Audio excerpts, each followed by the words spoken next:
The Babylonian Talmud in Selection. By Leo Auerbach. The Story of the Talmud. Introduction. The word Talmud means study. The Talmud is a record of about 1,000 years of accumulated Jewish learning and wisdom in all fields of endeavor: law, religion, ethics, history, science and folklore. This lore is called oral law, in contradistinction to the Bible, which is the written law. Tradition has it that this oral law was indicated to Moses and handed down by him to future generations.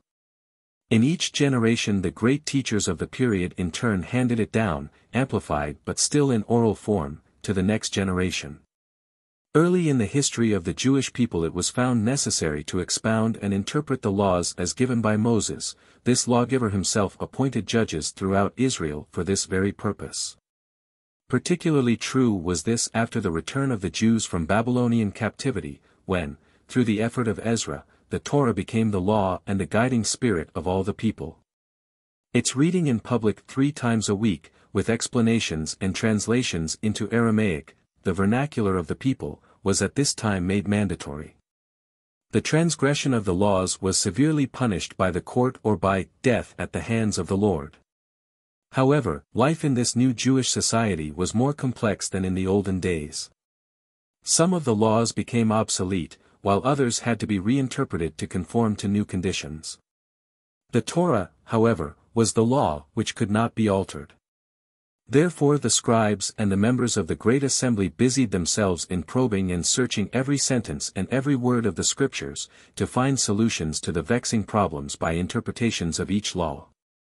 This method of analysis and exposition was called from the Hebrew word darash, to search, to probe, midrash. The midrashim are of 2 kinds.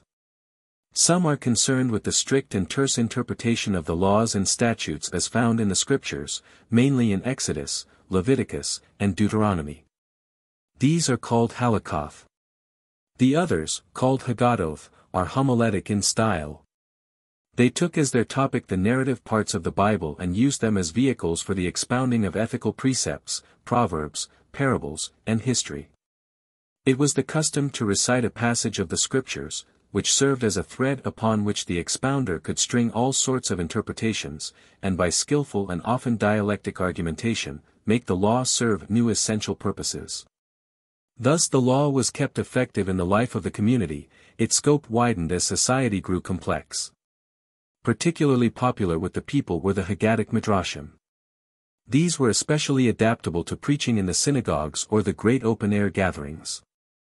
On several occasions, however, the sages voiced opposition to the Haggadah, particularly to those parts that are given to exaggeration and triviality. Nonetheless, they also recognized its charm for the masses and its great moral force, and accorded it to the same importance as the halacha. The great teachers of antiquity among the Hebrews were the scribes, to whom many of the earlier midrashic interpretations could probably be traced. They flourished for some 2 centuries after 500 BC, and were followed by the Pharisees who headed the Sanhedrin. The Pharisees were more lenient and liberal in their interpretations of the laws than the Sadducees, the aristocrats who adhered to a more literal and strict interpretation of the scriptures. And therefore the Pharisees were more popular with the people and exerted a greater influence as the dominating force in the life of Jewry. Their influence became even greater as the government and the degenerating aristocracy became corrupt and oppressed the people. The first chapter of the Tractate Aboth, Fathers of the Mishna, traces the chronological order of these great teachers. The most prominent of them was Hillel, the prince. He headed the contingent of the sages who were known as the House of Hillel.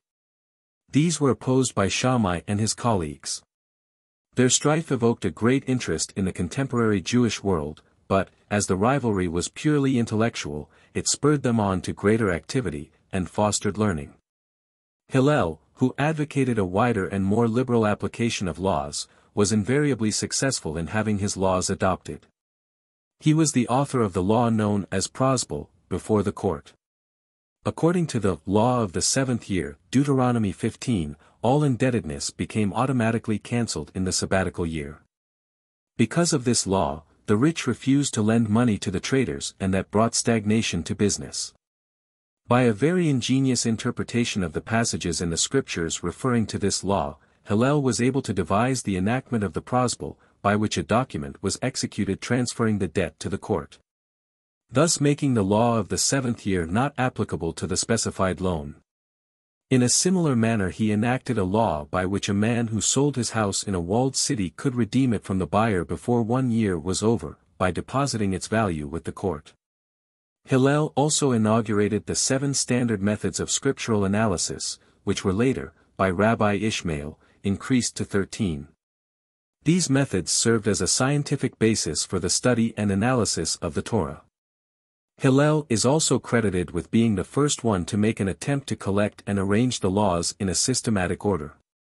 With the domination of foreign powers and the consequent decline of the government, the Jews rallied more and more around the sages and their academies. It was with Hillel that the presidency of the Sanhedrin was made hereditary. Toward the end of the 1st century BC the country was in a deplorable condition, under a weak and decadent government. The puppet kings were tools of the Roman leaders, who through them manipulated the election and controlled the office of the high priests. The population was torn by the strife of many warring parties within and an enemy from without. The Jews fought bravely, many of their illustrious sages and the flower of their youth fell on the fields of battle, but they were no match for the powerful and well-organized Roman armies. The great master of this period was Rabbi Yohanan ben Zakkai. Foreseeing the tragic end of the struggle against the Romans, he counseled submission, but his advice was unheeded. One night, smuggled out of the city by his disciples, he presented himself before the Roman commander to ask for permission to establish his academy in Yabna, and to plead for the safety of its disciples. Upon the fall of Jerusalem, Rabbi Yohanan re-established the Sanhedrin in Yabna, to which city and its academy the center of Jewish law and thought was transferred. The sages realized that with the temple gone and the Hebrews leaving the world stage as a politically independent nation, it was incumbent upon them to find some standard around which to rally and bind the people of Israel. There were the scriptures, which long ago Ezra and the scribes had made popular among the people, and the study and worship of which the Pharisees had endeared. Rabbi Yohanan ben Zakkai and his followers made it their concern to emphasize the paramount importance of the Bible and its study in the life of the Jews. Rabban Gamaliel II, the legitimate heir to the presidency of the Sanhedrin, succeeded Rabbi Yohanan ben Zakkai. With his accession, its authority was soon recognized by the Romans and accepted by Jewry within Palestine and without. Rabban Gamaliel II is remembered also for discarding the custom of lavish and excessively ceremonious and costly funerals. He inaugurated the use of the simple pine coffin and plain shroud that still predominate today.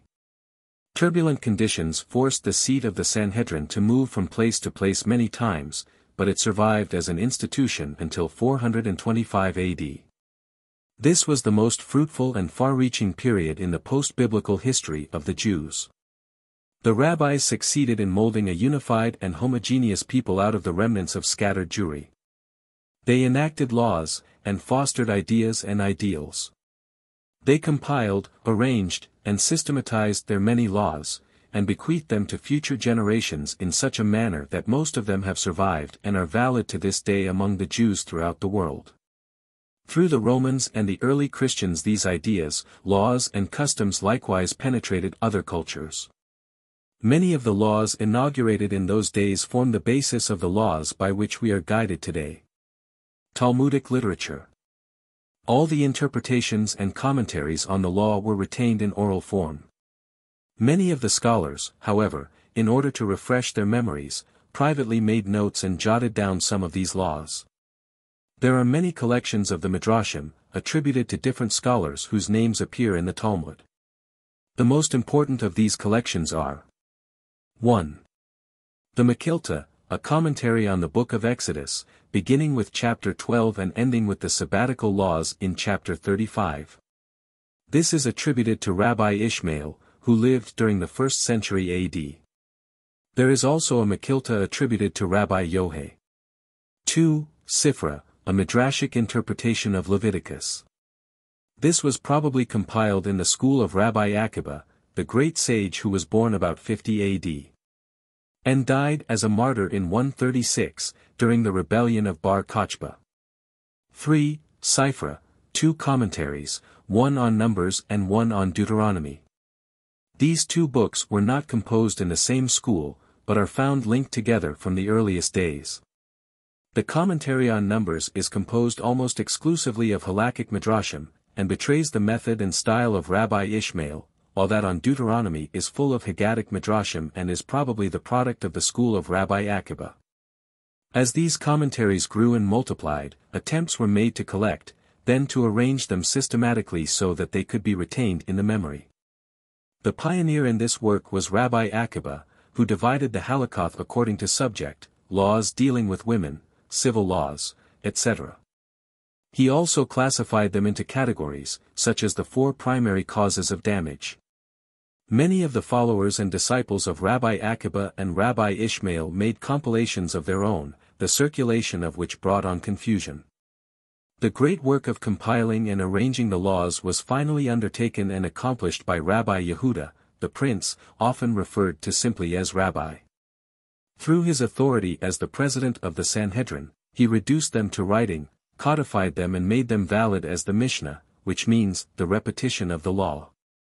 He visited many of the academies and gathered the collections and private notes that were circulated among the teachers of his day, and with the aid of a committee of his academy, established a definitive text.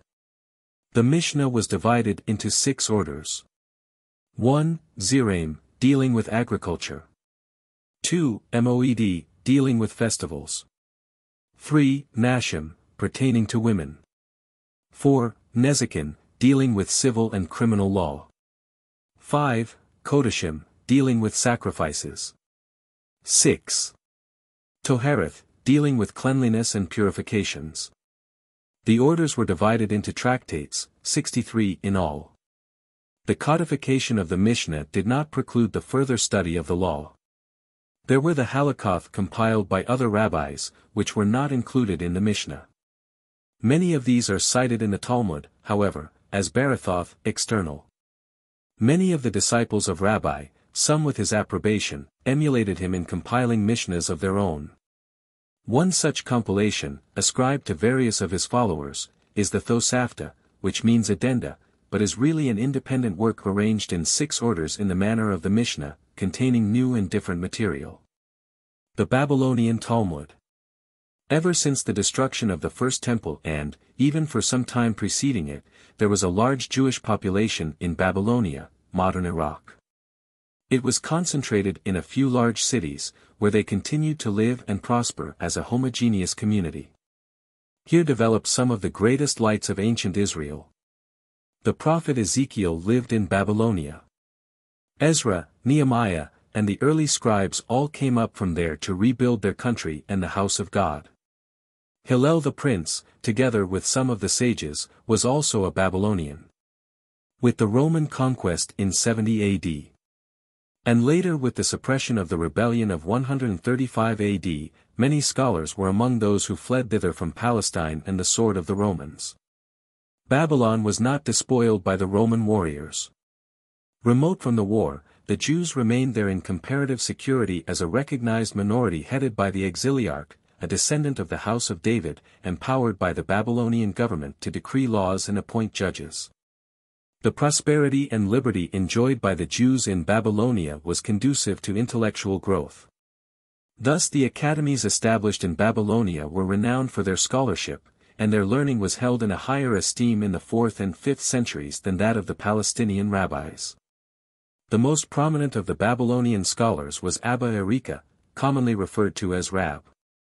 He studied under Rabbi Yehuda in Palestine for many years. Upon his return to Babylonia he founded the academy at Sura. Rab and his contemporary Mar Samuel, the head of the academy at Nehadria, raised the scholarship and reputation of the Babylonian academies to the highest level. Though the supreme authority was vested in the Sanhedrin in Palestine, the Babylonian rulings and decisions were invariably accepted and followed. For the sake of national unity, however, the Jews of Babylonia elected to submit to the authority of the prince and the rulings of the Palestinian Sanhedrin. With the abolition of the office of the prince, the dissolution of the Sanhedrin, and the disintegration of the Jewish community in Palestine in the 5th century, leadership and authority passed into the hands of the Babylonian sages. Towards the end of the 4th century, Rab Ashi, the head of the academy in Sura, proceeded to collect the accumulated literature and learning of the post-Mishnaic period. Seminaries called Kala were held at the academy twice a year. A tractate was selected and announced in advance for each Kala. When the scholars and their disciples gathered at the academy, a passage from the Mishna tractate was read and discussed. These discussions, recorded, constitute the Gemara. Rab Ashi began the Gemara as a literary undertaking for its own sake. Soon, however, Jews in Babylonia were subjected to religious persecution by the Sasanian kings, who wished to introduce the teachings of Zoroaster. Rabbina, the successor of Rab Ashi, concerned over the possible disappearance of the great rabbinic literature, hurriedly edited and codified the Gemara, giving it the form it has retained to this day. In its narrower sense of the term, the word Talmud is applied to the Mishnah and the Gemara. In its wider connotation it includes also the Midrashim, the Mekilta, the Sifra, the Sifra, the Tosefta and several less important works, already referred to. The Babylonian Talmud, as it has come down to us, is usually printed in its original languages, in Hebrew script, in 22 folio volumes. The Palestinian, or Jerusalem Talmud, as it is often called, is printed in the same manner in from 4 to 8 volumes. There were very cordial relations and frequent interchange of teachers between the Palestinian and Babylonian academies, so that the names of the same teachers appear in both Talmuds. The Palestinian Talmud, however, smaller in scope, has exerted little influence on Jewish life as a whole. The Babylonian Talmud, on the other hand, has been a constant and basic force in world Jewry, down to this very day. So potent has its influence been, that Jewry has had to guard against a tendency to accept all its statements as law. As the noted Christian Talmudic scholar, Herman L. Strack points out, 1. The Talmud is not a law book, not a code, in which every sentence is unconditionally valid. In the Mishnah itself diverging opinions are, very frequently, placed in juxtaposition, and the Gemara almost throughout takes on the nature of a lecture hall or a collection of minutes of the discussions, in which the Amoraim cleared up that which had been said of the Tanaim. Direct statements as to what is halacha, valid law, are rare in the Mishnah. Accordingly it is highly preposterous to cause all the utterances of a single rabbi found in the Talmud to stand without further ado as teaching of the Talmud, or to hold Judaism responsible for such utterances. The Mishnah was written in what was then modern Hebrew, quite unlike that of the Bible. It is not so flowery and picturesque, but rather terse, concise and clear, suited to the legal matters with which it mainly deals. The Gemara is written in the main in the vernacular, a mixture of Aramaic and Hebrew, with a sprinkling of Greek, Roman and Persian words. It is marked by a disregard of grammar, and is often awkward in its lack of style, retaining always the flavor of vernacular speech.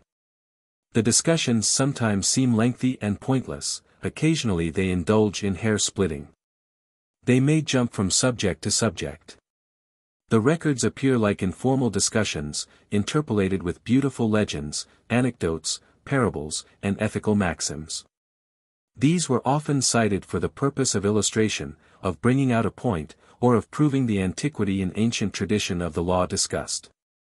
Often as not, however, they had no relation to the subject under discussion, but were brought in for the sole purpose of breaking up the monotony of the lengthy discourse, and as it were, to ease the tedious study of the dry subject by something sweet and palatable.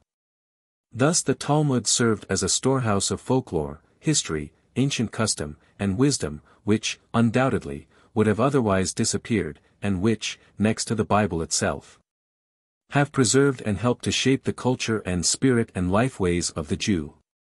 In preparing this anthology the editor has endeavored to present the material for a first-hand acquaintance with the monumental and much-discussed work, the Babylonian Talmud.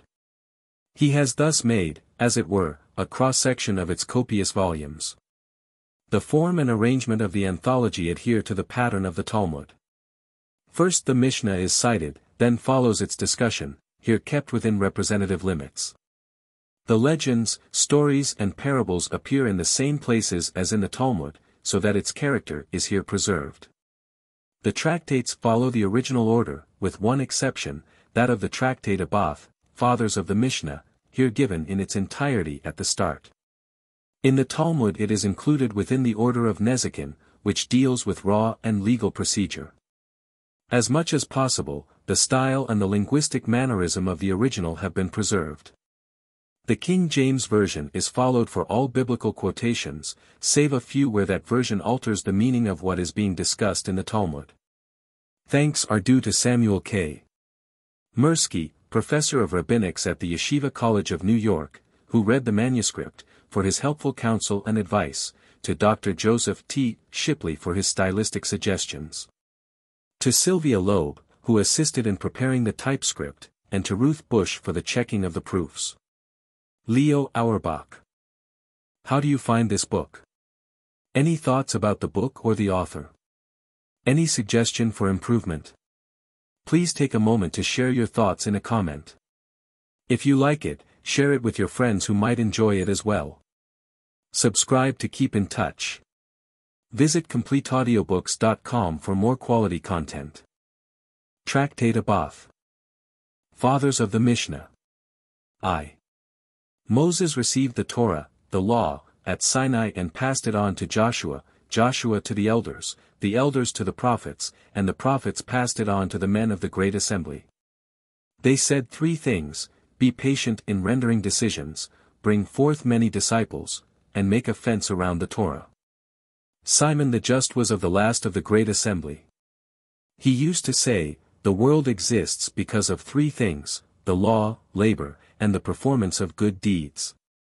Antigonus, a man from Soko, received it from Simon the Just.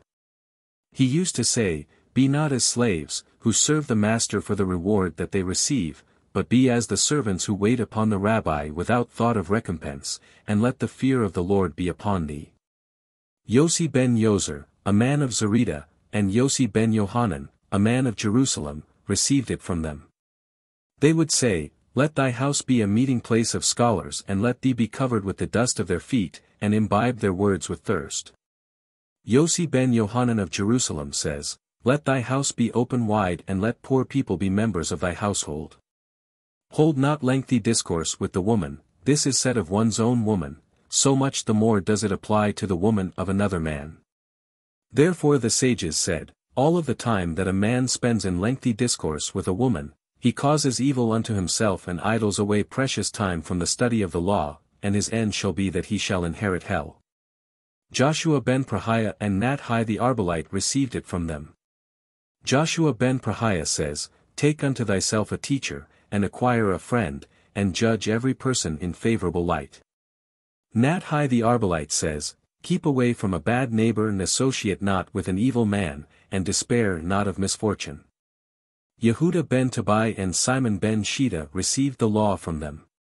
Yehuda ben Tobai says, do not constitute thyself an advocate, and when litigants appear before thee let them be in thine eyes as evil men, but when they leave let them be in thine eyes as blameless, inasmuch as they have accepted the verdict.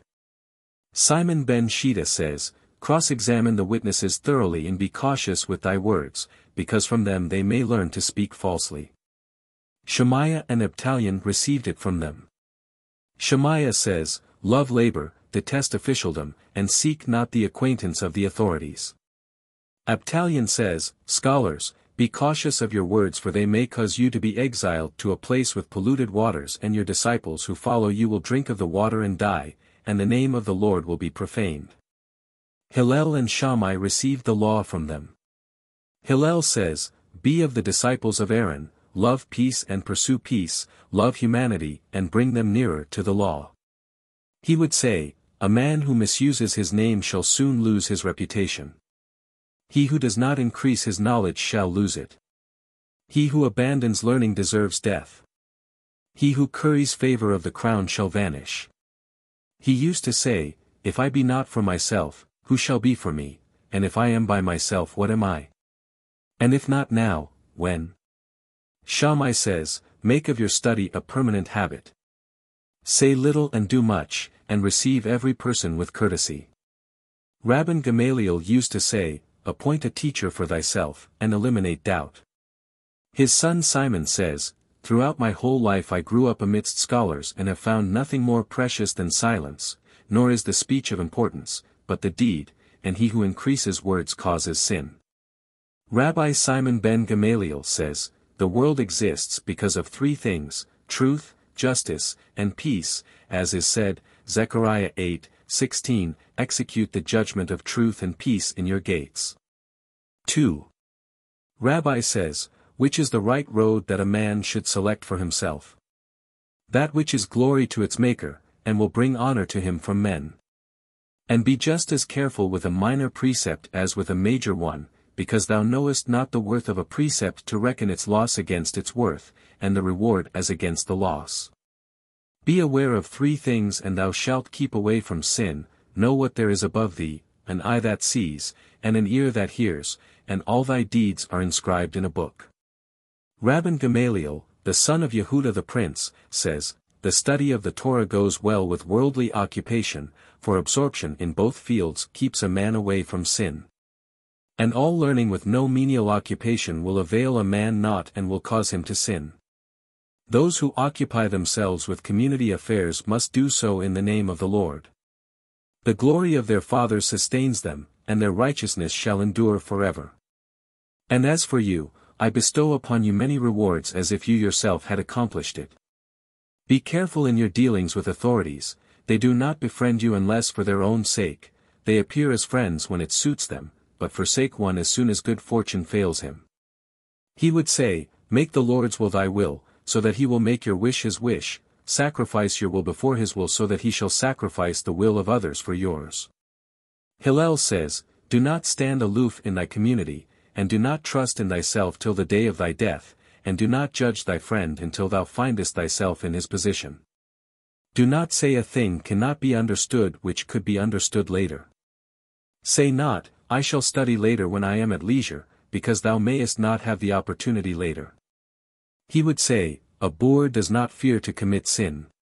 An ignorant man cannot be pious, he that is bashful shall not learn, he that is impatient cannot teach, he that is entirely taken up with trade cannot be wise, and in a place where there does not seem to be a man, endeavor thou to be a man.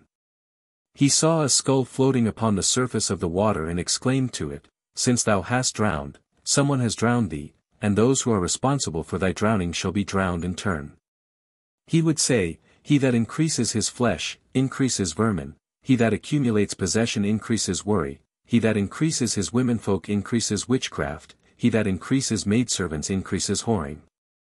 He that increases slaves increases thievery, he that increases learning increases life, he that increases study increases wisdom, he that increases counsel increases understanding, he that increases charity increases peace. He has secured for himself a good name, he has secured for himself the teachings of the law and has secured life in the world to come. Rabban Yohanan ben Zakkai received the law from Hillel and from Shammai.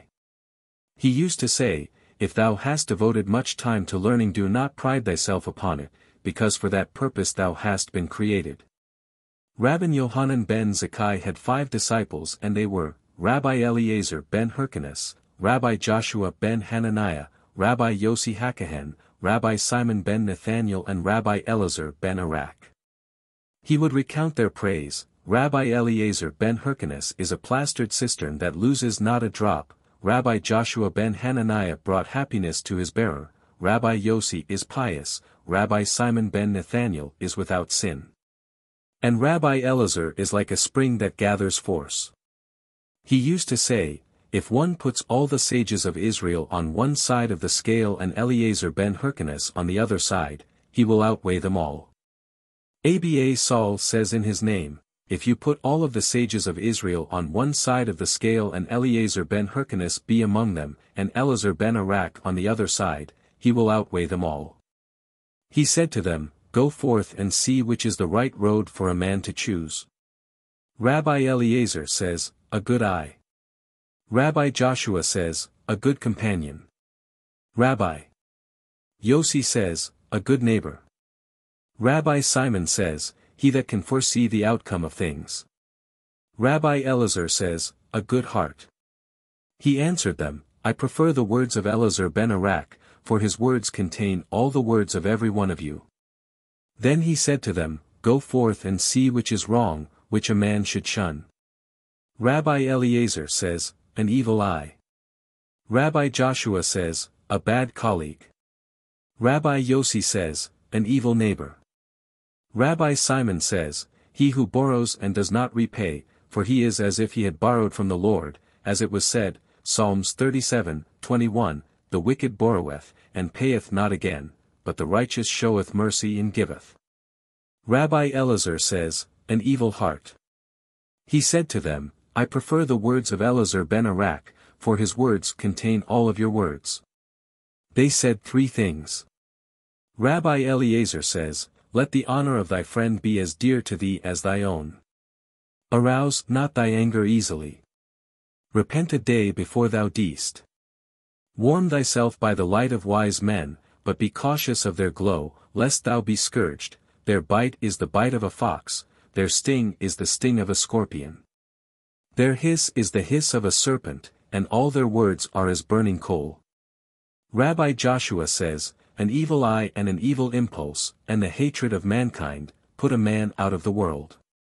Rabbi Yossi says, Let the money of thy friend be as valuable to thee as thy own, and set thyself to learn the law which is not thy heritage, and all thy deeds shall be for the sake of heaven.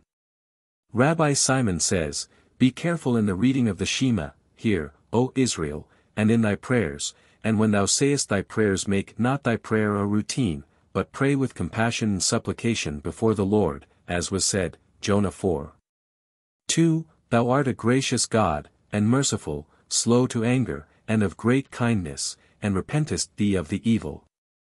And be not wicked in thine own eyes. Rabbi Elazar says, Be diligent in thy study of the law, and know what to answer to the unbeliever, and know for whom thou strivest, and be confident of thy master that he will reward thee for thy effort. Rabbi Tarpon says, The day is short, and the task is great, the workers are lazy, the fee is large, and the master is persistent. He would say, It is not for thee to complete the work, but neither art thou free to abandon it. If thou hast learned much of the Torah thou shalt be rewarded for it, thy master is sure to reward thee justly for thy work, and know that the reward of the righteous is in the future to come. 3. Akabiah ben Mahalalel says, Consider 3 things before thou committest a transgression, whence cometh thou, and whither art thou going, and before whom thou shalt give an accounting. Whence cometh thou? From a putrid drop. And where art thou going? To dust and vermin, and before whom shalt thou give an accounting? Before the King of Kings, the Holy One, blessed be he. Rabbi Hanina the priest says, Pray for peace of the rulers, because if it were not for the fear of them, each would devour the other alive. Rabbi Hanina ben Tardion says, 2 who sit without words of learning between them are as a session of scoffers, as was said, Psalms 1, nor sitteth in the seat of the scoffers. But 2 who sit and entertain words of the Torah, the Spirit of the Lord rests among them, as was said, Malachi 3:16, Then they that feared the Lord spake often, one to the other, and the Lord hearkened. And a book of remembrance was written before him for them that feared the Lord and that thought upon his name. Of 2 it is spoken, but even one who sits by himself and studies the law, the Lord, blessed be he, designates his reward, as was said, Lamentations 3:28, He sitteth alone and keepeth silence, because he hath borne it upon him. Rabbi Simon says, 3 that ate at a table and spoke not the words of the law are as if they ate of the sacrificial offerings of the death, as it was spoken, Isaiah 28:8, For all the tables are full of vomit and filthiness, so there is no place clean. But 3 who are at one table and spoke the words of the Torah there, are as if they ate from the table of the Lord, as was said, Ezekiel's 22, And he said unto me, This is the table that is before the Lord. Rabbi Hanina ben Hachanai says, He that awakens in the night, who walketh on the road alone and turns his heart to vanity, he is liable with his life.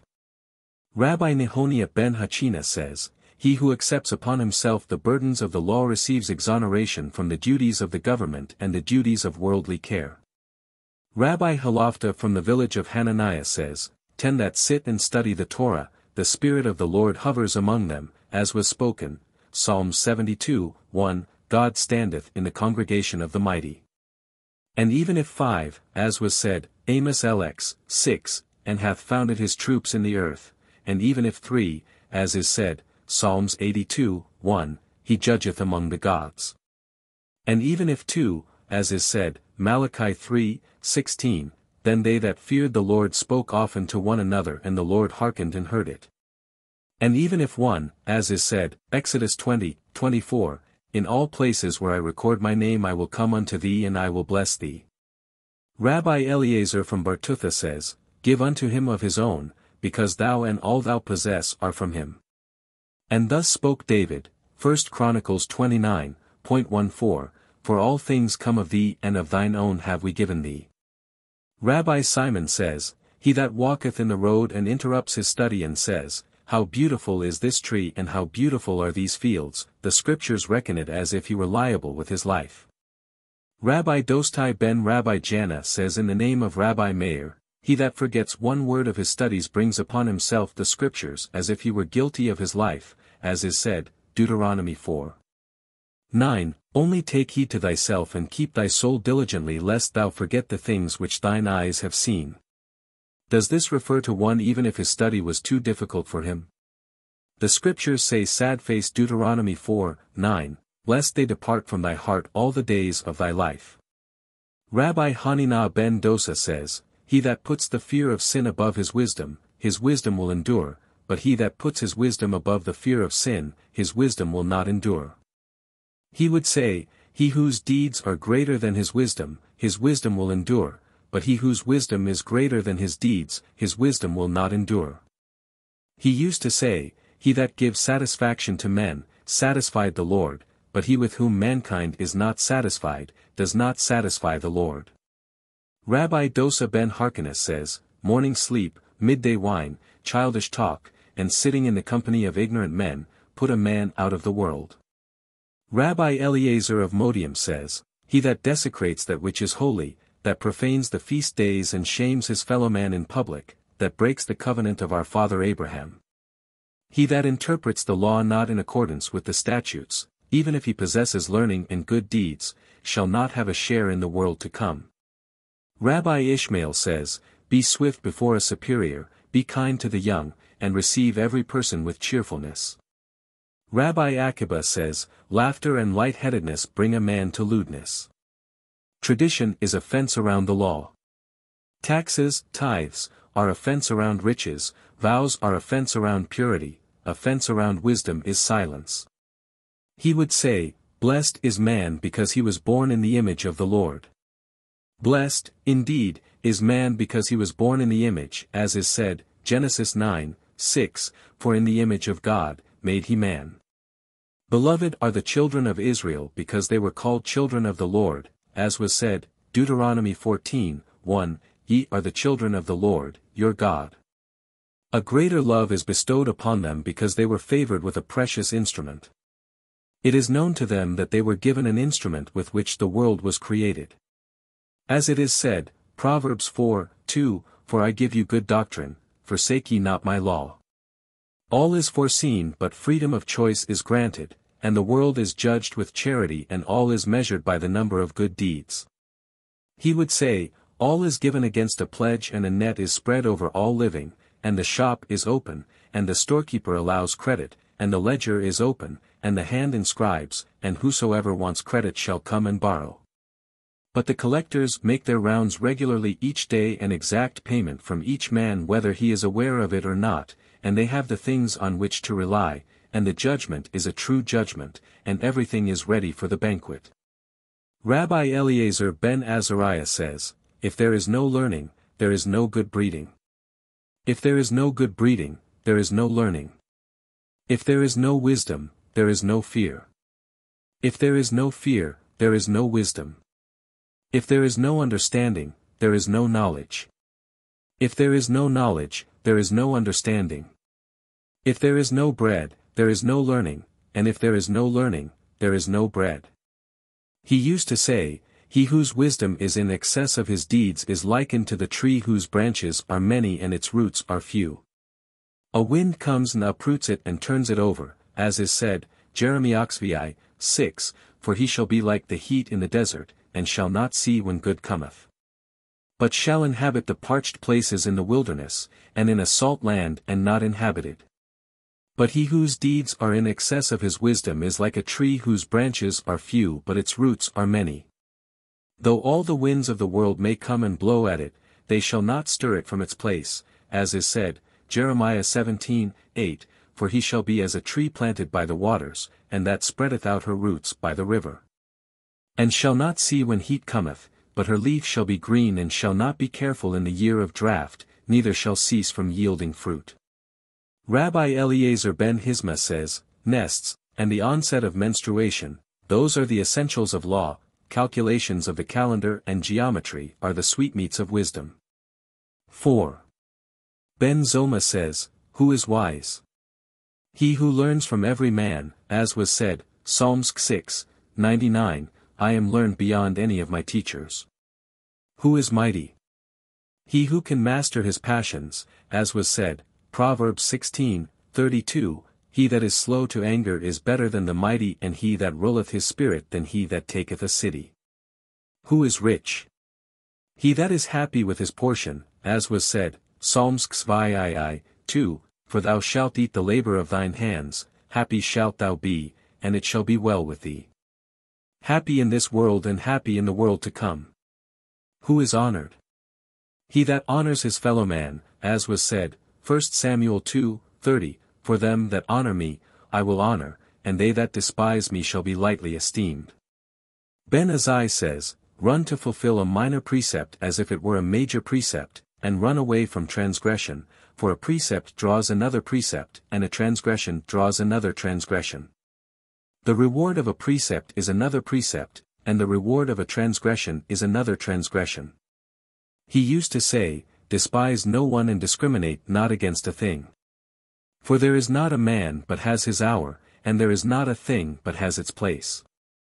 Rabbi Levitas of Yabin says, be lowly in spirit, for the expectation of a man is but the worm. Rabbi Yohanan ben Baroka says, whosoever profanes the name of God in secret, shall have the penalty exacted from him in public. Whether one errs, or whether one profanes deliberately. Rabbi Ishmael says, he who learns in order to teach is given the opportunity to learn and to teach. He who learns in order to practice is given the opportunity to learn, to teach, to observe and to practice. Rabbi Tzadok says, make not thy learning a crown wherewith to boast of thyself, and make it not a spade wherewith to dig, for Hillel used to say, he who mocketh use of the crown shall vanish.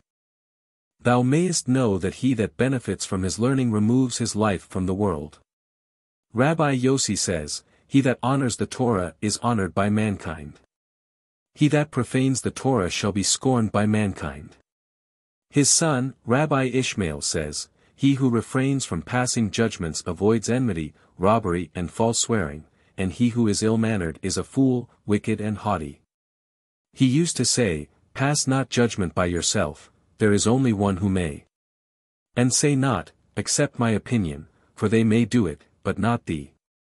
Rabbi Jonathan says, whosoever fulfills the Torah in poverty, shall finally fulfill it in riches, and whosoever neglects the Torah in riches shall finally neglect it in poverty. Rabbi Meir says, occupy thyself less with trade, and devote thyself to the Torah. Be meek before all men. If thou hast neglected the law many things shall be neglected for thee, but if thou hast labored for the Torah, many rewards are in store for thee. Rabbi Eliezer ben Jacob says, whosoever fulfills one precept secures for himself one defender. Whosoever commits one transgression secures for himself one accuser. Repentance and good deeds are a shield against misfortune. Rabbi Yohanan, the shoemaker, says, a society that has been consecrated in the name of the Lord shall endure, but a society that is not consecrated in the name of the Lord shall not endure. Rabbi Eliezer ben Shammua says, let the honor of thy disciple be as dear to thee as thine honor, and the honor of thy colleague as respected as thy teachers, and the honor of thy teachers as respected as the honor of the Lord. Rabbi Yehuda says, be careful in thy studies, for errors in study cause presumptuousness. Rabbi Simon says, there are 3 crowns, the crown of the Torah, the crown of priesthood, and the crown of kingdom. But the crown of a good name is greater than any of them. Rabbi Neharai says, exile thyself to a place of learning and say not that the Torah will follow thee, that thy colleagues will establish it for thee, and rely not on thine own judgment. Rabbi Yanai says, it is not in our power to explain the security of the wicked, nor the suffering of the righteous. Rabbi Mathia ben Haresh says, be first to every man, and be a tail unto the lion, and be not a head to the fox. Rabbi Jacob says, this world is like a vestibule before the world to come. Prepare thyself in the vestibule, so that thou mayest enter the banquet hall. He would say, 1 hour of repentance and good deeds in this world is worth more than all life in the world to come, and better is 1 hour of contentment in the world to come than all life in this world.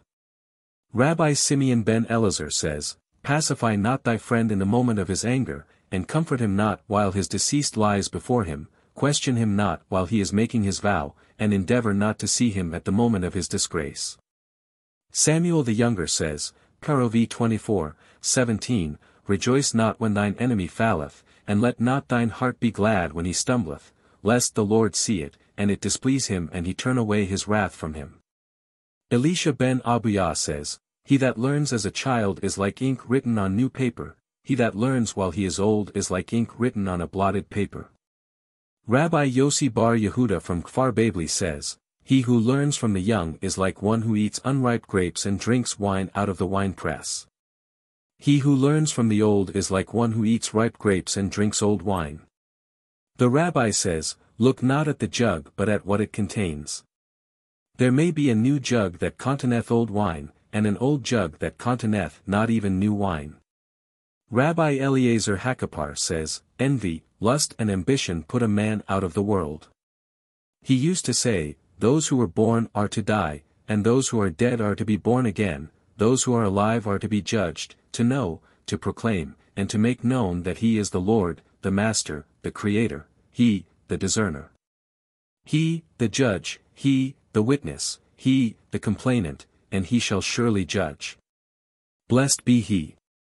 Before him there is no injustice and no forgetting, nor regard for persons, nor taking of bribes, for all is his, and everything will accord with the reckoning. And let thy impulse not assure thee that the grave is thy refuge, for without thy will hast thou been created, and despite thy will art thou alive and despite thy will shalt thou die. And despite thy will art thou bound to give a reckoning before the King of Kings, the Holy One. Blessed be he. V. With 10 maxims was the world created. The learned may say, it could have been created with 1. This was done in order to punish the wicked who destroy this world that was created with 10 maxims, and to give many rewards to the just who sustain this world that was created with 10 maxims. There were 10 generations from Adam to Noah. To show how patient the Lord is. So many generations had vexed him till he brought upon them the deluge. There are 10 generations from Noah to Father Abraham. To show how patient the Lord is, for 10 generations had vexed him till Father Abraham appeared and received the reward of all of them. 10 times was Father Abraham tried, and came through each time to show how great was the love of the Lord in Abraham. 10 miracles were performed to our fathers in Egypt and 10 at the sea. 10 plagues were brought upon the Egyptians and 10 at the sea. 10 times have our fathers tempted the Lord in the desert, as was said, Numbers 14:22, and ye have tempted me now these 10 times, and have not hearkened to my voice. 10 miracles have been performed for our fathers in the temple. No woman has miscarried because of the odor of the sacred flesh, and the sacred flesh never became putrid, and never was a fly seen in the slaughterhouse, and never has pollution come upon the high priest on the day of atonement. And the rains have not extinguished the fires of the fuel pile, and no wind has prevailed against the pillar of smoke, no defect was found in the omer or in the 2 loaves of bread. People stood together yet prostrated themselves in comfort. And no snake or scorpion ever stung anyone in Jerusalem, and no man ever said to his fellow, Isaiah 49:20, I cannot find lodging in Jerusalem. 10 things were created at twilight on the eve of the Sabbath, the mouth of the earth, the mouth of the well, the mouth of the she-ass, the rainbow, manna, the rod of Moses, the diamond, letters, and writing, and the tablets. Some say also the evil spirits and the grave of Moses, and the ram of Abraham, our father. Some say also, the tongs made with tongs. There are 7 types of fool and 7 of wise man. A wise man does not speak before one who is greater than he in wisdom and in years, does not interrupt the conversation of his fellows. He is not hasty with his answers, inquires what is pertinent, and answers in accordance with the law, speaks of the first subject first, and of the last, last. If he does not know, he says, I know it not, and accepts the truth. The opposite are the characteristics of the fool. 7 kinds of punishments are meted out to the world for 7 kinds of transgressions. If some give the tithe, and others do not give it, there comes a famine from drought. Some go hungry and some have plenty. When all decide not to give the tithe, a famine, the result of chaos and drought, comes upon the world. If the people set not apart the offering of dough, there comes the famine of extermination. Pestilence comes upon the world for capital crimes mentioned in the Torah, that are not referred to the court, and for not letting the ground lie fallow in the 7th year. The sword comes upon the world when justice is suppressed or perverted. And because of them who teach the Torah not in accordance with the law. Wild beasts come upon the world because of false swearing and the profanation of the name of the Lord.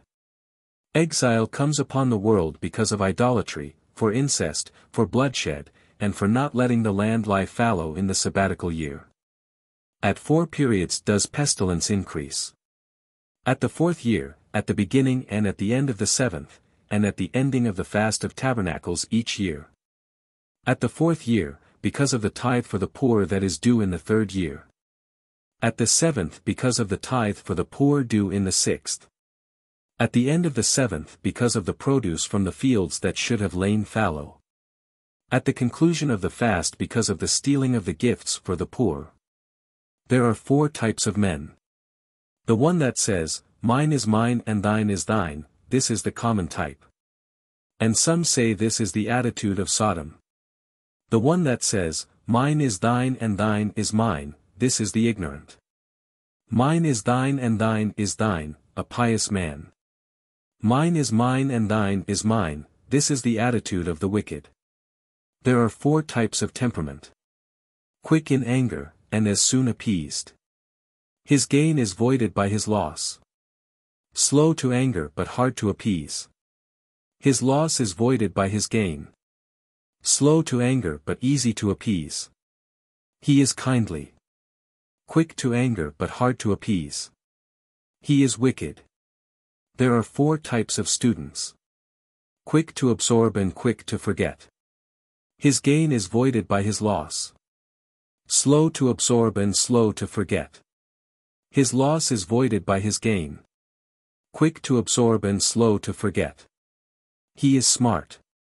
Slow to absorb but quick to forget. This is bad. There are 4 ways of giving charity. One wishes to give but wants no one else to give. This is unjust towards others. One wishes others to give but himself refuses. This is evil on his part. One gives and wishes others to give. He is pious. One will not give and wants no one else to. He is wicked. There are 4 types who enroll in the house of study. He that attends but does nothing. He gets the benefit of attendance. He that studies but does not attend. The reward of study is his portion. Attends and studies, he is pious. Attends not and studies not, he is wicked. There are 4 types who sit at the feet of the sages, a sponge, a funnel, a strainer and a sieve. The sponge absorbs everything indiscriminately. The funnel takes in at one end and lets out at the other. The strainer lets through the wine and retains the lees.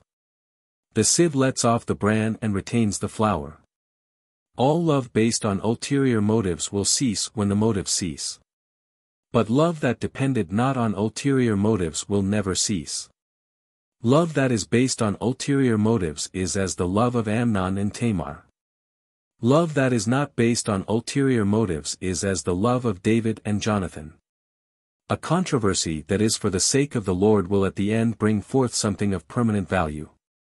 A controversy that is not for the sake of the Lord shall come to naught. What is a controversy for the sake of the Lord? The controversy of Hillel and Shammai. And what is not for the sake of the Lord? That is the controversy of Korah and all of his congregation. Whosoever bestirs others to do the right, shall himself never cause sin. Whosoever leads others to commit sin, shall himself never find repentance. Moses was righteous and bestirred others to do right. The righteousness of others was added to his account, as was said, Deuteronomy 33:21, he executed the justice of the Lord, and his judgment with Israel. Jeroboam sinned and led others to sin. The sin of others is accredited to him, as was said, 1 Kings 15:30, because of the sins of Jeroboam, which he sinned, and which he made Israel sin. Whosoever possesses three certain things, is of the disciples of our father, Abraham. Whosoever, three other things, is of the disciples of Balaam, the wicked. A benevolent eye, a meek spirit, and a humble heart, is of the disciples of Father Abraham. A wicked eye, a bold spirit, and a proud heart is of the disciples of Balaam, the wicked. What is the difference between the disciples of Father Abraham and the disciples of Balaam, the wicked? The disciples of Father Abraham benefit in this world and shall inherit the world to come, as was said, Proverbs 8:21, that I may cause those that love me to inherit substance, and I will fill their treasures. But the disciples of Balaam shall inherit hell and go down to the depths of desolation, as was said, Psalms 2:23, but thou, O God, shalt bring them down into the pit of destruction, bloody and deceitful men shall not live out half their days. But I will trust in thee. Yehuda ben Tema says, be as fierce as the panther, light-winged as the eagle, swift as the deer and strong as the lion, to do the bidding of thy Father in heaven. He used to say, the insolent shall go to hell and the modest to heaven. Lord, our God, may it be thy will to build our city soon in our days, and let our lot be thy Torah. He would say, age of 5 is for reading, 10 for Mishna, 13 for precepts, 15 for Talmud, 18 for marriage, 20 for pursuits, 30 for strength, 40 for wisdom, 50 for counsel, 60 of ripe age, 80 of power, 90 of decline. A man of 100 is as dead and gone out of this world. Ben Bagbag says, turn the law this way and that way, everything can be found therein. Thou shalt get old and grey, but turn not away from the Torah. There is no better rule for thee. Ben Hehe says, the reward is commensurate with the effort. Agriculture. Zeraim. The portion of the poor, Tractate Peah. The following have no prescribed measure, Peah, 2 firstfruits, festival offerings, deeds of kindness, and the study of the law. And the following are the things the fruit of which a man enjoys in this world, but the capital fund of which remains for him in the world to come, the honoring of father and mother, deeds of kindness. And the making of peace between one man and another, but the study of the law is greater than any of them. One should not leave Peah less than 1/6 of the field. And although there is no prescribed measure, it should be fixed according to the size of the field, the number of the poor, and the need. One may leave Peah in the beginning or in the middle of the field. Rabbi Simon says, as long as he leaves at the end the prescribed measure. Rabbi Yehuda says, if he leaves but one stalk at the end, he has fulfilled his obligation as to Peah. But if not, whatever he left at the beginning or at the end is regarded as abandoned property. A ruling has been established as regards Peah, whatever is used as food, and has to be tended, and is raised from the soil, and is reaped at one time, and is brought in for storage, requires the leaving of Peah, and this includes grain and pulse. Of the trees, sumac, carob, nut trees, the almond, vines, the pomegranate, the olive, and date palm are all subject to Peah. The following serve as boundaries for a field, in all that concerns Peah, a river, a pond, a private road, a public road, and a public path. Also a private path that is used during the summer and during the rainy season, uncultivated soil, fallow land, and a different variety of crop.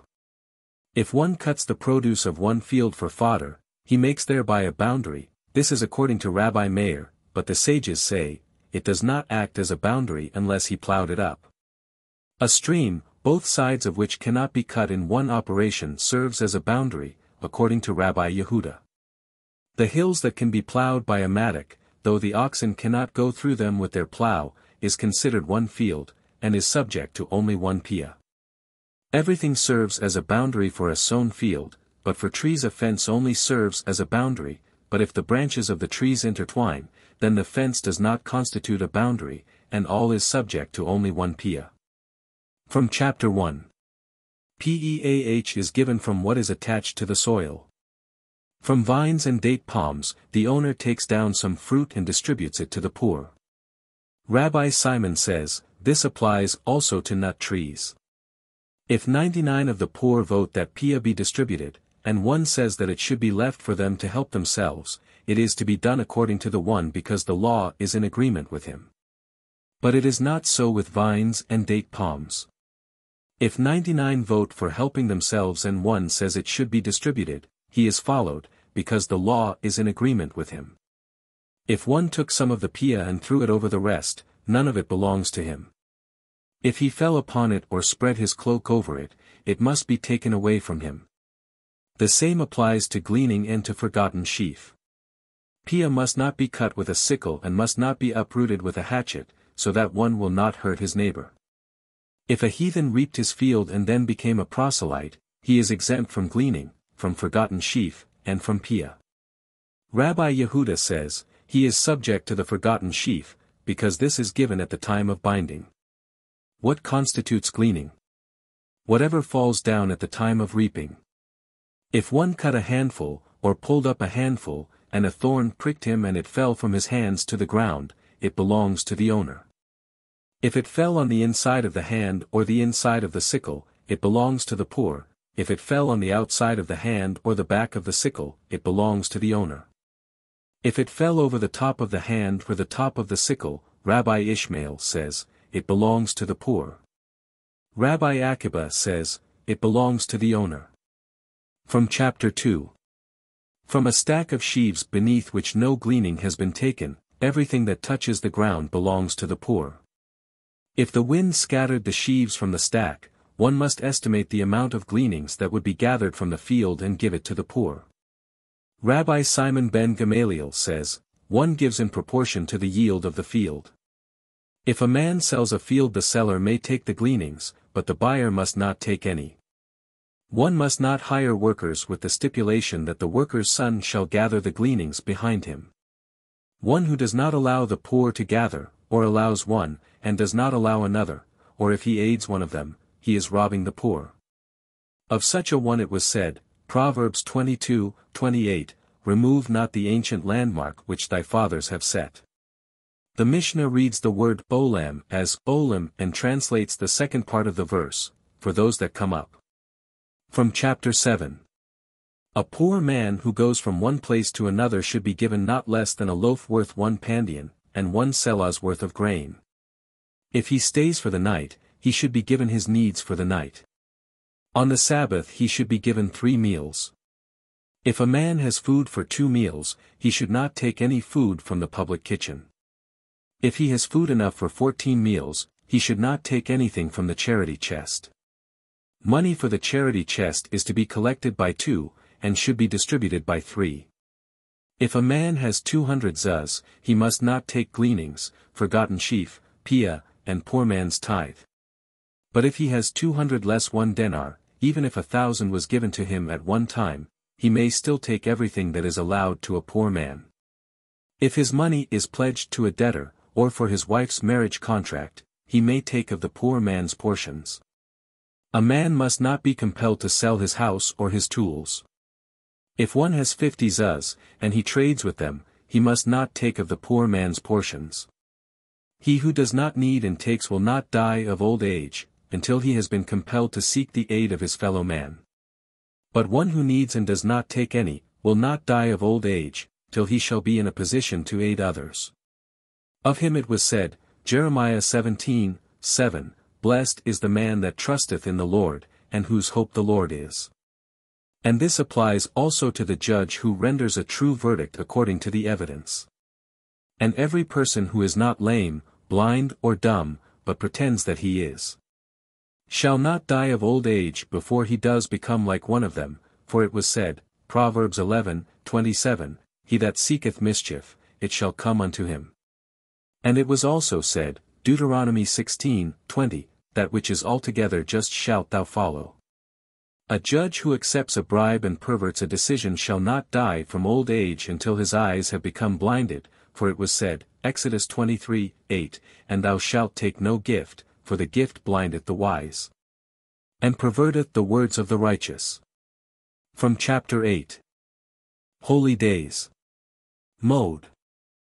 Sabbath, Tractate Shabbath.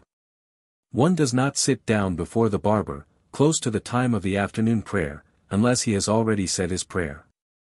Neither shall he enter the bath house or a tannery, or sit down to eat or begin a lawsuit. But if they have begun it, they need not interrupt it. One interrupts for the reading of, Hear, O Israel, but not for the prayer. A tailor should not take his needle on Sabbath eve just before nightfall, he may forget and go out with it. Nor the scribe take his pen. One should not begin to clean his clothes, and one does not read at the lamplight, because he may tilt it. But the schoolmaster may supervise the reading of the children, but he himself should not read. Similarly, a man that is in heat should not eat together with a woman that is in heat, because it may lead them to sin. Mishna. After all, we speak here of the usual haircut. Why may not one sit down at the beginning? Because the shears may be broken. Thus one may not enter the bathhouse if only for sweating. Why not at the outset? Because one may faint. Nor a tannery if only to inspect it. Why not at the outset? Because one may notice that his goods are being spoiled, and that will worry him, nor sit down to eat, not even a small meal. Why not in the first place? Because one may prolong the meal. Nor to a lawsuit, even if at the end of it. Why not in the first place? Because he may find a new plea for changing the decision. What constitutes the beginning of haircutting? Rabbi Abim says, when the sheet is spread on one's knee.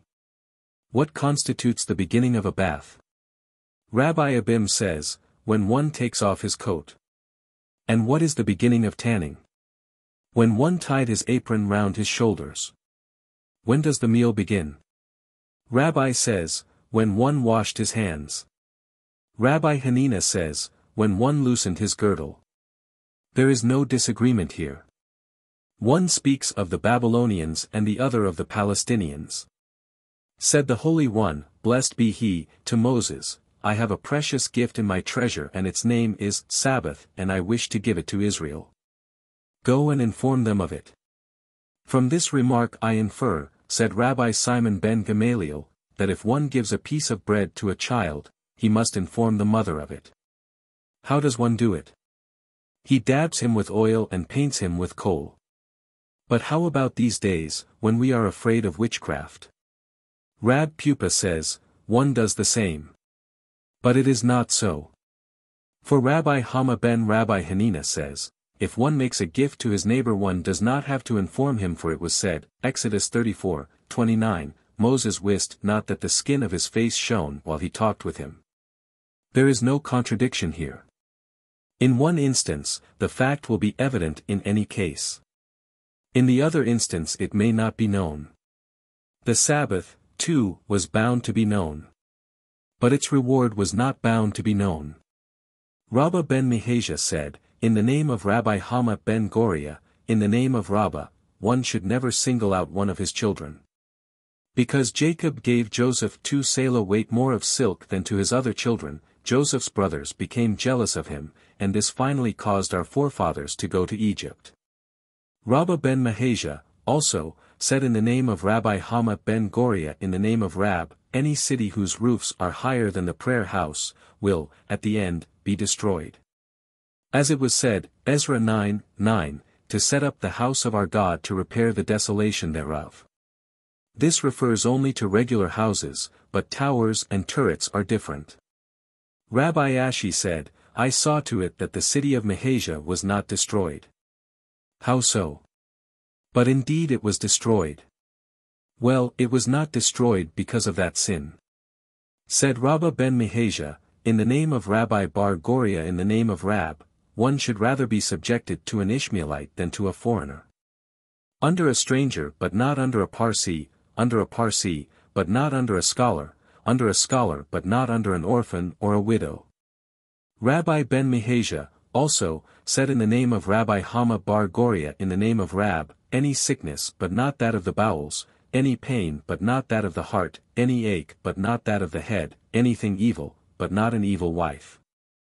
Rabbi Bar Mahajah, also, said in the name of Rabbi Hama ben Goria in the name of Rab, if all the seas were ink and all the reeds were pens, and all the skies were parchment, and all men could write, they would not suffice to write down all the red tape of government. What in the scriptures refers to this? Rabbi Meshershia said, Proverbs 25:3, the heaven for height, the earth for depth, and the heart of kings is unsearchable. Rabbi Simon ben Elazar said in the name of Rabbi Simon ben Gamaliel, one does not arrange for the betrothal of children, one does not engage a teacher for his son, nor does he make arrangements to teach him a trade. One does not comfort mourners, nor does one visit sick people on the Sabbath. This is according to the house of Shammai, but the house of Hillel permits it. The rabbis taught, when one visits a sick person on the Sabbath, he says, it is Sabbath. Tears are forbidden. A speedy recovery. Rabbi Meir says, one may have compassion. Rabbi Yehuda says, the Lord may have mercy on you and on the sick in Israel. Rabbi Yossi says, may the Lord have mercy on you among the sick of Israel. Shebna, a man of Jerusalem, said upon entering, peace, and upon departing, he said, Sabbath. Tears are forbidden. A speedy recovery. His mercy is abundant, rest in peace. Gemara. The house of Shammai says, ink, dyes and vetches must not be soaked on Sabbath eve, unless there is time for them to be thoroughly soaked before the Sabbath sets in. But the house of Hillel permit it. The house of Shammai says, nets and traps must not be set to catch fish or birds or animals, unless they will be caught before sundown. But the house of Hillel permit it. The house of Shammai says, one must not sell anything to a Gentile or help him load his beast, or put a burden on his shoulder, unless he can reach a nearby place soon, before sundown. But the house of Hillel permit it. The house of Shammai says, hides must not be given to a tanner, nor clothes to a Gentile launderer, unless they can be done on Sabbath eve before sundown. But the house of Hillel permit it. Rabbi Simon ben Gamaliel said, in my father's house they used to give the linen to a Gentile launderer 3 days before the Sabbath. Both houses agree, however, that one may set the beams of the oil press and the rollers of the wine press. One must not put bread in the oven on Sabbath eve before darkness, nor may cakes be put on the coal unless there is time for the crust to form. Rabbi Eliezer says, in time for the crust to form on the bottom. But the Passover offering may be put in the oven just before darkness. One may, also, kindle the fire in the chamber of the hearth, but in the country only if most of it will catch fire before darkness. Rabbi Yehuda says, if one burns coal, if any amount at all will catch fire, it is well. Mishna. The rabbis taught, one may open a water canal into the garden on Sabbath eve, so that the water will flow all day. One may put a perfumed sachet under the clothing on Sabbath eve so that it will penetrate the clothing all day. One may put sulfur under utensils on Sabbath eve so that the process of sulfuring will go on all day. One may put a salve on the eye, a plaster on a wound so that the healing goes on all day. But one must not put more wheat in the water mill than can be ground before sundown. What is the reason? Said Rabbah, because of the noise that it makes. Rabbi Joseph said to him, may not the master say, because the utensils have to rest too? For we were taught, Exodus 23:13, and in all things that I have said unto you be circumspect. That means, also, the resting of the utensils. Rabbi Joseph said, you may say, on account of the resting of the utensils. The rabbis taught, the house of Shammai says, one must not sell anything to a Gentile, nor lend him money, nor make a loan to him of anything, nor make a gift of it, unless he can get with it to his house before sundown. The house of Hillel says, if he can reach a house near the city wall, it is permitted. Rabbi Akiba says, as long as he can leave the house of the Jew before sundown. Said Rabbi Yossi ben Rabbi Yehuda, the words of Rabbi Akiba are the same as the words of the house of Hillel. Rabbi Akiba came only to amplify the words of the house of Hillel. The rabbis taught, a man must not sell his leavened bread to a non-Jew, unless he knows that the Gentile will eat it before the Passover. This is the opinion of the house of Shammai, but the house of Hillel says, as long as the Jew may eat it, he may sell it. The rabbis taught, a man must not rent his utensils to a non-Jew on Sabbath eve. However, on the 4th and 5th day of the week he may do it. One does not send a letter to a Gentile on Sabbath eve, but one sends it on the 4th or 5th day of the week. The rabbis taught, one must not send a letter through a Gentile on Sabbath eve, though one has arranged to pay him for it, unless he can reach the house before sundown. This is according to the house of Shammai. The house of Hillel, however, says, if he can reach a house near the city wall, it is permitted. But isn't the messenger getting paid for it? Rabbi Shesheth says, this is the meaning, he must have time to reach the house. According to the house of Shammai, or according to the house of Hillel, he must reach a house near the city wall. But we learned in the first place, that one does not send at all. There is no contradiction here. One speaks of a town where there is a post office and the other speaks of a town where there is no post office. The rabbis taught, one must not ship on a boat less than 3 days before Sabbath. This refers to a pleasure trip. But if the voyage is undertaken for a good deed, it is permissible, and one should stipulate that the ship will rest on the Sabbath, but if it does not rest, it is well. Thus the word of Rabbi Simon ben Gamaliel says, it is not necessary. A trip from Tyre to Sidon is permitted even on Sabbath eve. The rabbis taught, one must not besiege a city less than 3 days before Sabbath, but if the siege has begun, it is not necessary to stop. And thus did Shammai say, Deuteronomy 20:20, until it be subdued even on the Sabbath day. Said Rabbi Zadok, thus was it customary in the house of Rabbi Gamaliel. The white garments were given to the launderer 3 days before the Sabbath, but colored garments even on Sabbath eve. And from this we learn that white garments are harder to launder than colored garments. Abiah said, when one gives a garment to a launderer he should give it to him by measure and take it back by measure. If he finds it larger the launderer spoiled it by stretching. If he found it smaller, he spoiled it by shrinking. Gemara. From Chapter 1. What may one use for lighting on the Sabbath, and what must one not use? One must not use cedar fiber, nor oakum, nor silk, nor a bast wick, nor a desert wick, nor seaweed, nor pitch, nor wax, nor castor oil, nor burnt oil, nor tail fat, nor tallow. Nahum the Mede says, one may use boiled tallow, but the sages say, whether boiled or not one may not light with it. One does not light on festival days with sanctified oil that has been defiled. Rabbi Ishmael says, one must not light with tar because of the respect for Sabbath. The sages permit all oils, sesame oil, nut oil, radish oil, cucumber oil, tar and naphtha.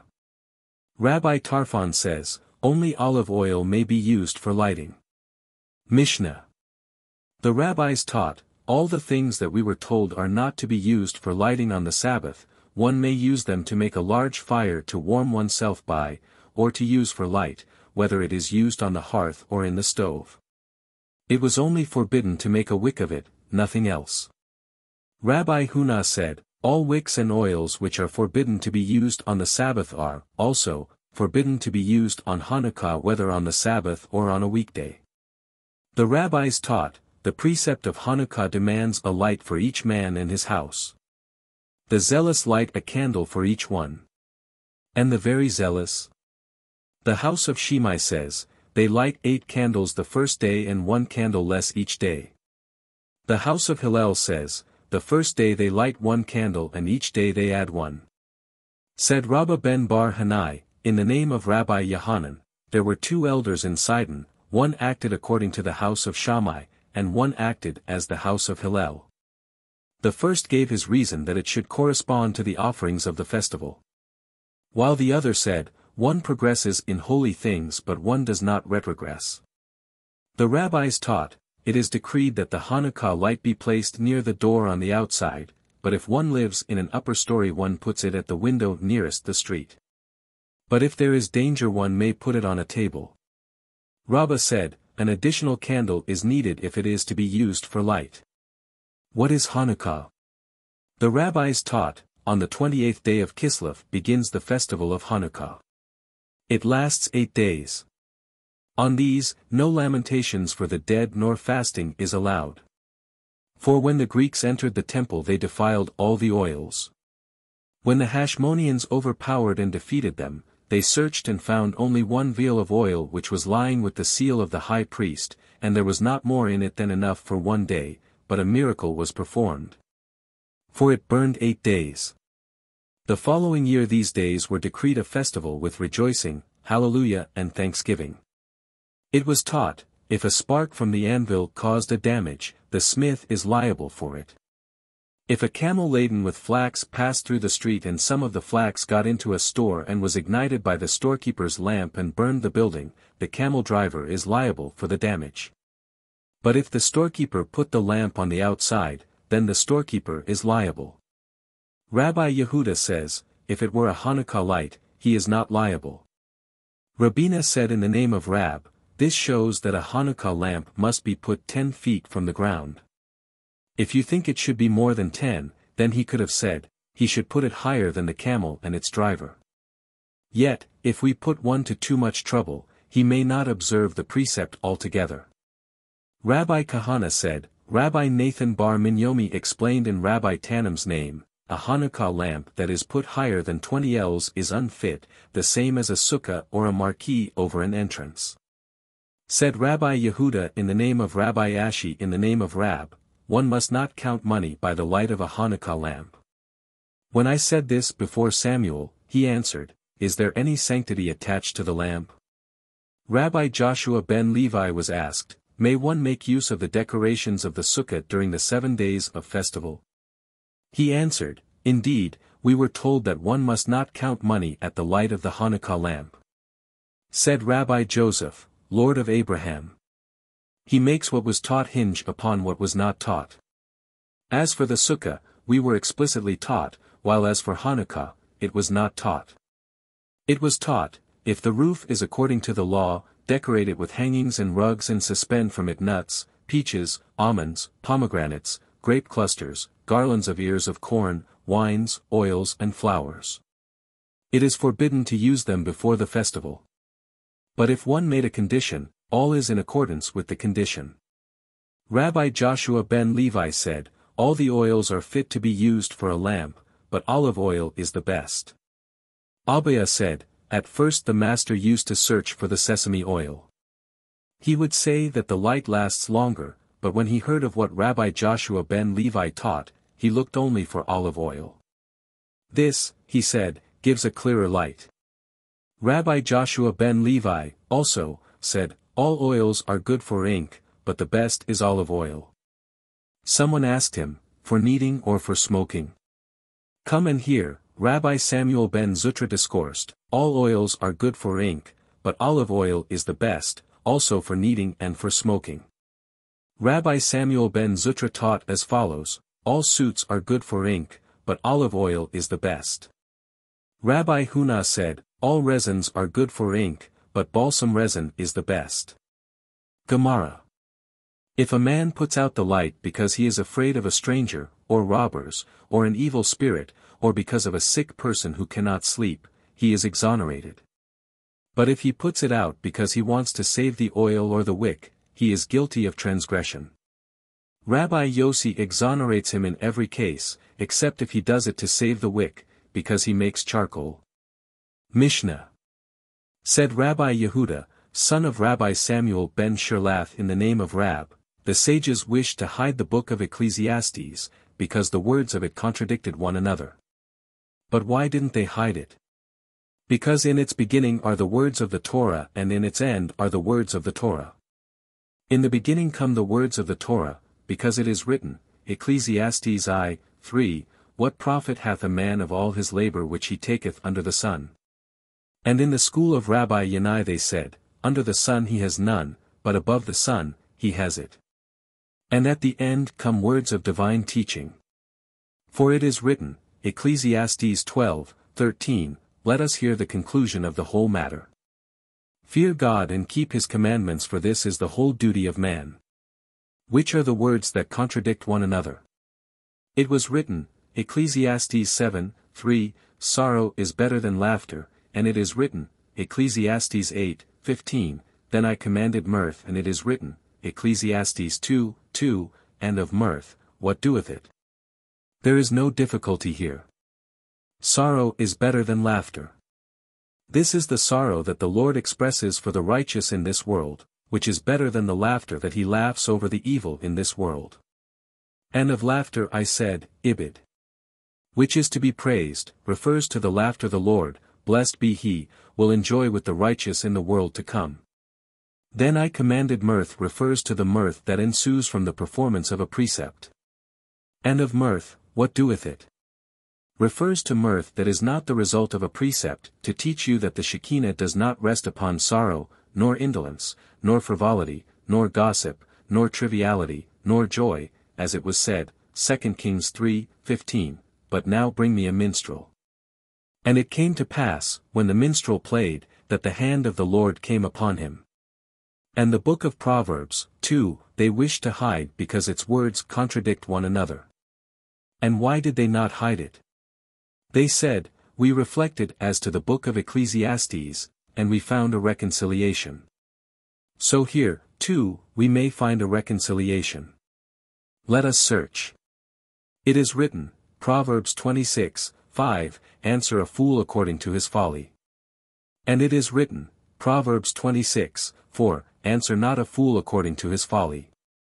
There is no contradiction here. The first speaks of matters of law and the other speaks of matters worldly. Once a man came before Rabbi and said to him, Your wife belongs to me and your children they are mine. Would you like to drink a glass of wine? The man drank and burst. This proved that the man lied. Rabbi's prayers were effective so that his sons were not declared bastards.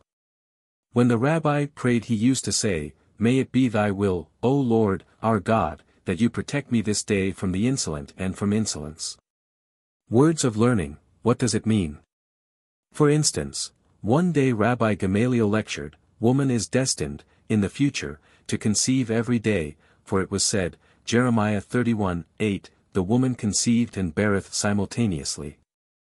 One of his pupils laughed at him and said, Ecclesiastes I, 9, There is no new thing under the sun. Come and I will show you something like it in this world. He went out and showed him a hen. The rabbis taught, a man should always be as patient as Hillel, and not be hot-tempered as Shammai. There is a story that two men made a wager to the effect that whoever will succeed in making Hillel angry would receive 400 zuz. Whereupon one said, I will make him angry. It was just Sabbath Eve, and Hillel was washing his hair. The man went to Hillel's house and at the door shouted, Is Hillel in? Is Hillel in? Hillel dressed himself and confronted the man and said, My son, what wishest thou? The man answered, I wish to ask you a question. You may ask it, my son. Why are the heads of Babylonians round? You have asked a great question, my son, answered Hillel. Because the midwives of the Babylonians are not very experienced. The man waited an hour and came back and shouted, Is Hillel in? Is Hillel in? Hillel dressed again and went out to him, What wishest thou, my son? I wish to ask a question, he said. Ask, my son, ask. Why are the eyes of the Tadmarines inflamed? Thou hast asked a great question. Because they live in sandy places. The man waited another hour, went back and again shouted, Is Hillel in? Is Hillel in? Hillel dressed again and went out to him. What wishest thou, my son? I have tea question to ask. Ask, my son, ask. Why are the feet of the Africans broad? Thou hast asked a great question, my son, answered Hillel. Because they live in watery marshes. Then the man said, I have many questions to ask of you, but fear that you will become angry. Whereupon Hillel adjusted his robes and sat down near him and said, Ask all the questions thou hast to ask. Then the man said, Art thou the Hillel that is prince of Israel? If it is thee, then there should be no more men like thee in Israel. Why? Asked Hillel. Because I lost 400 zuz through thee. Said Hillel, Be careful of thy temper. Hillel is worth that because of him thou shouldst lose 400 zuz and many times 400. But thou canst not make Hillel lose his patience. The rabbis taught, There is the story of a heathen who came before Shammai and said, How many Torahs have you? Shammai answered, 2, the written law and the oral law. The heathen said, I believe you as regards the written law but not as regards the oral law. Convert me, but on condition that you teach me the written law only. Shammai scolded him and sent him away with an insult. He went to Hillel, and Hillel received him with courtesy. The first day he taught him, Aleph, Beth, Gimel, Daleth. The next day Hillel reversed the order. The heathen said, Yesterday you did not teach me this way. Hillel replied, You see that you have to rely on me, so you must rely on me as regards the oral law, too. There is another story of a heathen who approached Shammai and asked that he convert him and teach him the law for as long as he could stand on one foot. He repulsed him with a ruler that was in his hand. The heathen went to Hillel. Hillel said to him, What is not right for thee, do not unto thy neighbor. This is the whole Torah. All the rest is only a commentary on this, go and learn it. Thus Hillel converted him. Then there is the story of a heathen who passed near the academy and heard one of the teachers recite, Exodus 28:4, And these are the garments which they shall make, a breastplate and an ephod. Then he asked for whom are these garments. He was told that these are for the high priest. Then he said, I'll go and become a Jew, so that I shall be made high priest. He went to Shammai and said, Convert me to Judaism, so that I may be appointed high priest. But he repulsed him with the ruler. He then went to Hillel. Hillel converted him, and said to him, Does a man become a king unless he knows the rules and conduct of government? Go and study the rules and laws of government. He went and read. When he came to Numbers 51, and the stranger that cometh nigh shall be put to death, he asked, To whom does this refer? Even to King David, he was answered. So the proselyte reasoned it out for himself. If this refers to the Jews who are called the children of the Lord, and because of his love towards them he called them, Exodus 4:22, Israel is my son, even my firstborn. And still it is written, And the stranger that cometh nigh shall be put to death. How much more an unworthy proselyte, who comes from nowhere with his walking stick and his bag. He came before Shammai and said, Am I fitted to become a high priest? Isn't it written in the law, And the stranger that cometh nigh shall be put to death? He came before Hillel and said, Patient Hillel, may blessings come upon thee, that you brought me under the wings of the Shekinah.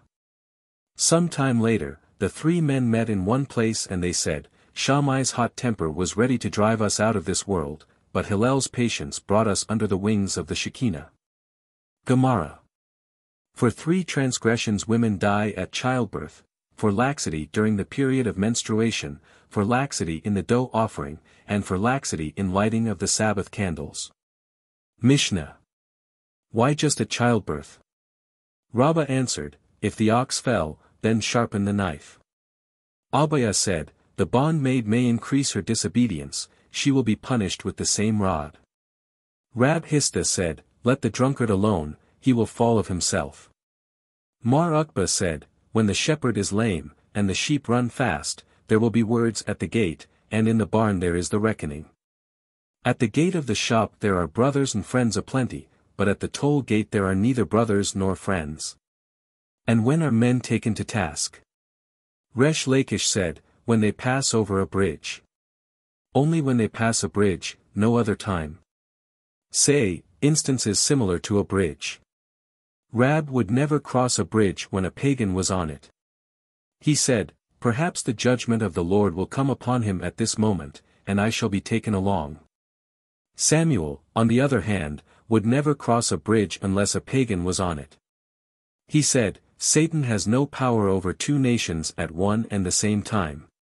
Rabbi Yanai would examine the bridge first, and then he would cross it. Yanai expounded his opinion. He said, a man should never put himself in a dangerous position and say that a miracle will be performed for him, lest it be not performed. And if a miracle is performed, it will be deducted from his merited rewards. The rabbis taught, if one becomes ill and is near death, he is told to make his confession, for all who are sentenced to death are told to make their confession. If he goes out in the street, he should imagine that he is given into the custody of an officer. If he has a headache, he should imagine that he is put in irons. If he is confined to bed, he should feel as if he is put on a scaffold to be judged. For whoever is judged at the scaffold, if he has a great advocate he is saved, but if he has none, he is not saved. And these are a man's advocates, repentance and good deeds. And if 999 vote for his punishment, while one favors him, he is saved. For it was said, Job 33:23, if there be a messenger with him, an interpreter, one among 1,000, to show unto man his uprightness. Then he is gracious unto him, and saith, deliver him from going down to the pit. Gemara. From chapter 2. With what may a woman go out on the Sabbath, and with what may she not go out? A woman shall not go out with braids of wool or braids of linen, or with straps on her head. And she must not take a bath with them, unless she has loosened them. And she must not go out with frontlets or hair ornaments unless they are sewed on. Nor shall she go into the street in a hairnet, nor with a gold tiara on her head, nor with necklaces, nor with earrings or a finger ring without a seal, nor with a needle that has no eye. But if she did go out with them, she need not bring the sin offering. A man shall not go out with a nail-shod sandal, nor with one sandal if his foot is not injured, nor with phylacteries, nor with an amulet that has not been made by an expert, nor in armor, nor in a helmet, nor with greaves. But if he did go out with them, he need not bring a sin offering. A woman shall not go out with a needle that has an eye, nor with a ring that bears a seal, nor with a brooch, nor a compact, nor with a bottle of perfume. And if she did go out with them, she must bring the sin offering. This is the opinion of Rabbi Meir, but the sages say that in the case of a compact or a bottle of perfume she need not bring the sin offering.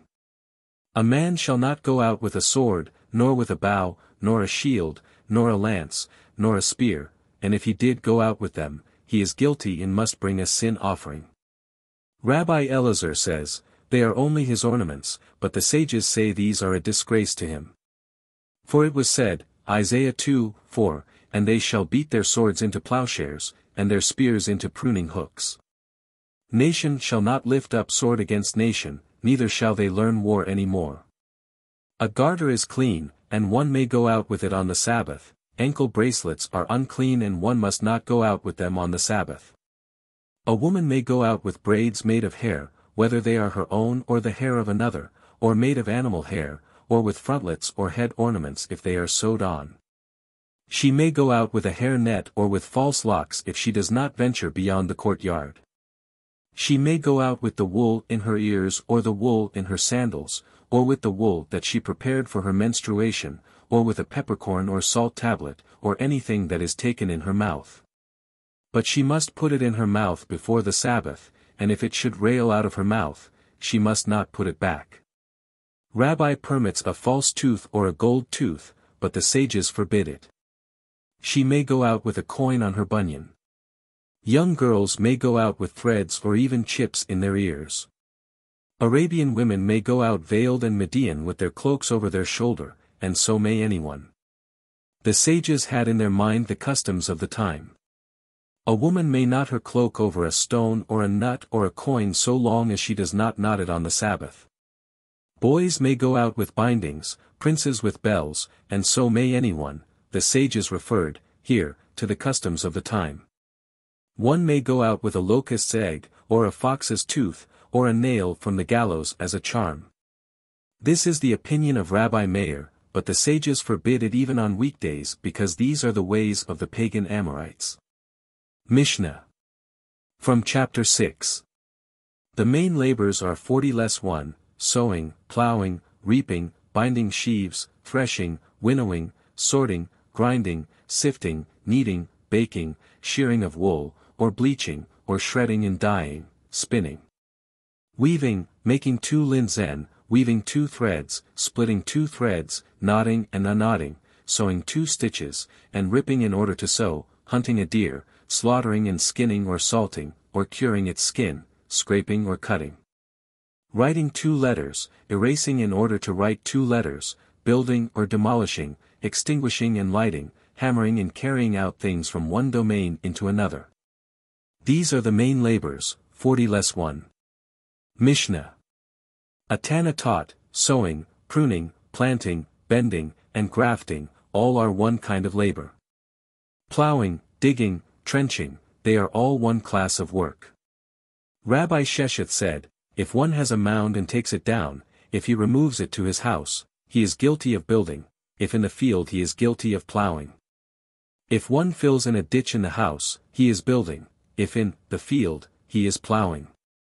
We learned, reaping, wire-making, sheaf-binding, are all one class of work. Rabbah said, he who takes out salt of a salt pit is guilty of sheaf-binding. Abaya says, sheaf-binding applies only to produce of the earth. Threshing, we learned, threshing, beating, scattering, they are all one class of work. Gemara. From chapter 7. Rabbi Yehuda said, in the name of Rab, of all the things that the Holy One, blessed be He, created in His world, He did not create a thing for naught. He created the snail as a cure for a wound, the fly against the wasp, the mosquito against the snake against the eruption, the spider against the scorpion. How do you proceed with it? You take a black one and a white one and cook them together and you rub with it. The rabbis taught, there are 5 fears that the weak exert on the strong. The mafjia, an African gnat, over the lion, the gnat over the elephant, the fear of the scorpion for the spider, the eagle for the swallow, and the fear of the leviathan for the kilbith. Said Rab Yehuda in the name of Rab, what verse refers to this? Amos v. 9, that strengthened the despoiled over the strong. Rabbi Zerah met Rab Yehuda at the door of his father-in-law and noticed that he was in a very cheerful mood, and if he would ask him all the secrets of the world he would be answered. So he asked him, why do the goats go in front and the sheep in the rear? He told him, it is according to creation, first it was darkness and then there was light. Why is it that one species are covered and the other are not? Those which cover us are themselves covered, but those that cover not us are uncovered. Why is the tail of a camel short? Because it eats thorns. Why is the tail of an ox long? Because it grazes in the meadows and must beat off the gnats. Why is the proboscis of a locust soft? Because it lives among the willows, and if it were hard it would break off, and the locust would be blind. Gemara, from chapter 8. Passover, Tractate Pessahim. On the eve of the 14th, of Nisan, a search for leavened matter is conducted by the light of a candle. Any place where leavened matter is not brought in does not require searching. Why was it said that in the cellar, 2 rows must be searched? Because it is a place where leavened matter might be brought in.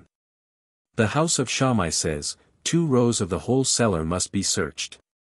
But the house of Hillel says only the 2 outer rows, the top rows. Mishna.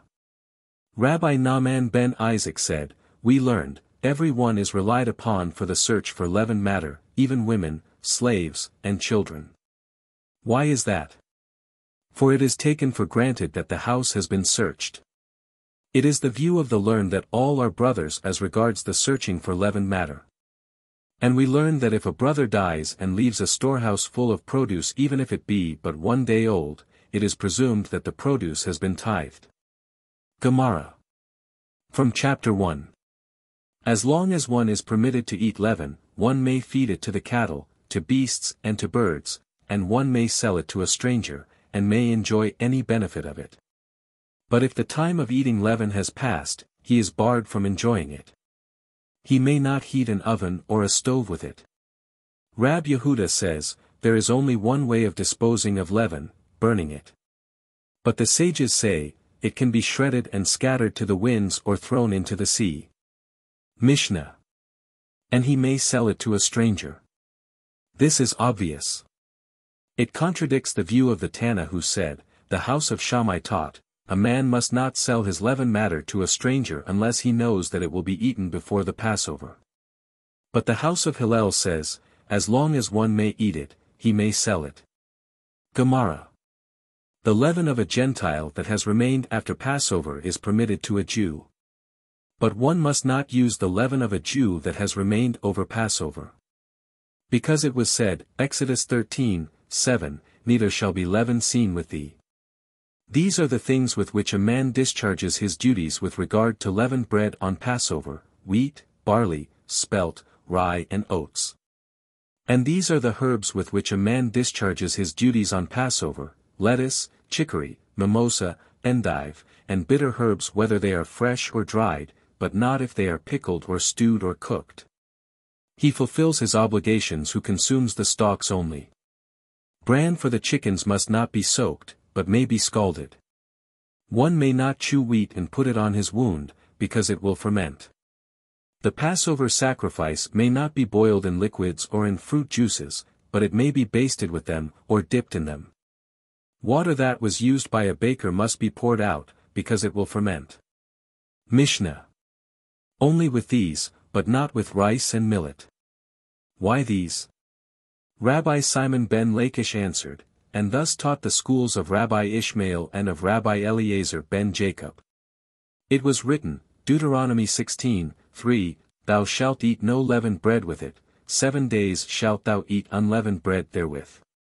With foods that come to be leavened, one discharges his duty by eating unleavened bread made thereof, but those that do not become leavened, but decay, are excluded. Thus the Mishnah does not agree with Rabbi Yohanan ben Nuri, who teaches that rice is a species of corn, and if one eats it in the leavened state, one is found guilty. For it was taught, Rabbi Yohanan ben Nuri forbids rice and millet because it is near leaven. A question was asked, does near leaven mean that it becomes leaven quickly, or is it meant that it is near leaven, but never becomes leaven? Rabbi Akiba is of the opinion that dough kneaded with milk, wine, oil or honey may not be used. Indeed, we were taught, dough must not be kneaded on the Passover with wine, oil or honey. If it was kneaded, in accordance with Rabbi Gamaliel, it must be burned at once. But the sages say it may be eaten. Rabbi Akiba related, when I spent a week with Rabbi Eliezer and Rabbi Joshua, I kneaded for them dough with wine, oil and honey, and they said nothing. Though one must not knead, one may smooth the surface with them. This is in accordance with the first Tana. The sages say, with that milk which one may knead, one may smooth, and they all agree that one must not knead with warm water. There is no controversy here. One speaks of the first day of the festival while the other speaks of the second day. Thus said Rabbi Joshua to his sons, on the first, knead not for me with milk, but from then on you may knead for me with milk. But it was taught, one must not knead dough with milk, and if one kneaded with milk, the whole loaf is forbidden. This is a precaution because one may get the habit of transgression. Rather, he said thus, knead not for me with honey on the first day, and knead not for me with honey from then on. If you wish you may say that he spoke thus of milk. Gemara. From chapter 2. These are the things that must be removed on Passover: Babylonian curds, Median beer, Edomite vinegar, Egyptian beer, dyer's brew, cooked starch, and the paste of scribes. Rabbi Eliezer says, women's ornaments also. And this is the rule, everything that was made of any grain must be removed for Passover. These are forbidden as a precaution, but they do not incur death penalty. Mishna.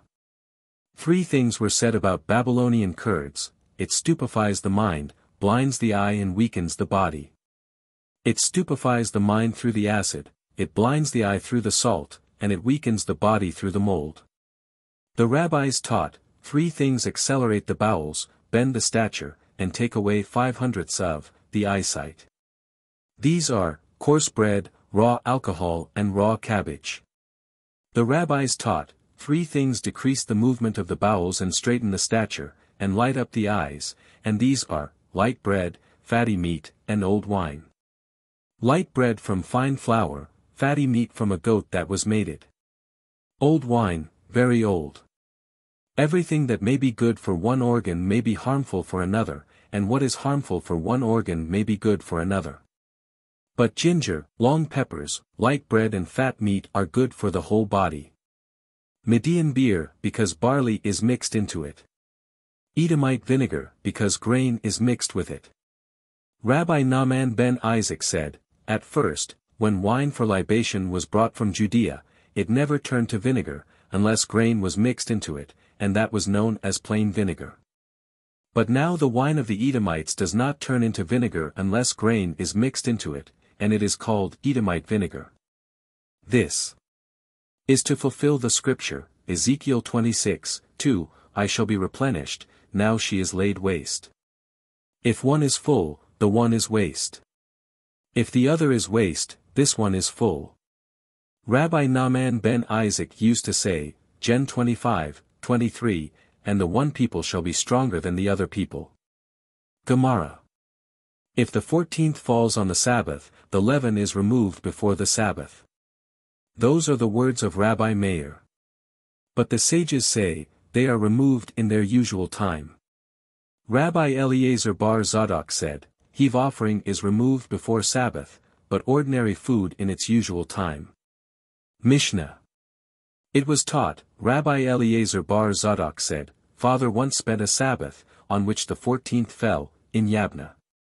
When Zonin, one of Rabbi Gamaliel's officers, came in and announced, the time has come to remove the leaven, I went along with Father and we removed the leaven.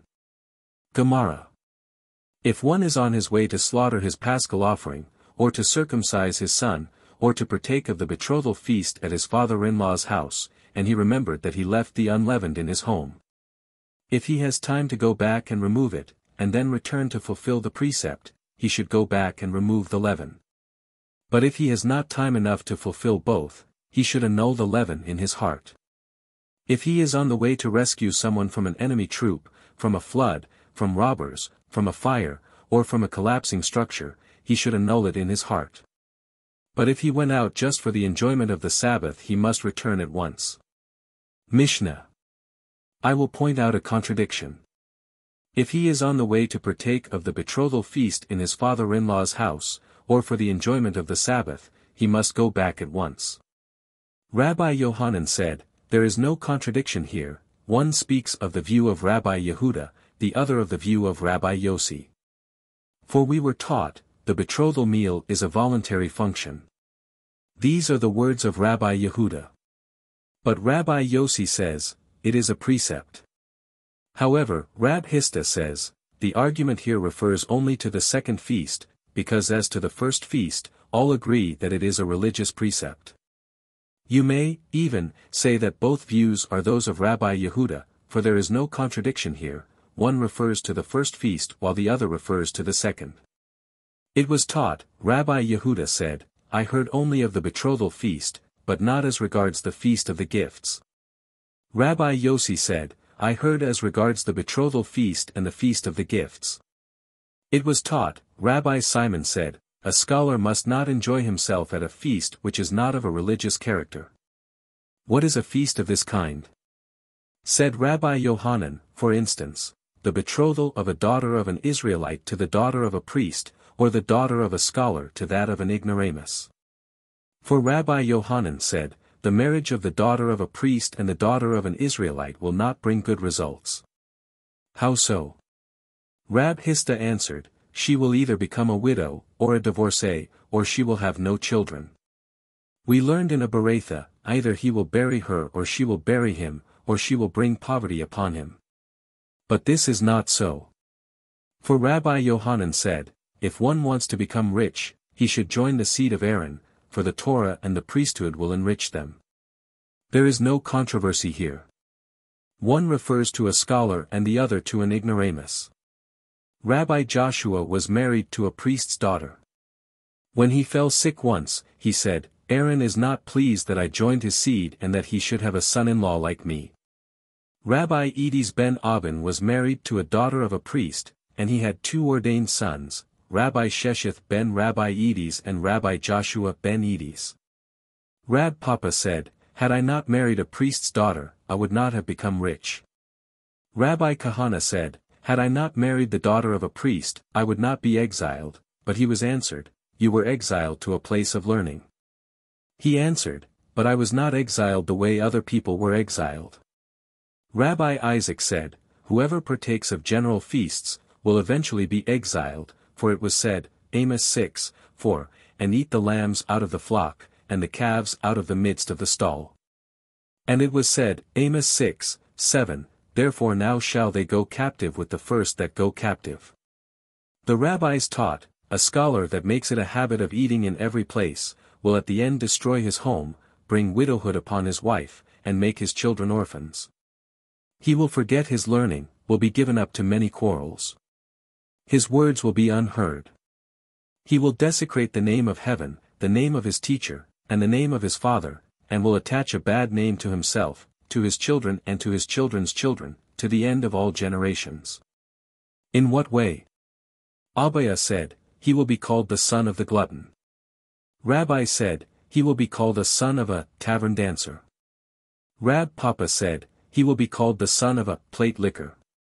Rabbi Shemaiah said, the son of a man who sleeps in his clothes.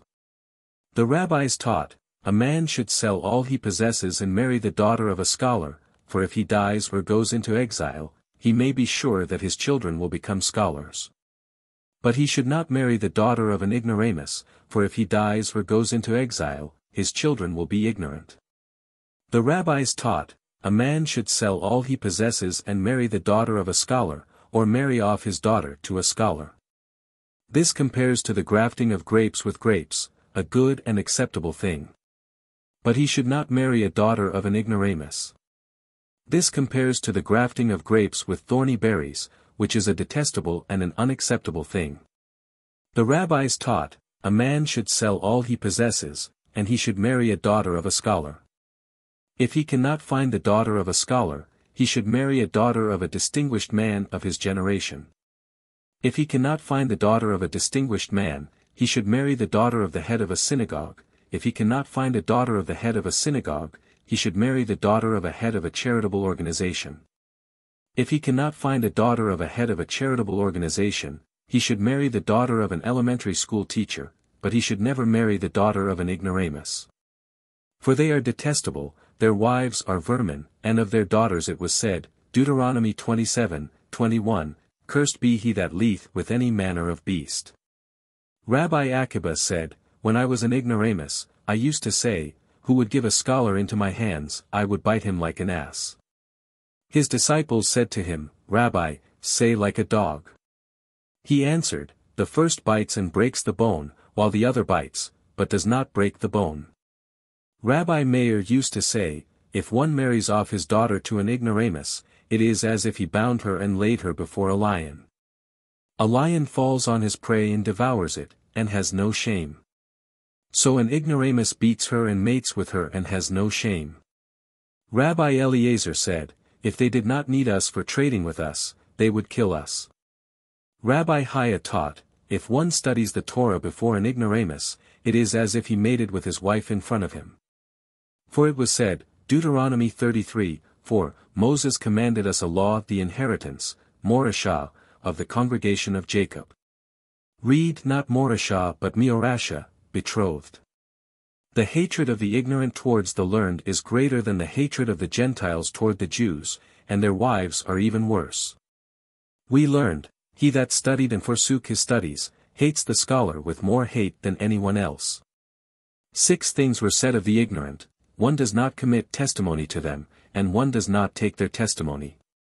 One does not reveal a secret to them, one does not appoint them as guardians for orphans, one does not appoint them as guardians of charity chests, and one does not join their company on a trip. Gemara. From chapter 3. Where the custom is to work on Passover Eve until midday, one may work until midday, but in a place where the custom is not to work, one must not work. If a man went from a place where the custom is not to work to a place where the custom is to work, or from a place where the custom is to work to a place where the custom is not to work, he is bound by the stricter custom of the place whence he came, or to the stricter custom of the place to which he has come. But on no account must he act differently from the local custom, because it may lead to strife. Mishna. Why only on Passover Eve? This should refer even to Sabbath Eve, or the eve of other festivals. For we learned, whoever does work on Sabbath Eve or on the eves of festivals, from afternoon prayers onward, shall never see a sign of blessing. There it is said, only after the afternoon prayer he is forbidden to do work, but not near the afternoon prayer. But here it is said, from midday on. Then, there he merely sees no sign of blessing, but he is not banned, but here he is placed under the ban. The rabbis taught, some are industrious and profit by it, but others are industrious and incur a loss. One is lowly and profits by it, another is lowly and incurs a loss. One is industrious and profits when he works the whole week but not on Sabbath Eve. But another is industrious and incurs a loss, when he works the whole week and on Sabbath Eve. A lowly man who profits is he who does not work the whole week and does not work on Sabbath Eve. A lowly man who incurs a loss is one who does not work the whole week but works on Sabbath Eve. The rabbis taught, whosoever looks for his wife's earning in working at the mill, shall never see a sign of blessing. The earnings of his wife means through peddling. At the mill means through hiring her out.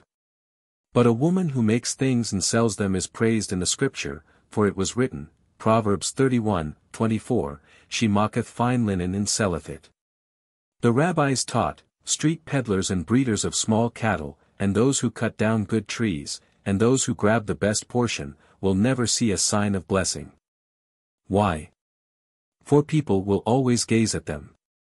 In 4 instances there is no sign of blessing to be found, the earnings of scribes, the earnings of interpreters, and the earnings of orphans, and monies that come from overseas.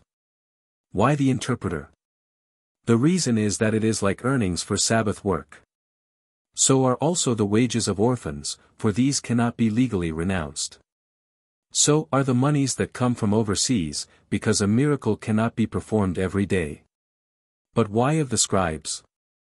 Rabbi Joshua ben Levi answered, the sages of the great assembly spent 24 days in fasting and prayer, so that the scribes should not grow rich.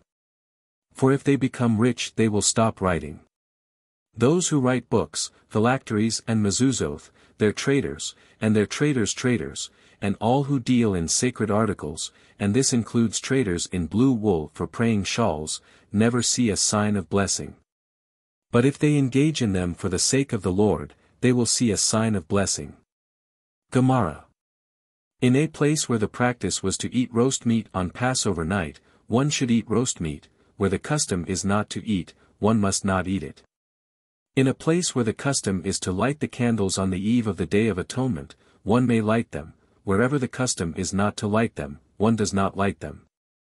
But one lights the candles in the synagogue, in the house of study, in dark alleys and near a sick person. Where it is the custom to work on the 9th of Ab, one may work. In a place where the custom is not to work, one must not work. And in all places scholars must not work. Rabbi Gamaliel says, a man should always make a scholar of himself. The sages said, in Judea, they worked on Passover Eve till noon, but in Galilee, they did not work at all. As to work on the night of the 14th, the house of Shammai forbid it, but the house of Hillel permit it until dawn. The men of Jericho inaugurated 6 things, for 3 they were not reproved, for 3 they were reproved. And these are the things for which they were not reproved: they grafted date palms all day long, they pattered the "Hear, O Israel," and they reaped and stacked the produce before the Omer offering. And for the following they were reproved: they were permitted the fruit of sanctified trees, they ate fallen fruit from under the trees on the Sabbath, and they gave tithes from green vegetables. For these the sages reproved them. Mishna. King Hezekiah did 6 things. With 3, the sages agreed, and with 3, they disagreed. He dragged the bones of his father on a bier made of ropes, and the sages approved of it. He demolished the copper serpent, and they approved of it. He hid away the book of cures, and they approved of it. And of 3 things they did not approve. He took down the doors of the temple and sent them to the king of Assyria, and they did not approve of it. He dammed the waters of the upper Gittin, and they did not approve of it. He lengthened the month of Nisan, and they did not approve of it. Baraita. From chapter 4. The Passover offering is slaughtered in 3 divisions. For it was said, Exodus 12:6, and the whole assembly of the congregation of Israel shall kill it. Assembly, congregation, and Israel. The first division entered, the temple court was filled. Whereupon the gates of the court were closed. Then they sounded the horn, first sustained, then staccato, and then sustained. The priests stood in rows, and in their hands they held silver basins and basins of gold.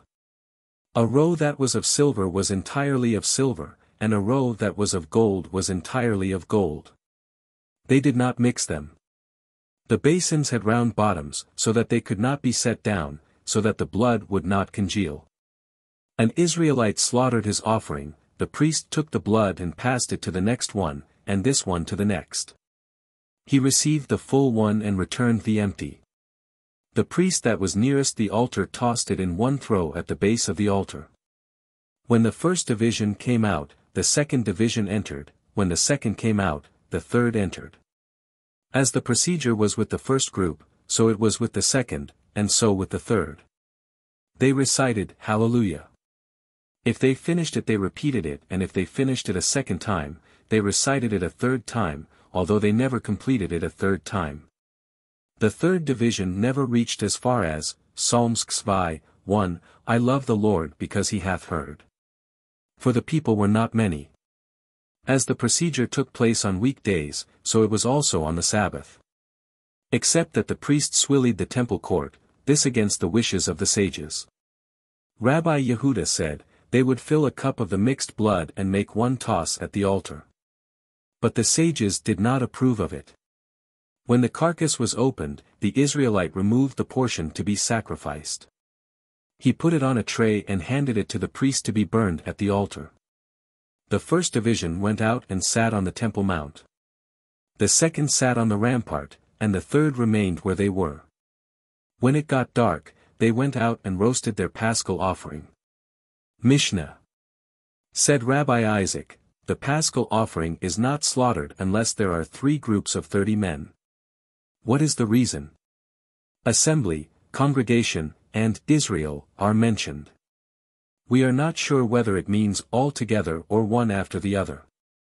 Therefore, we need 3 groups of 30 each, so that we will have at the same time 3 groups, and 3 following each other. In that case, 50 are also sufficient. First 30 enter and perform the ritual, then 10 enter, and 10 follow them. No one was ever crushed in the temple court on Passover, except once in the time of Hillel. An old man was crushed, and this was known as the Passover of the crushed. King Agrippa once wanted to count the host of Israel. So he said to the high priest, count the paschal offerings. Whereupon the priest took a kidney from each lamb. And there were 600,000 pairs of kidneys, double the number of those that went out of Egypt. And that excluded those who were away on a journey and those who were unclean. And at least 10 people were registered for each sacrificed lamb. This was called the Passover of the throngs. Gemara. From chapter 5. How is the paschal lamb roasted? One brings a skewer of pomegranate wood, and inserts it through the mouth to the buttocks and puts the knees and the entrails inside of it. These are the words of Rabbi Yossi, the Galilean. Rabbi Akiba said, "This is not roasting, it's boiling, the knees and the entrails are hung outside of it. The paschal offering must not be roasted on a metal spit, nor on a grill." Rabbi Zadok said, "It happened once that Rabbi Gamaliel said to his slave Tabi, 'Go out and roast the paschal lamb on a grill,' but if it touched the earthenware of the oven, he had to cut off that part." Mishna. From chapter 7.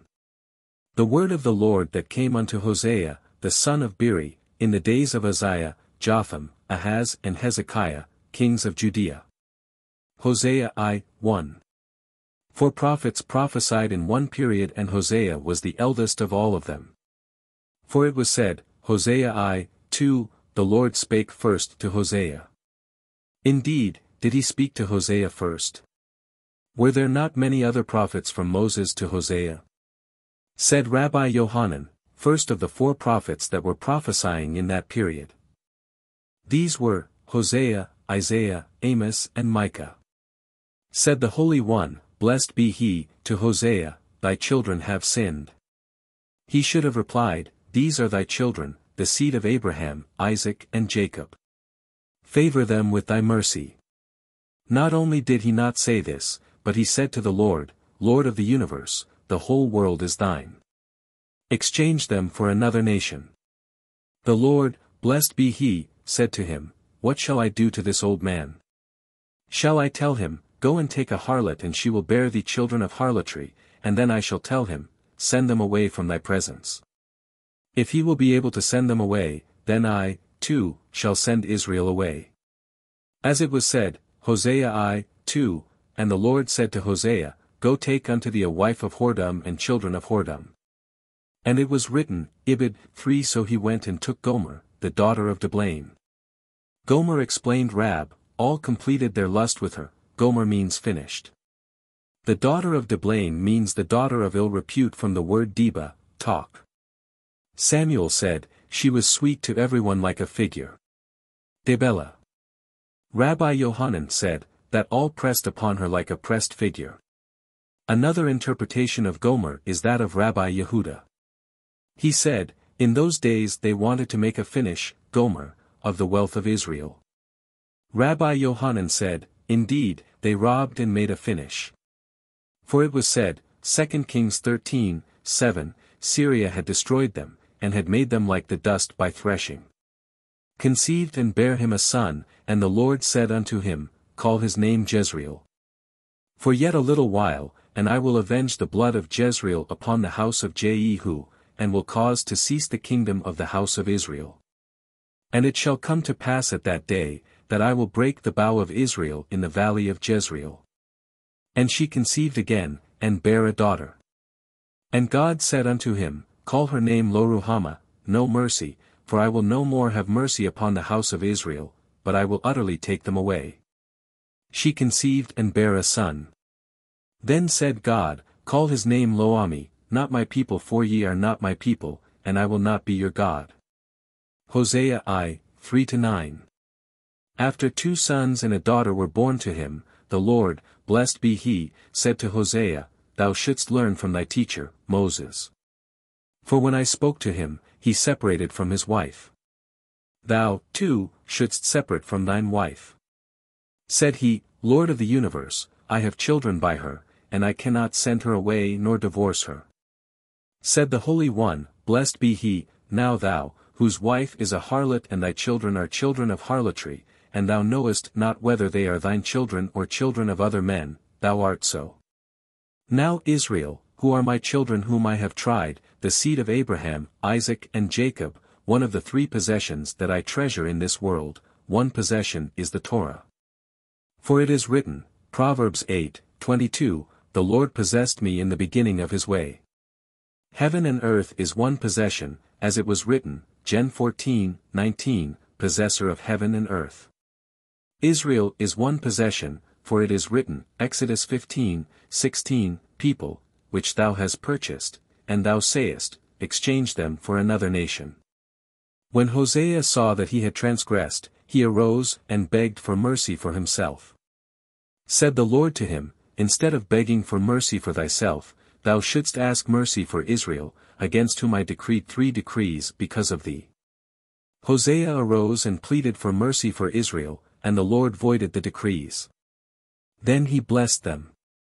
Rabbah said, The world is 6,000 parsangs, and the density of the skies is 1,000 parsangs. The first is a tradition, the second is logic.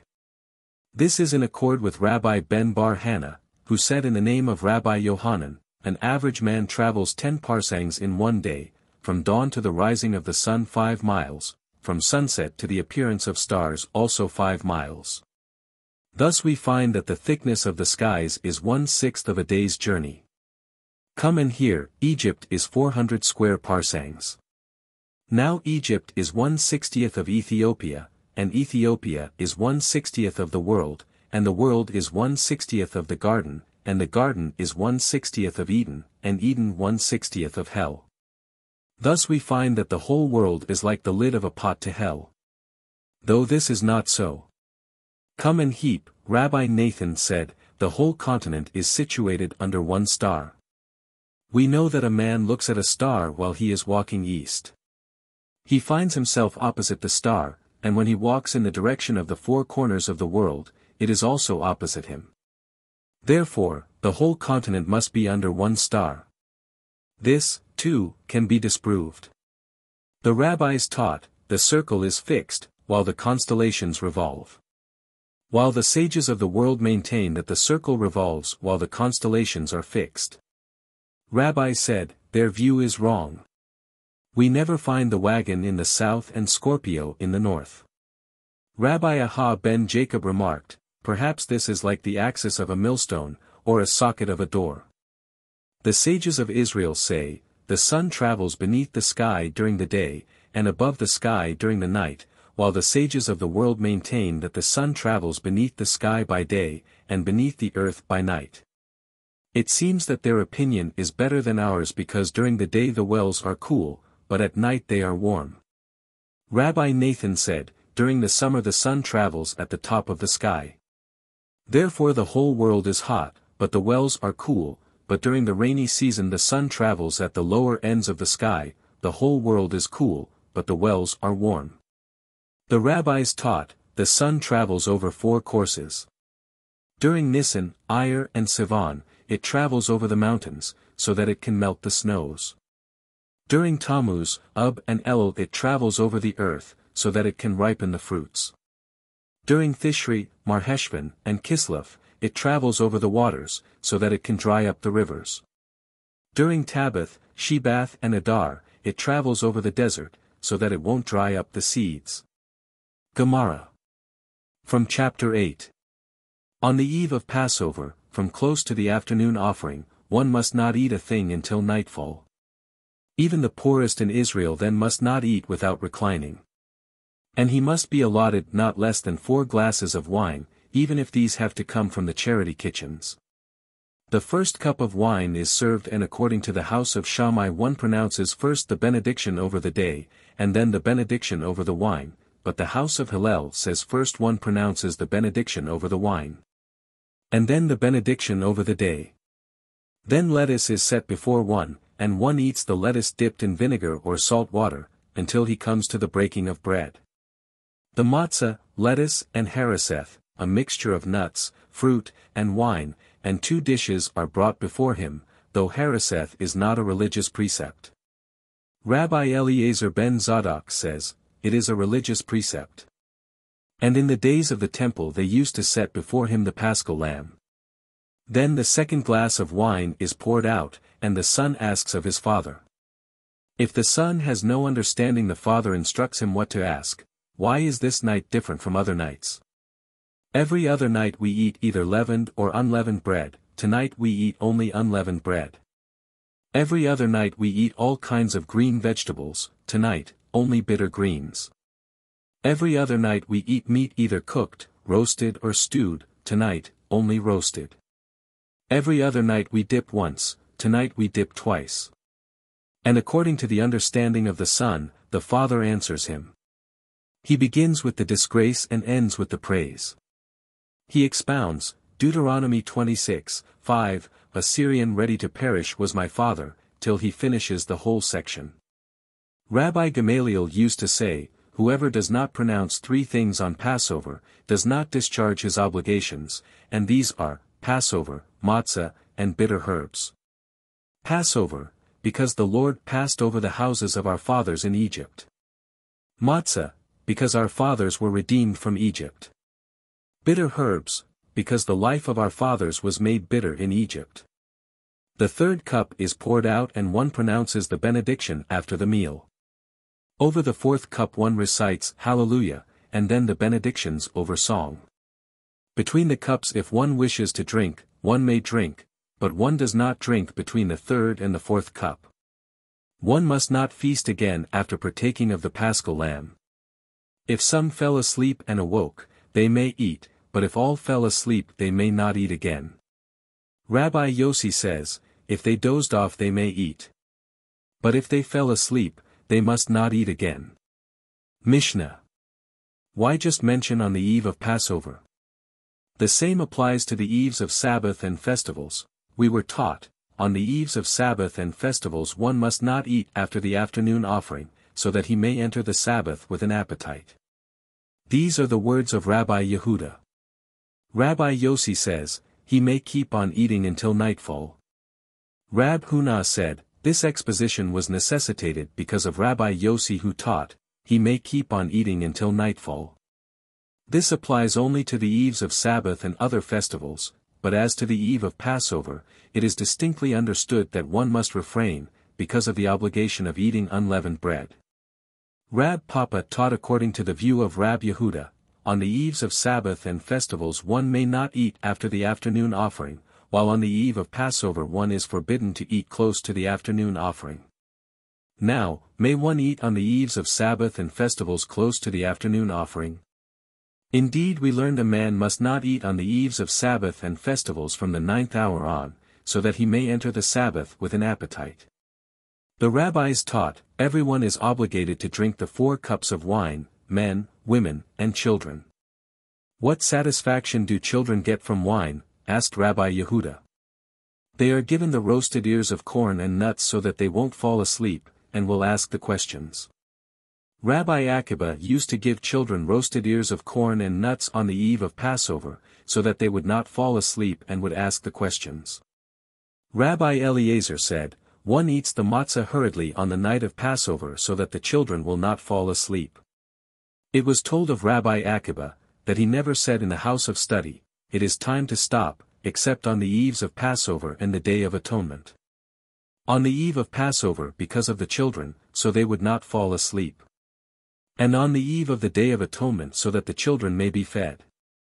The rabbis taught, it is a man's duty to make his children and his household happy on the festival, for it was said, Deuteronomy 16:14, and thou shalt rejoice in thy feast, thou, and thy son, and thy daughter, and thy manservant. And thy maidservant, and the Levite, the stranger, the fatherless, and the widow that are within thy gates. With what does he make them happy? With wine. Rabbi Yehuda said, men with what is right for men and women with what is proper for women. Men with what is proper for them, wine. And women with what? Rabbi Joseph said, in Babylonia they used to give brightly colored garments. In Palestine, linen garments beautifully starched and ironed. Rabbi Yehuda ben Bethira said, when the temple was in existence, there was no rejoicing, but with meat, for it was said, Deuteronomy 27:7, and thou shalt offer peace offerings, and shall eat there, and rejoice before the Lord thy God. But now that the temple is no more, there is no rejoicing except with wine. For it was said, Psalms 15, and wine that mocketh glad the heart of man. He who suspends his bread basket in his house, brings about poverty.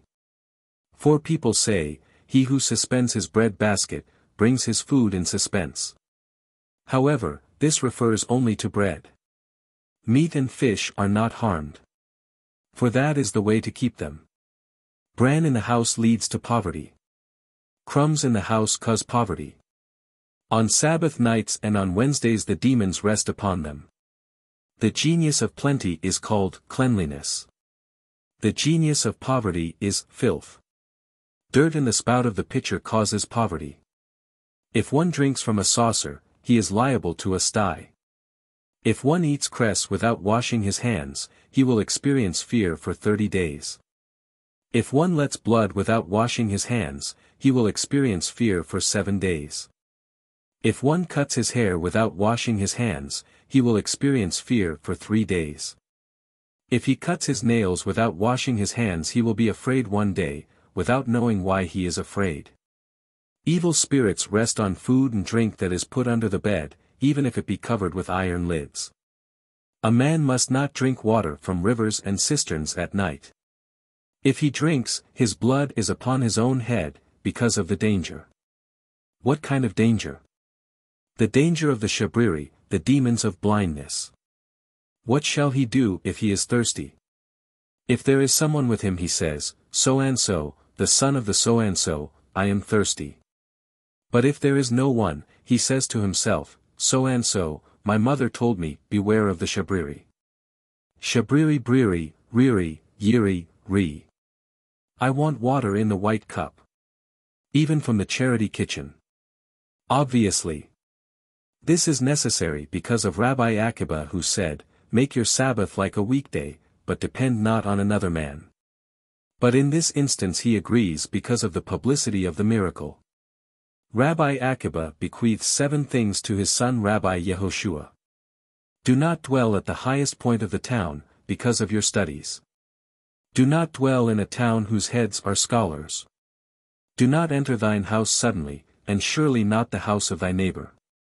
Do not leave shoes off thy feet.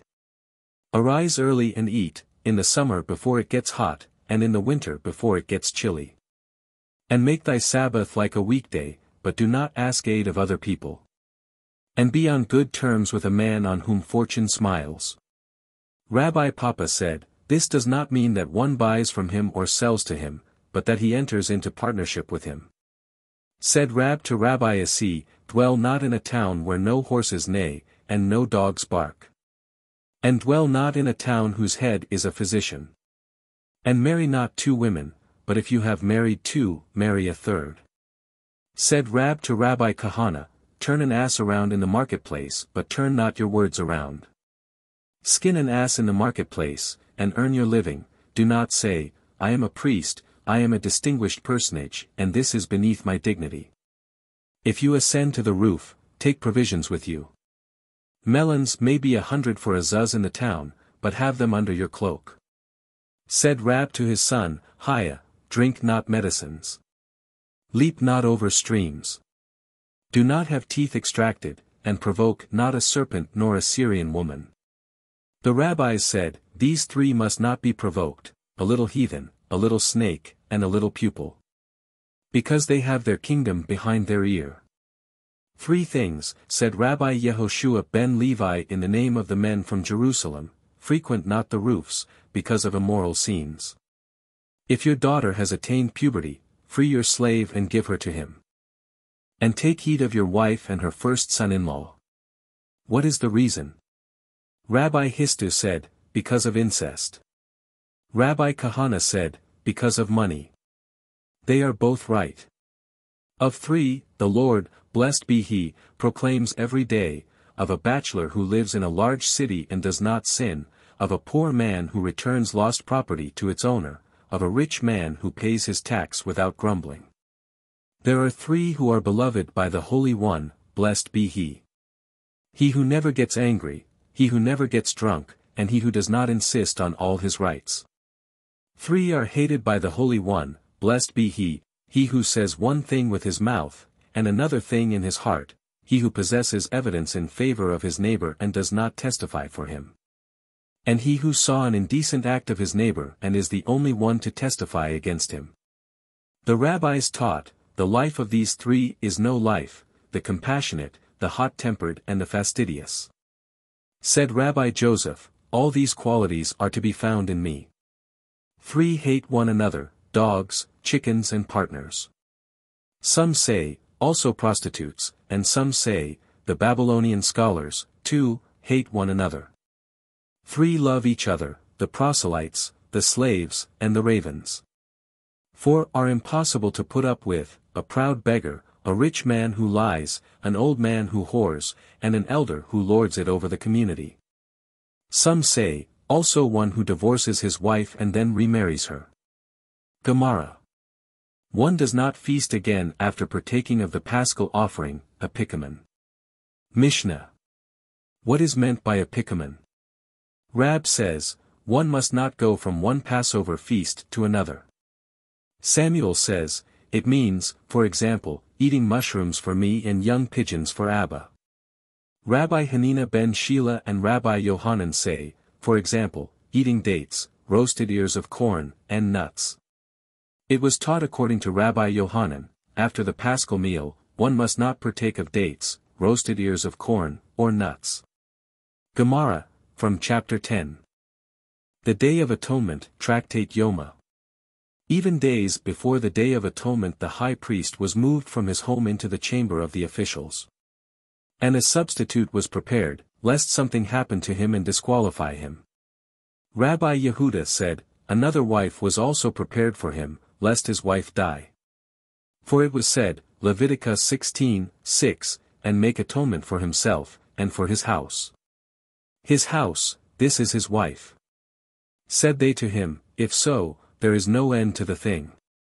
They appointed for him elders from the elders of the court, who read before him of the order of the day, and they said to him, my master, high priest, read with thine own mouth, you might have forgotten, or you might have never learned.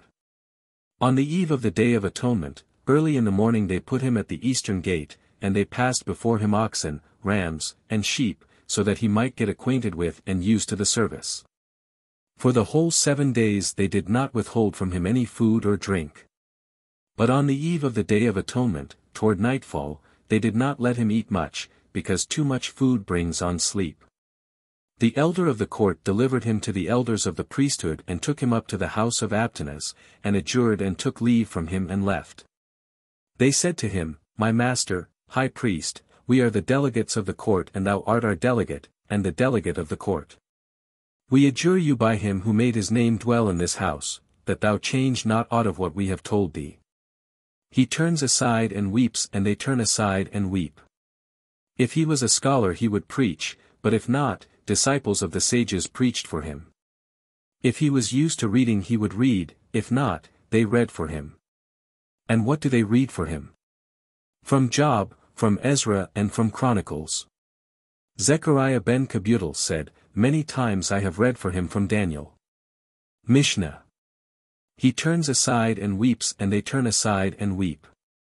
He turned aside and wept because he was suspected of being a Sadducee, and they turned aside and wept, for as Rabbi Joshua ben Levi said, when someone suspects another who is guiltless, he will be punished bodily. What was all this about? So that he would not arrange the incense outside and then bring it into the Holy of Holies, as the Sadducees were apt to do.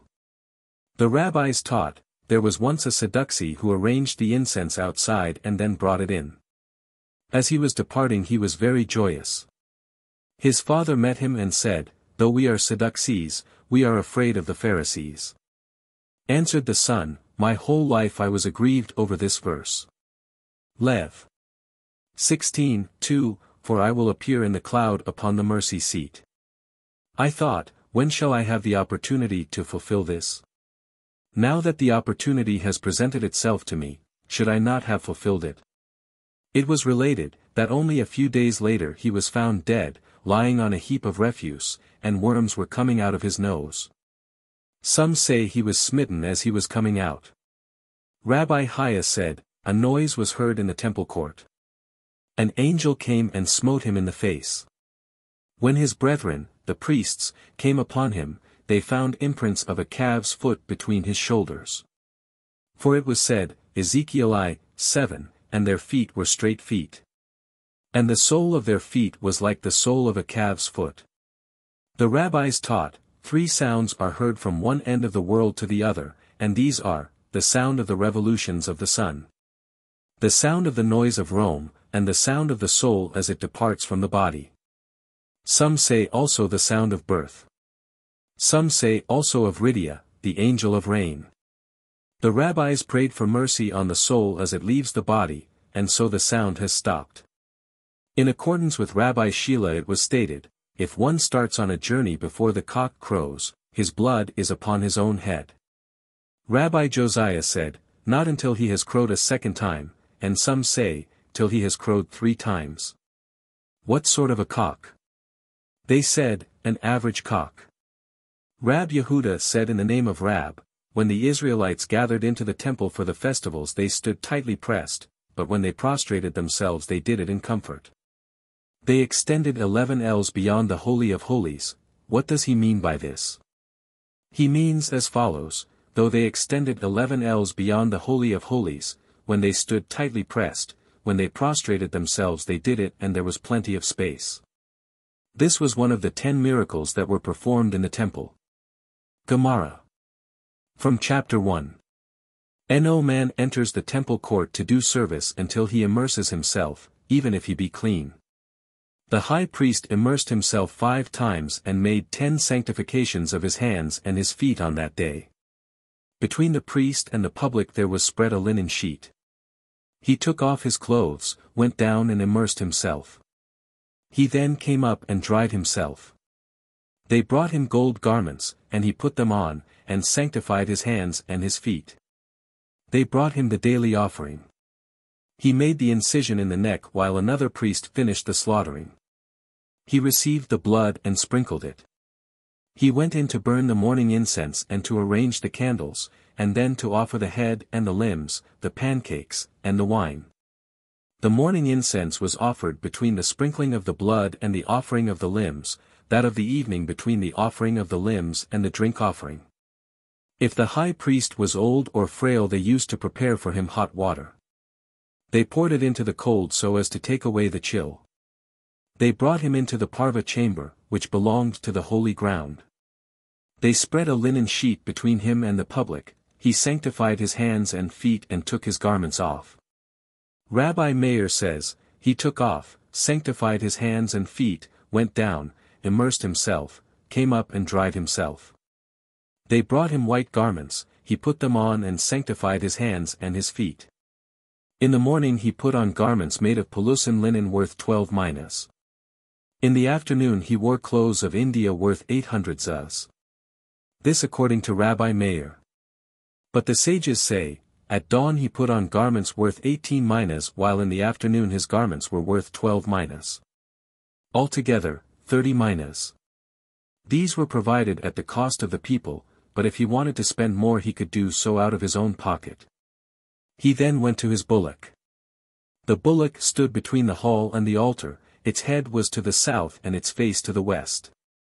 The priest stood in the east and his face was to the west. He put his hands on the bullock and made his confession.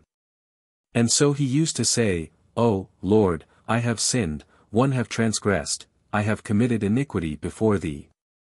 I and my house. O Lord, forgive the sins, the transgressions, and the iniquities that I have sinned, transgressed and committed before thee, I and my house, as it is written in the laws of Moses, thy servant. Lev. 16:30, For on that day shall the priest make an atonement for you, to cleanse you that ye may be clean from all your sins before the Lord. And they answered after him, Blessed be the name of his glorious kingdom forever and ever. He then came to the east, to the north of the altar, the deputy priest at his right, and the chief of the house of the fathers of the temple at his left. There were the 2 he-goats. There was also an urn with 2 straws, for drawing lots. They were made of boxwood, but Ben Gamla later made them of gold, for which his name is remembered with praise. Ben Catton made 12 corks for the wash basin that originally had only 2. He also made a device for the basin, so that the water would not be contaminated during the night. King Monabaz made all the handles of the vessels of the Day of Atonement out of gold. His mother, Helena, made a golden candelabra over the entrance to the temple. She also made a tablet of gold, on which was written the paragraph of Sotah. A miracle happened to the gates of Nicanor, and he was remembered in honor. But these were remembered in dishonor, those of the house of Garmu, they would not teach how to make the shewbread, those of the house of Abtanaz, for they would not teach how to make the incense. Hygros ben Levi, who knew how to sing, but would not teach it to anyone, ben Kamsar, who would not teach the art of writing. Of the first they said, Parovx, 7, the memory of the just is blessed. Of the latter it was said, Prov.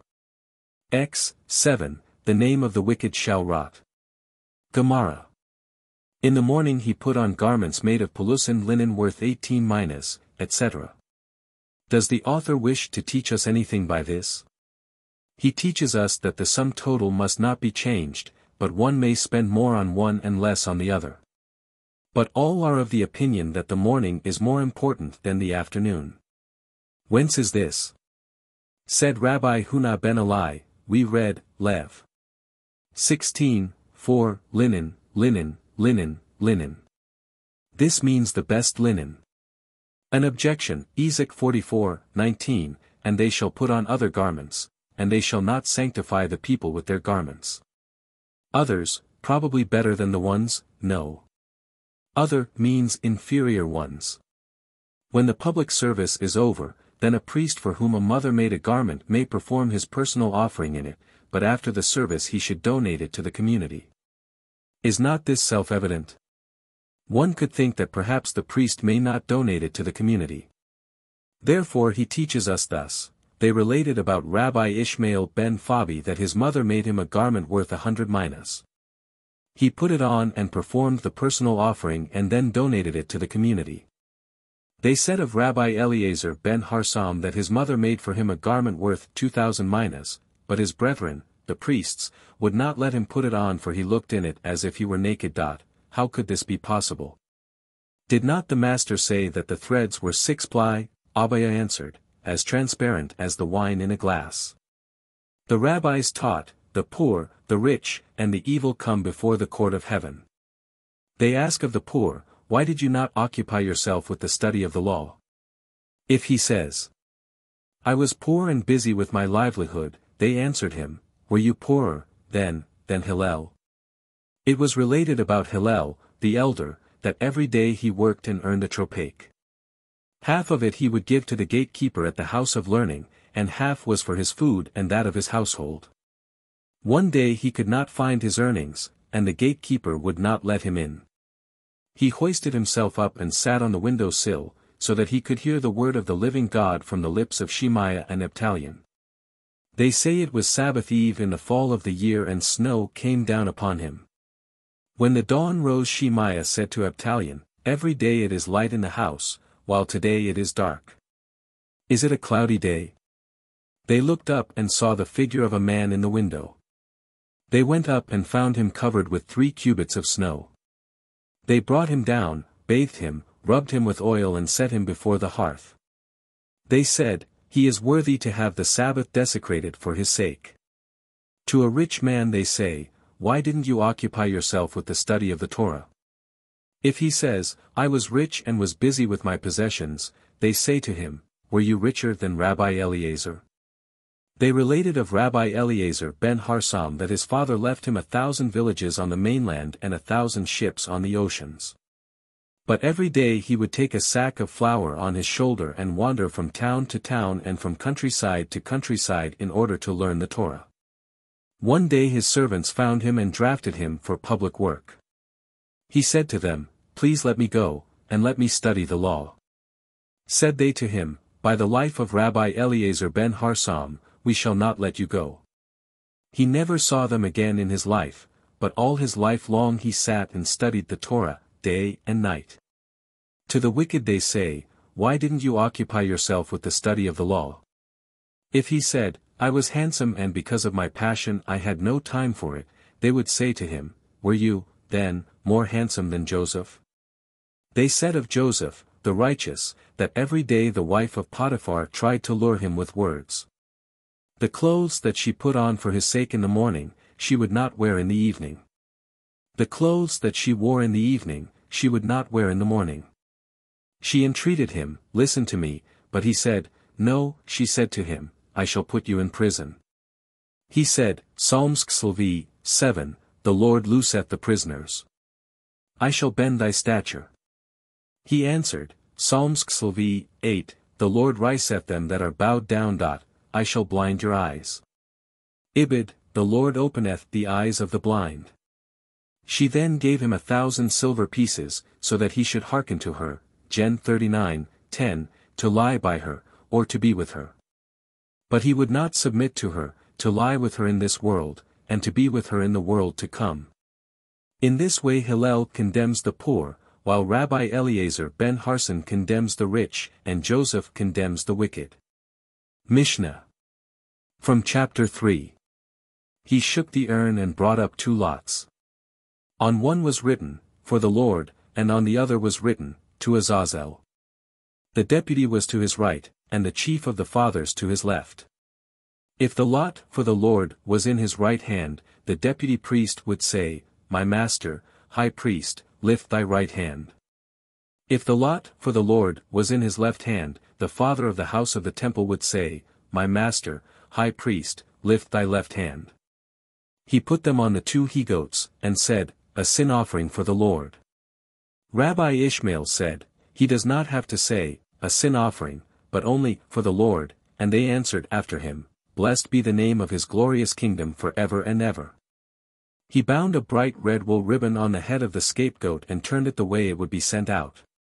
And the goat that was to be slaughtered he turned towards the place where it would be slaughtered. Then he came again upon his bullocks, put his hands on them and made his confession. Mishna. From chapter 4. The ladle and the pan were handed to him. He took 2 hands full of the incense and put it into the ladle, which was large if his hand was large, and it was small if his hand was small, for that was the measure. He took the pan in his right hand and the ladle in his left hand. He walked through the temple till he came between the 2 curtains that separate the holies from the Holy of Holies. There was the space of an ell between them. Rabbi Yossi says, There was only 1 curtain, for it was said, Exodus 26:33, And the veil shall divide unto you between the holy place and the most holy. The outer curtain was tied back from the south side, while the inner was tied back on the north side. He walked between them until he reached the north side. When he reached the north he turned his face to the south, and walked to the left of the curtain, till he reached the Arkansas. When he reached the ark, he put the pan between the 2 poles. He heaped up the incense on the coals, and the whole house was filled with smoke. He went out the way he came in, and said a short prayer in the corridor. He did not prolong his prayer, so as not to terrify Israel. When the ark was taken away, there was a stone left there from the days of the early prophets, and it was called the foundation stone. It was 3 fingerbreadths high, and on this he put the pan. He took the blood from the one who was stirring it. He entered the place where he was supposed to enter, and he stood in the place where he was supposed to stand, and sprinkled the blood once upwards and 7 times downwards.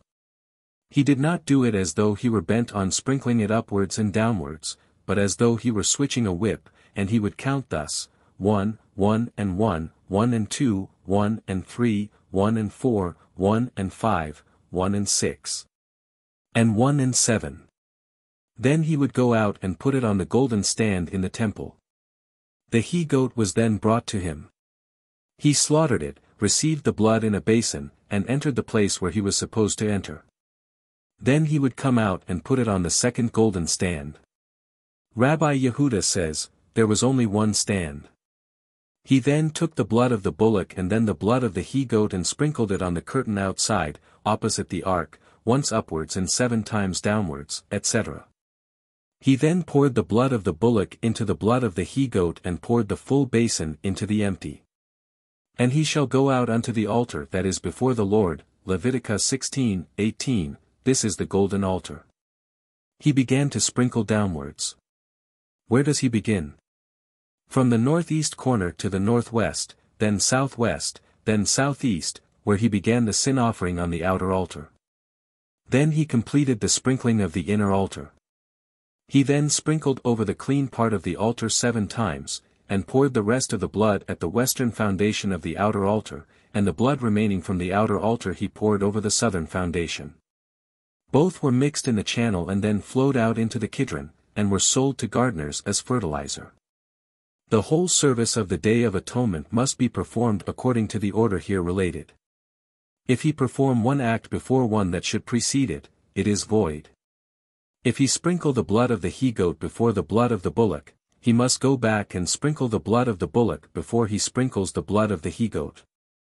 If the blood was poured out before he had finished the sprinkling in the inner temple, he must get other blood and start anew, sprinkling first in the inner temple, and so on, in the temple, and on the golden altar. For each of them is a separate atonement. Rabbi Eliezer and Rabbi Simon say, in the place where he stopped there he begins again. Mishna. And said a short prayer. What did he pray for? Rabba ben Ar Ada and Rabban ben Ar. Ada both related in the name of Rab, may it be thy will, O Lord our God, that the coming year be full of rains and hot. Is then a hot year beneficial? Rather he said, if it is hot, let there be plenty of rain. Rabbi Aha the son of Rabba said the prayer according to Rabbi Yehuda, may there not depart a ruler from the house of Judah. And may the people of Israel not require sustenance one of another. And hearken not to the prayers of travelers. Rabbi Hanina ben Dosa was traveling once, when a rain came down. He prayed, Lord of the universe, the whole world is comfortable, while I am suffering. The rain stopped at once. When he arrived home he said, the whole world is suffering, while Hanina is comfortable.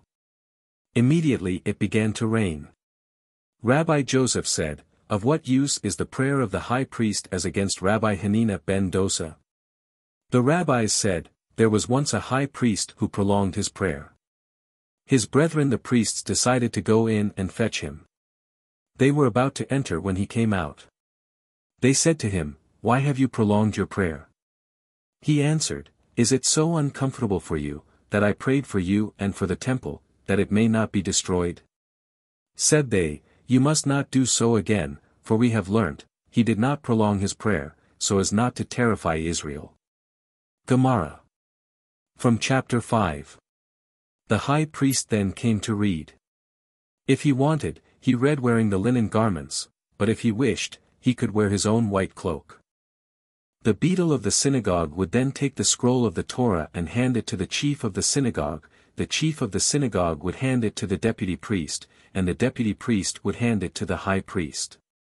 The high priest received it standing and read, Leviticus 16, after the death, and Leviticus 23:27, also on the 10th day. Then he rolled up the scroll of the Torah and put it in his bosom and spoke, more than I have read before you is written here, and on the 10th which is in the book of Numbers, he recited by heart. And he pronounced upon it 8 benedictions, for the Torah, for the service, for thanksgiving, for the forgiveness of sin, and for the temple separately, and for the people of Israel separately, and for Jerusalem separately. And for the priests separately, and for all others he said a prayer. Whoso saw the high priest read, saw not the bullock and the he-goat being burnt. And he who saw the bullock and the he-goat burn, saw not the high priest when he read. Not because this was forbidden, but because the distance was too great, and both acts were performed at the same time. If he read in the linen garments, he sanctified his hands and his feet, took off his clothes, went down, immersed himself, came up and dried himself.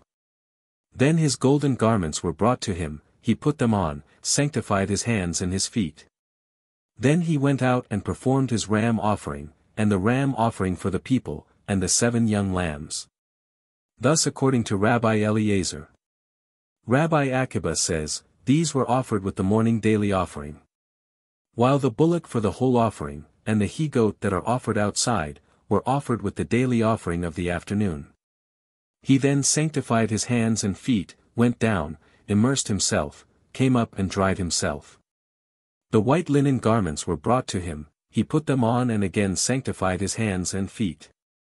He then went in to get the ladle and the pan. He sanctified his hands and his feet, took off his garments, went down, immersed himself, came up, dried himself. His golden garments were brought to him, he put them on, sanctified his hands and his feet, and went in to burn the afternoon incense and to fix the candles. Again he sanctified his hands and his feet, and took the garments off. His own clothes were then brought to him, he then dressed, and they accompanied him to his home. And he was wont to prepare a feast for his friends, because he had returned safely from the temple. The high priest performs the service in 8 vestments, while the ordinary priest performs in 4, in a robe, trousers, a mitre and a girdle. The high priest adds a breastplate, an apron, a cloak, and a frontlet. In these were the Urim and Thummim of which inquiries were made. But they inquired only for the king, or for the chief of the court, or for one who was indispensable to the community. Mishna. From chapter 7. On the Day of Atonement it is forbidden to eat, drink, wash, anoint, put on sandals, and to have marital relations.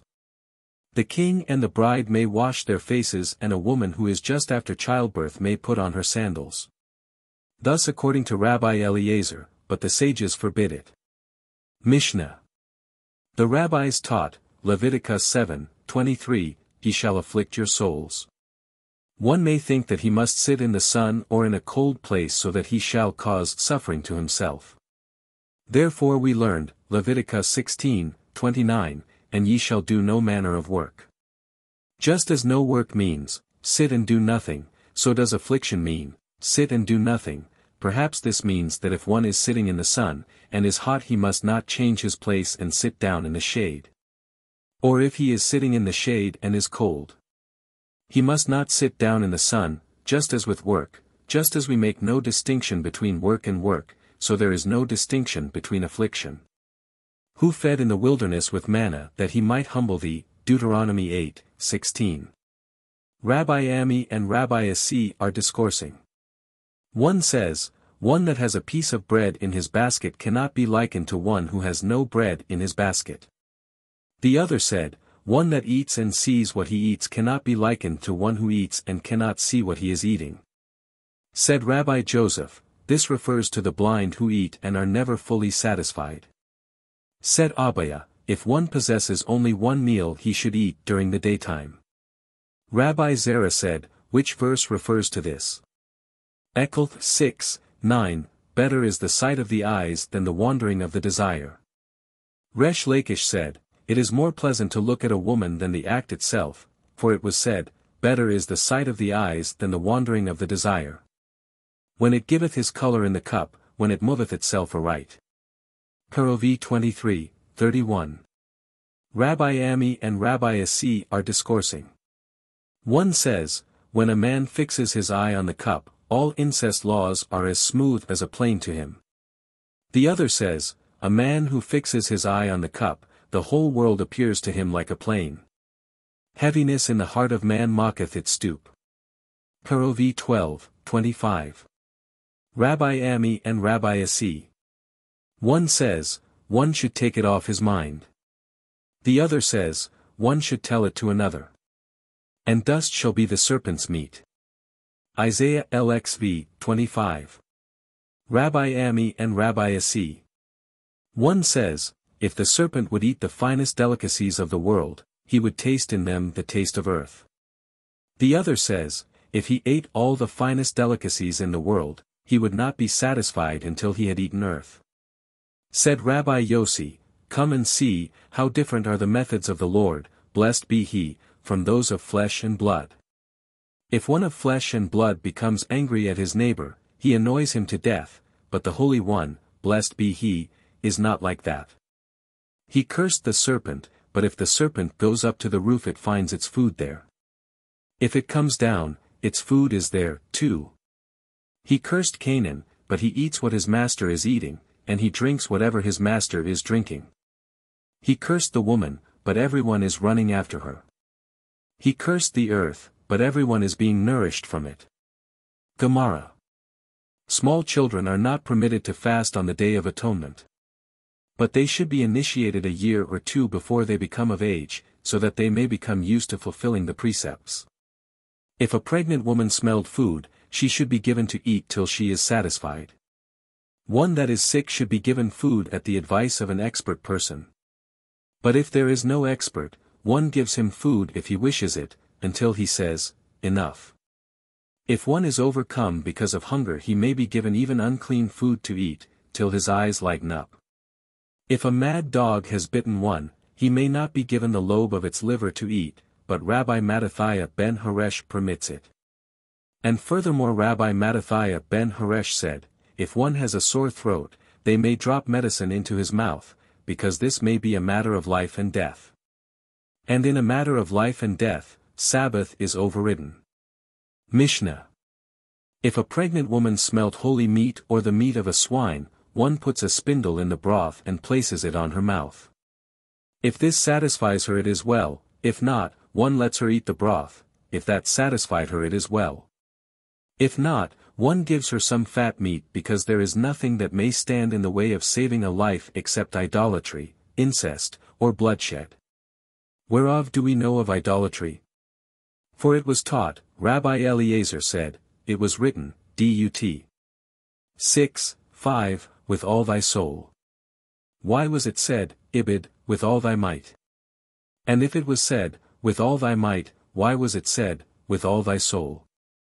This was said for a person to whom his life is dearer than his gold, therefore it was said, with all thy soul. But in case there is a man to whom his gold is dearer to him than his life, it was said, with all thy might. Whereof do we know of incest and bloodshed? We learned, Rabbi said, Deuteronomy 22:26, for when a man riseth against his neighbor, and slayeth him, even so is this matter. Why this comparison between bloodshed and the rage of a betrothed maiden? This was meant to teach us, and indeed it does teach, just as we are obligated to save the betrothed maiden even if we have to kill the man that is trying to rape her, so is it also in the case of a murderer. And just as we should rather be killed than murder another person, so also in the case of a betrothed maiden, one should rather allow himself to be killed than commit rape. But wherefrom do we deduce that this applies to murder? This is simple. A man came once to Rabbah and said to him, the chief of my village instructed me to kill someone. He said, if I do not kill the man, he will kill me. Rabbah answered, let him kill you, but you must not commit murder. Do you believe that your blood is redder than his? The blood of that man may be redder than yours. Once a pregnant woman smelt food. They inquired of Rabbi. He said, go and whisper into her ear that this is the Day of Atonement. They did it, and she was quite satisfied. Whereupon Rabbi proclaimed this verse, Jeremiah 5, before I formed thee in the belly I knew thee. Her offspring was Rabbi Yohanan. Then there was the case of another pregnant woman who smelt food. When they inquired of Rabbi Hanina, he too said, go and whisper into her ear that this is the Day of Atonement. They did it, but she was not satisfied. The rabbi then pronounced the verse, Psalms 58:3, the wicked are estranged from the womb. Her offspring was Shabbatai, the hoarder of provisions. Gemara. If someone is caught beneath a fallen structure, and there is doubt whether he is there or not, whether he is alive or dead, whether he is a Jew or a Gentile, they must clear away the debris. If the man is found alive they may continue the clearing, but if he is dead, they must leave him there. Mishna. If one is overcome with hunger he should be given honey and all sorts of sweets, for honey and sweet food enlighten the eyes. Though there is no proof of this, there is an intimation of it, for it was said, 1 Samuel 14:29, see, I pray you how mine eyes have been enlightened, because I tasted a little of this honey. Why is this no proof? Because here there are no words of being overcome with hunger. Abaya said, this refers only to eating after the meal. But before the meal such things stimulate the appetite, for it is written, 1 Samuel 32:12, and they found an Egyptian in the field and brought him to David, and gave him bread, and he did eat, and they made him drink water. And they gave him a piece of a cake of figs, and 2 clusters of raisins, and when he had eaten, his spirit came again to him, for he had eaten no bread, nor drunk any water, 3 days and 3 nights. Rab Naaman said in the name of Samuel, if one is overcome with hunger, he should be given a piece of fat tail meat with honey. Rab Huna ben Rabbi Joshua said, also pure flour with honey. Rab Papa said, even barley flour with honey.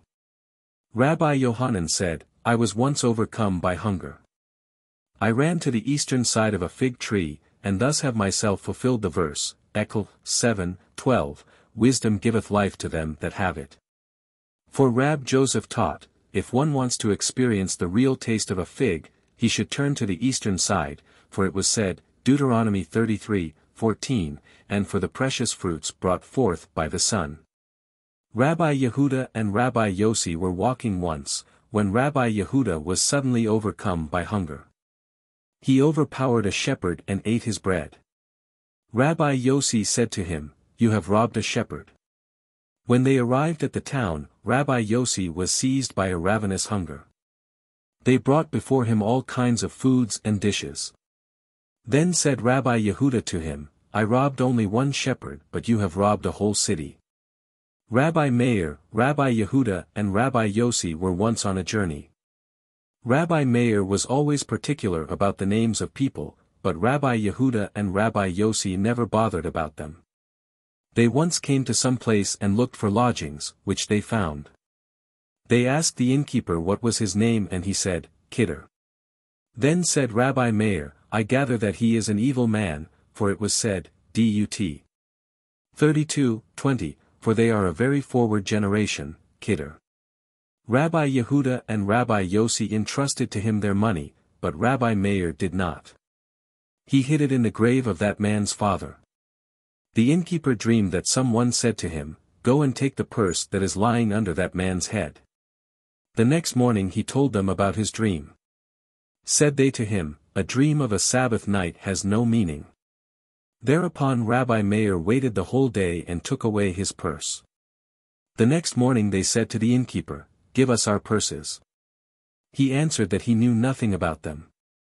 Then Rabbi Meir said to them, "Why didn't you pay any attention to the name?"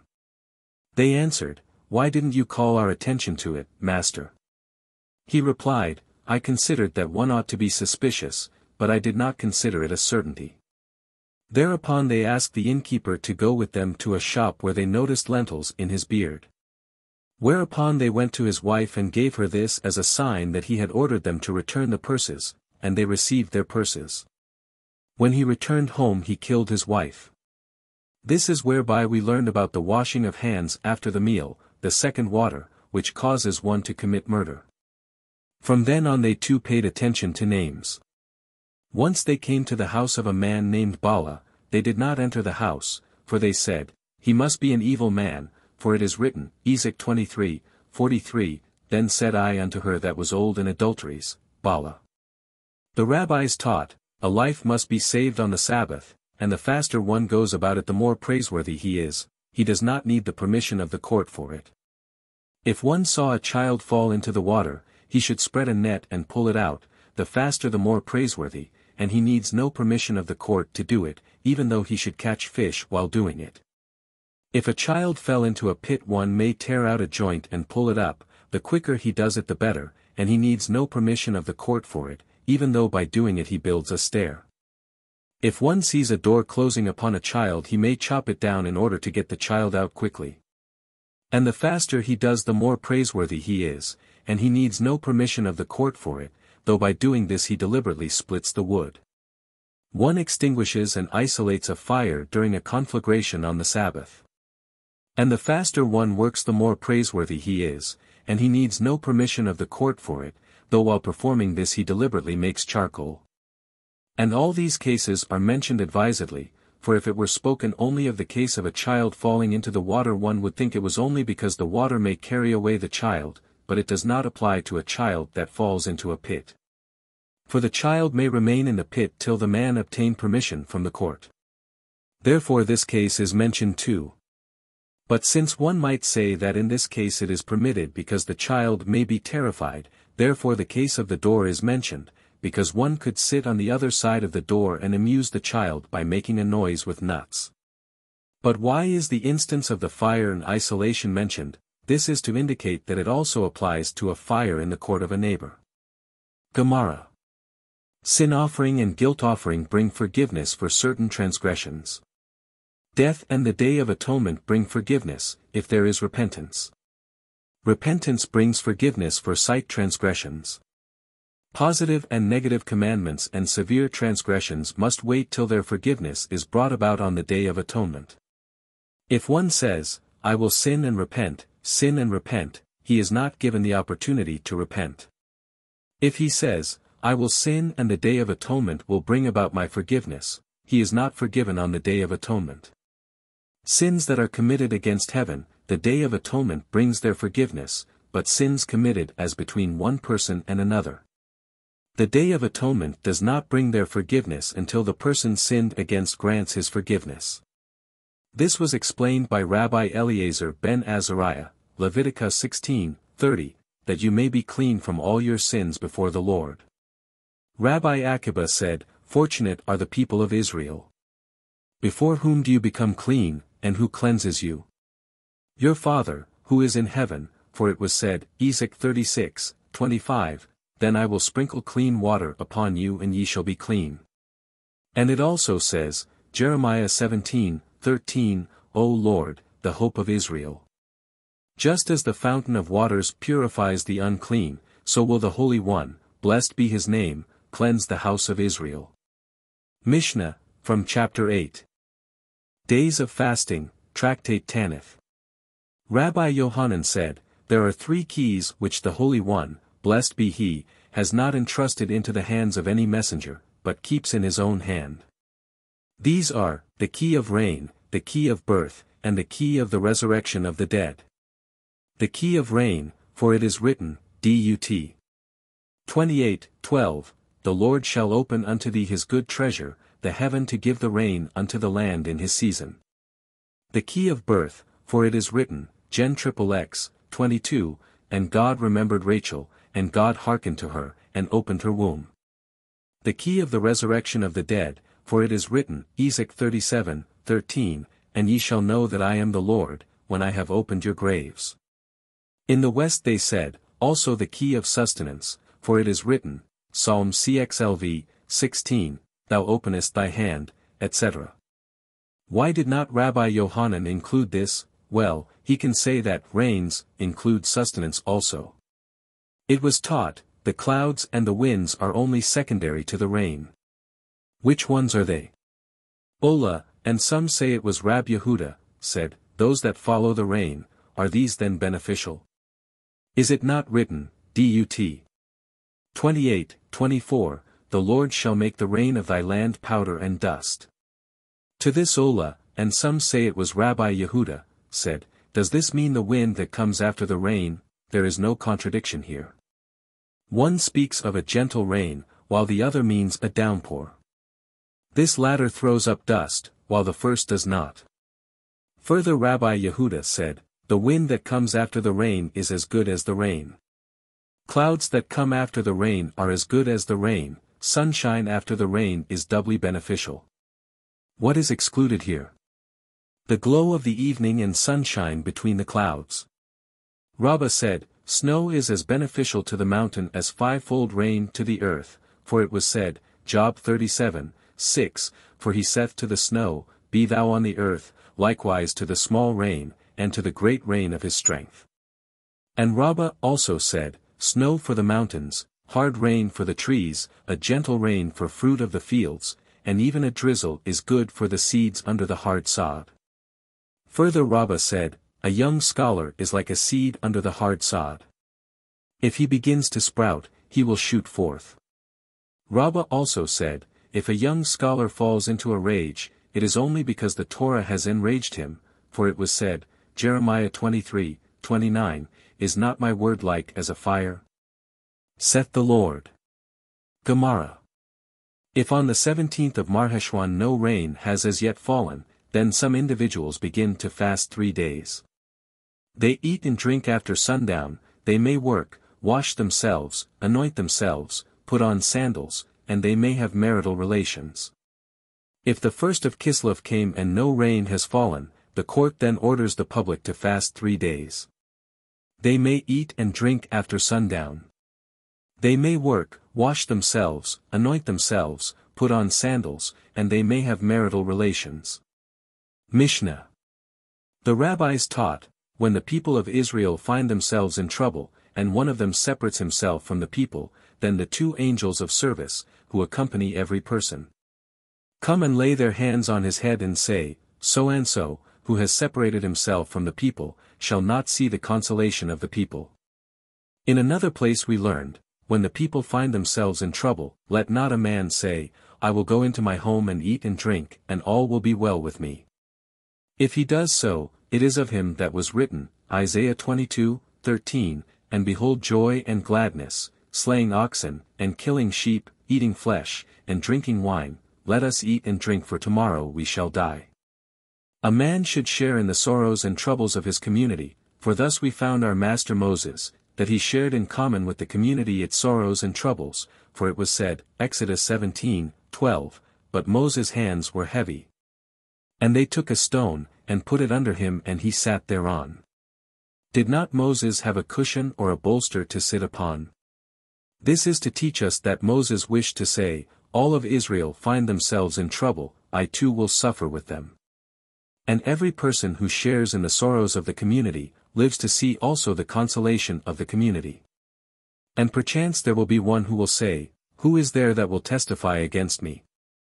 The stones of one's own house and the beams of his roof testify against him, for it was said, Habakkuk 2:11, for the stone shall cry out of the wall, and the beam out of the timber shall answer it. In the school of Rabbi Sheila it was said that the two angels of service who accompany each person will testify against him, for it was said, Psalm 11, for he shall give his angels charge over thee. Rabbi Hidka said, a man's own soul testifies against him, for it was said, Micah 7:5, keep the doors of thy mouth from her that lieth in thy bosom. Gemara. If these days passed and rain had not fallen, the court orders the community to fast another 3 days. They may eat and drink while it is still day, but they are not permitted to work, to wash themselves, to anoint themselves, to put on sandals, nor to have marital relations, and the bathhouses must be kept closed. If these days passed and rain had not come, the court orders a further fast of 7 days, making it 13 altogether. These surpass the first day, for on these days they blow the horn and they close the shops. On Mondays they are permitted to open the shops partially, but on the 5th day they are permitted to open the shops because of the honor of the Sabbath. If these days passed, and no rains had fallen, men refrain from their business affairs, they also refrain from building, and from planting. No betrothals or marriages are arranged, and people do not greet one another, as should be with men who have merited the scorn of the Lord. Certain individuals fast till the end of Nisan. If the rains came after Nisan has passed, it is a sign of a curse, for it was said, 1 Samuel 12:17, is it not wheat harvest today? Etc. Mishna. It is logical that they would forbid the pleasures of bathing, anointing and intercourse. But why forbid work that is drudgery? Rabbi Hista answered, in the name of Rabbi Jeremiah ben Abba, the scriptures say, Joel 14, sanctify ye a fast, call a solemn assembly, gather the elders. This means that a fast day is as a solemn assembly. Just as one is not permitted to work during a solemn assembly, so one must not work on a fast day. Gemara. From Chapter 1. What is the ritual of the days of fasting? They take out the ark into the public place in the town, they put wood ashes on the ark, on the head of the prince and on the head of the chief justice of the court, and everyone puts ashes on his own head. The eldest among them recites before them words of admonition, My brethren, it was not said of the people of Nineveh that the Lord saw their sackcloth and their fasting, but, Jonah 3:10, and God saw their works. That they turned from their evil ways, and it is further said, Joel 2:13, rend your heart and not your garments. They stood in prayer, and they sent down to the ark an old man who knew how to recite the prayers, Amar, who had children, and who was in want, so that his heart would be filled with his prayers. He would recite before them 24 benedictions, the 18 of the daily ritual, and he would add 6 more. During the first 3 days of fasting the priests on duty would fast, but not throughout the day. But the priests of the house of fathers did not fast at all. On the second 3 days, the priests on duty would fast throughout the whole day, while the priests of the house of fathers would fast part of the day. On the last 7 days they all fasted throughout the whole of the day. These are the words of Rabbi Joshua, but the sages say, on the first 3 days none of the priests were fasting, on the second 3 days, the the priests on watch duty fasted part of the day. But the priests of the house of the fathers did not fast at all. On the last 7 days, the priests of the watch fasted throughout the day while the priests of the house of the fathers fasted, but only part of the day. A public fast must not be ordered to begin on a Thursday, so as not to disrupt the prices in the market, but they order a 3-day fast to begin Monday to be followed by fasting again Thursday and then Monday. Mishna. From chapter 2. If there is an epidemic of pestilence in a city, or houses collapse in it, that city fasts and causes the sounding of horns, and in all the surrounding places they fast, but do not sound the horn. Rabbi Akiba says, they sound the horn, but they do not fast. What is termed an epidemic? If in a city that can furnish 500 infantrymen 3 deaths occur there in 3 consecutive days, it may be defined as a city in which an epidemic rages. If it is less than this, then there is no epidemic. On the following occasions the horn is sounded: a blight, mildew, locusts, crickets, wild beasts, and the danger of the sword of an enemy. They sound the horn because this is a spreading calamity. It happened that the sages went down from Jerusalem to their own towns and ordered a fast because a blight the size of an oven's mouth was seen in Ashkelon. And they also ordered a fast because wolves devoured 2 children on the other side of the Jordan. Rabbi Yossi said not because they devoured the children, but because they were seen. For the following they sound the horn on the Sabbath: if a city is surrounded by an enemy, if it is flooded by a river, or if a ship is sinking in the harbor.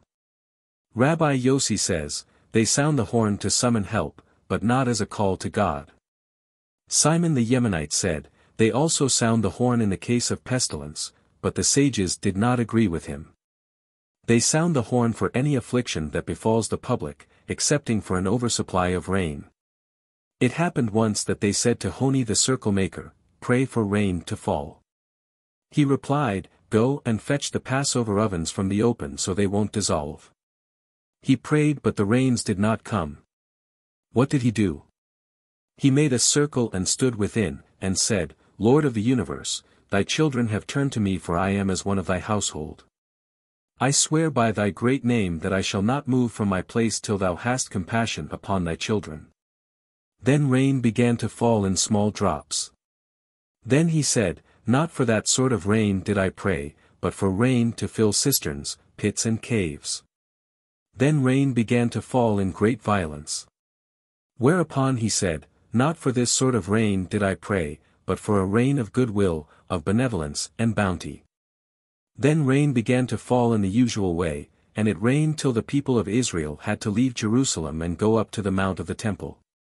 Then they came to Honi and said to him, as thou hast prayed for the rain to come, go now and pray for the rain to leave us. He said to them, go and see if the stone of the strayers has been washed away. Simon ben Shita sent word to him, hadst thou not been Honi, I would have declared a ban against thee. But what shall I do to thee? Thou petitionest the Lord and he does as thou askest him, as if thou wert a son who petitions a father, and the father fulfills his will. It is of thy kind that it was written, Proverbs 23:25, thy father and thy mother shall be glad, and she that bare thee shall rejoice. Mishna. What is a plague of drought? Rab Yehuda said in the name of Rab, a plague which causes drought. Rab Naaman said, when to a field that is situated on a stream we have to bring water from another stream, then we call it drought. But when it has to be brought from another land, then it is a famine. Rabbi Hanina said, if 1 seah of grain costs a selah, but it is not to be had, then it is called famine. Rabbi Yohanan said, this is spoken only of the time when money is cheap, but produce is dear, but when money is dear while produce is cheap, then they sound the horn forthwith. For Rabbi Yohanan said, I remember distinctly a time when 4 seah of grain cost only 1 selah, but people in Tiberias were swelling from hunger, because there was not an isser to be had. Rabbi Eliezer ben Parada said, from the day that the temple was destroyed the rainfalls were reduced. In some years there was plenty of rainfall, while in other years there was little. In some years the rain came in season, while in other years it came out of season. The year in which the rains came in season is to be compared to a servant to whom the master gave the food allowance on the first day of the week. Then we find that the dough is baked well and can be eaten with satisfaction. The year in which rains came out of season is compared to a servant to whom the master gave the allowance on the eve of Sabbath. We then find that the dough is not baked well. The year in which rain is plentiful is compared to a servant to whom the master gave the whole yearly allowance at one time. So that in the mill the loss in the grinding of a core is the same as the loss in grinding of a cab, and in the kneading the same waste entails in the kneading of a core as in kneading a cab. A year in which the fall of rain is small may be compared to the servant to whom the master gives the allowance in small doses. We then find in the mill the loss in grinding a cab the same as that in a core. And likewise the waste in kneading a cab is the same as that in a core.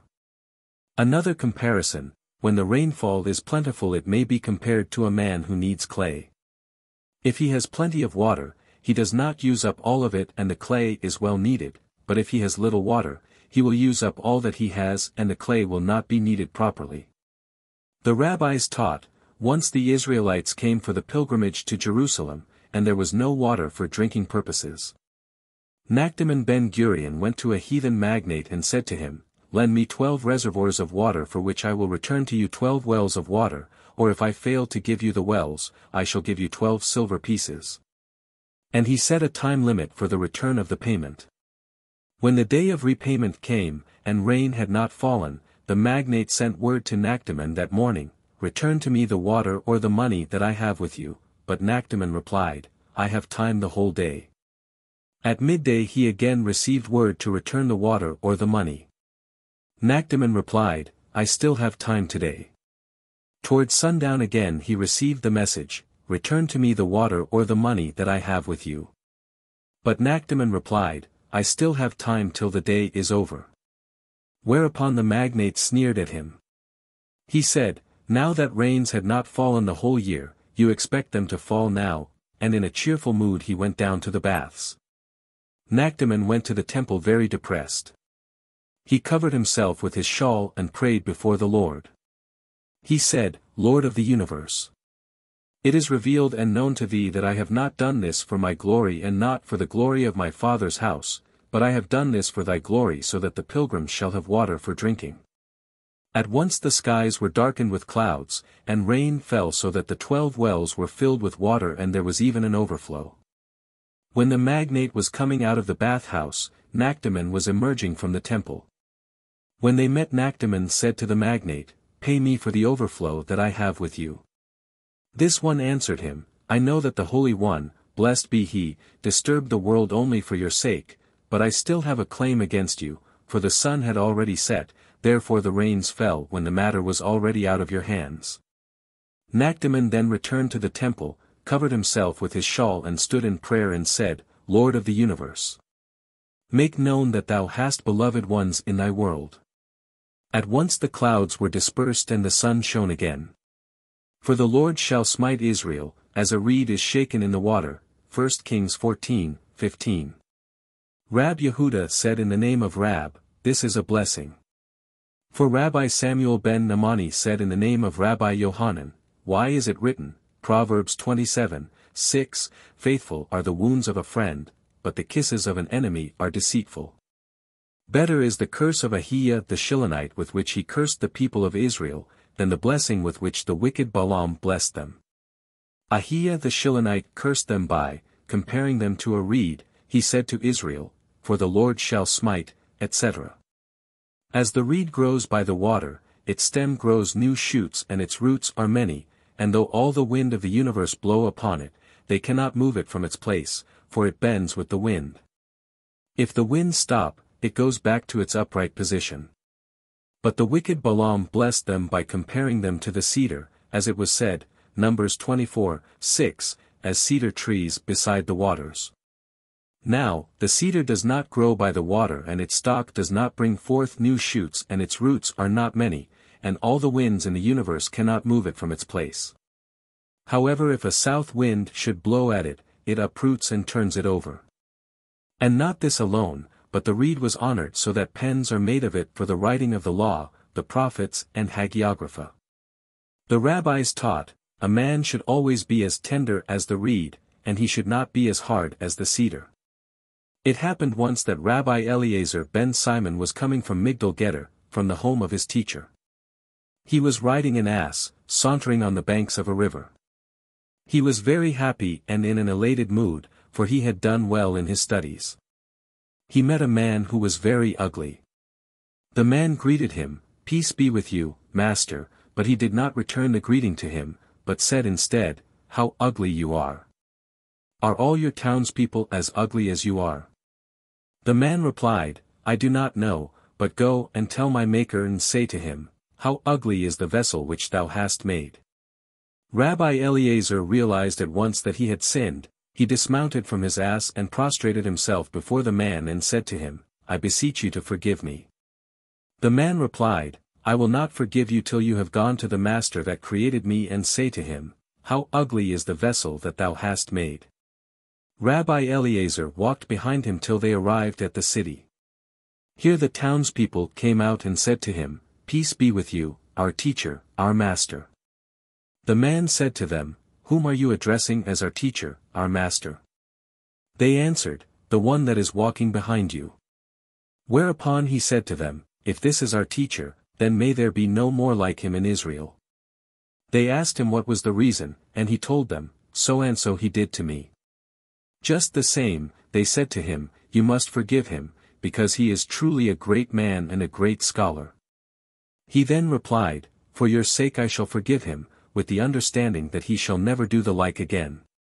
Said Rabbah to Rabbi Raphram ben Papa, "Will the master, kindly, tell us some of the good deeds that Rab Huna was in the habit of doing?" He answered, "I do not remember much of his childhood days, but well do I remember the deeds of his later life. On cloudy days he would be driven in a golden carriage and he would inspect the whole city. He would have every weak wall pulled down. If the owner was able to rebuild it, he would do so. Otherwise Rab Huna would rebuild it for him at his own expense. On every Sabbath eve, he would send his servant into the marketplace, who would there buy off all the vegetables that remained in the hands of the gardeners and would have them thrown into the river. Why? He could have given them away to the poor. The poor would then come to rely upon him, and would not buy anything in the market. Well, he could have given them to some animals. He was of the opinion that food which was fit for humans should not be given to animals. Then he should not have bought them up. Then the gardeners would not bring enough into the market. When he had some good medicine he would fill a jar with it and suspend it above his door, and would announce, "Whoever may have need of it let him come and help himself." Some say he knew of a cure for Sabbath and he suspended a jar full of water and announced, "Whoever suffers from Sabbath, let him come and wash his hands with it and save his life thereby." Whenever he was at meal, he would open his door and announce, "Whoever wishes let him come in and partake of my meal." Rabbah said, "I could do all these things myself, except the last one, because there are too many people in Mehuzah." Ilpha and Rabbi Yohanan studied the law together, and they were both very poor. They once talked it over and decided that they would engage in business and fulfill the text, Deuteronomy 15, "For, save when there shall be no poor among you." Then they sat down against a weak wall and ate their meal. Then two angels came, and Rabbi Yohanan heard one of them say, "Let's throw the wall over upon these two men and kill them, for they forsook the eternal for things earthly." However, one of the angels said, "No, leave them alone, for one of them has a great future before him." Whereupon Yohanan said to Ilpha, "Master, have you heard anything?" But Ilpha answered, "No." Rabbi Yohanan thought, "Since I heard it and Ilpha did not, it must be I who am destined to do great things." He then said to Ilpha, "I will go back and fulfill the verse, Deuteronomy 15:11, "For the poor shall never cease out of the land." Whereupon Rabbi Yohanan was installed as rector of the academy, and the scholars said to Ilpha, "Had you remained here to study, you would have been rector of the academy." It is related of Nahum of Gamzu that he was totally blind, that both of his arms and legs were amputated, and his whole body was covered with boils. He was lying in a dilapidated house, and the legs of his bed were standing in basins of water, so that the ants would not crawl up on him. His disciples came to take him out from the house, and then they intended to take out his things. Whereupon he said to them, "Take the things out first, and then take me out in my bed, for I assure you as long as I am in it the house will not collapse, but as soon as you take me out, the house is sure to collapse." They took the things out first and then they took him out in his bed. No sooner was he out than the house collapsed. His disciples said to him, "Master, since you are so wholly righteous, why should all this have happened to you?" He answered then, "My children, I brought it all upon myself. Once, on a journey to the house of my father-in-law, I had with me 3 asses, one laden with food, one with liquids, and one with costly delectables. A poor man came upon me on the road and stopped me and said to me, 'Master, give me some food.' I replied, 'Wait till I unload one of the asses.' Before I had time to unload the ass, the man expired. I fell upon the man and exclaimed, 'My eyes that have had no pity upon you shall be blinded, my arms that had no pity upon your arms shall fall off, and my legs that had no pity upon your legs shall be cut off.' I was not satisfied till I said, 'My whole body shall be covered with sores.' His disciples cried, 'Woe to us that we see you in such a state.' He replied, 'It would have been woe to me had you not seen me in such a state.' Why was he called Nahum Gamzu? Because whatever happened to him he would say, 'This too, Gamzu, is for the best.' Once the Israelites wished to send gifts to Caesar. After a consultation they decided to send Nahum of Gamzu, because so many miracles had happened to him. They entrusted into his hand a chest full of precious stones and pearls. He then started on his journey, but when he stayed overnight in one of the inns, robbers came and pilfered his chest and filled it with earth. The next day when Nahum discovered the loss, he said, 'This too is for the best.' When he arrived at the palace, the king wanted to kill him and all his men, for he said, 'The Jews are jesting with me.' Nahum, however, said, 'This too is for the best.' Then Elijah appeared, disguised as one of them, and said, 'Perhaps this is some of the earth of their father Abraham, which turns into swords when it is thrown against the enemy, for it is written, Isaiah's lie. 2. He gave them as the dust to his sword, and as driven stubble to his bow. They tried it against the enemy of a province that could not be conquered, but with the earth it was conquered this time.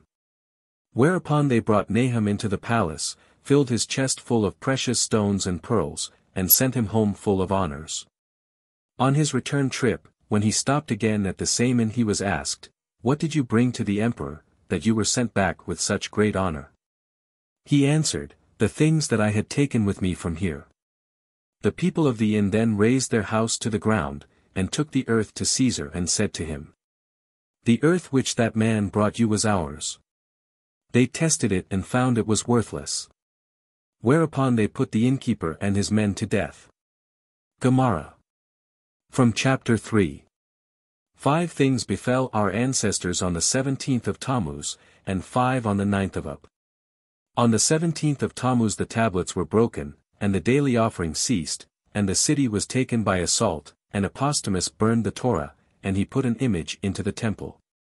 On the 9th of Ab it was decreed that our ancestors be forbidden from entering the land of Israel, and the temple was destroyed for the first and also for the second time, and the city of Bethar was conquered, and the city was plowed up. When the month of Ab comes in, happiness should disappear.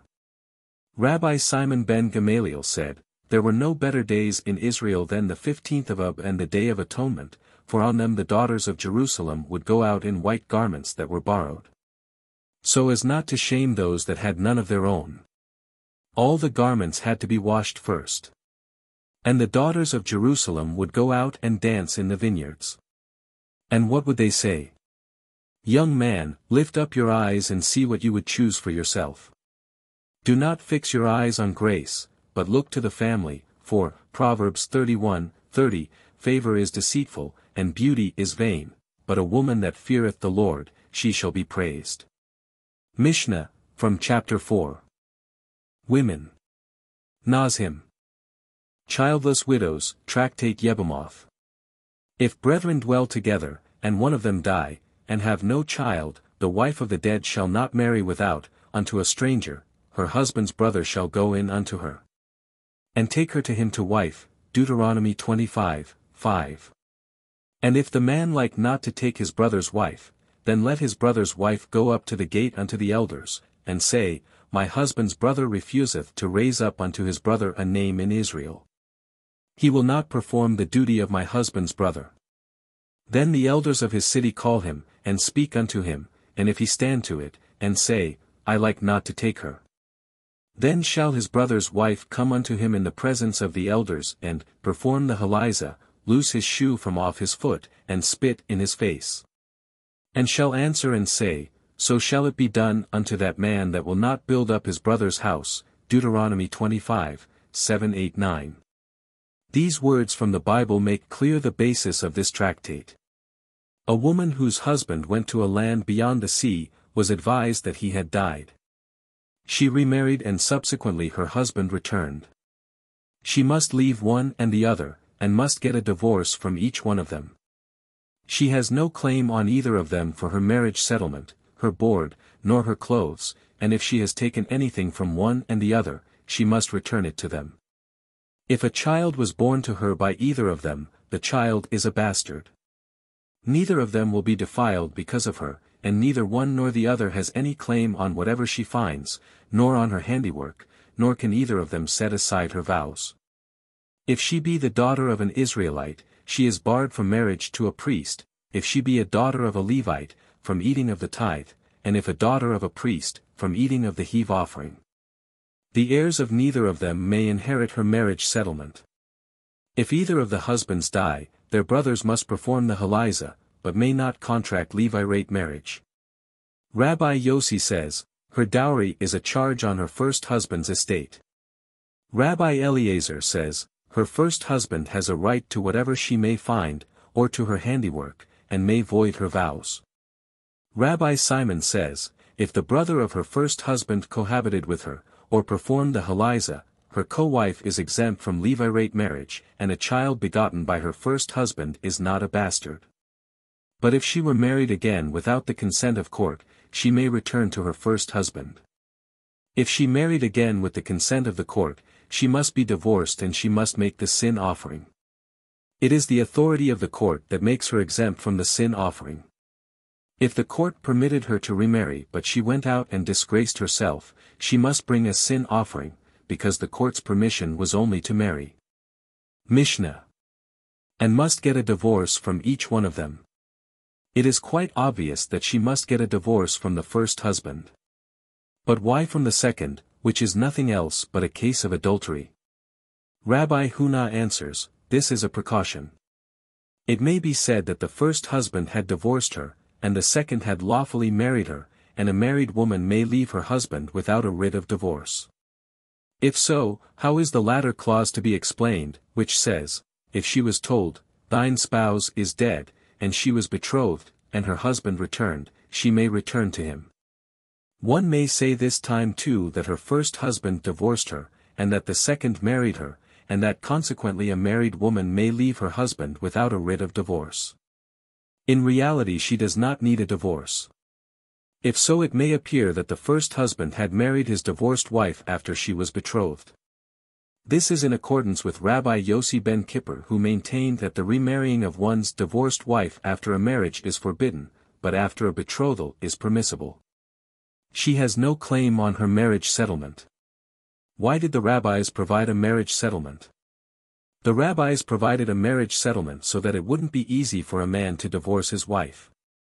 But in this case let it be easy for him to divorce his wife. Gemara. From chapter 10.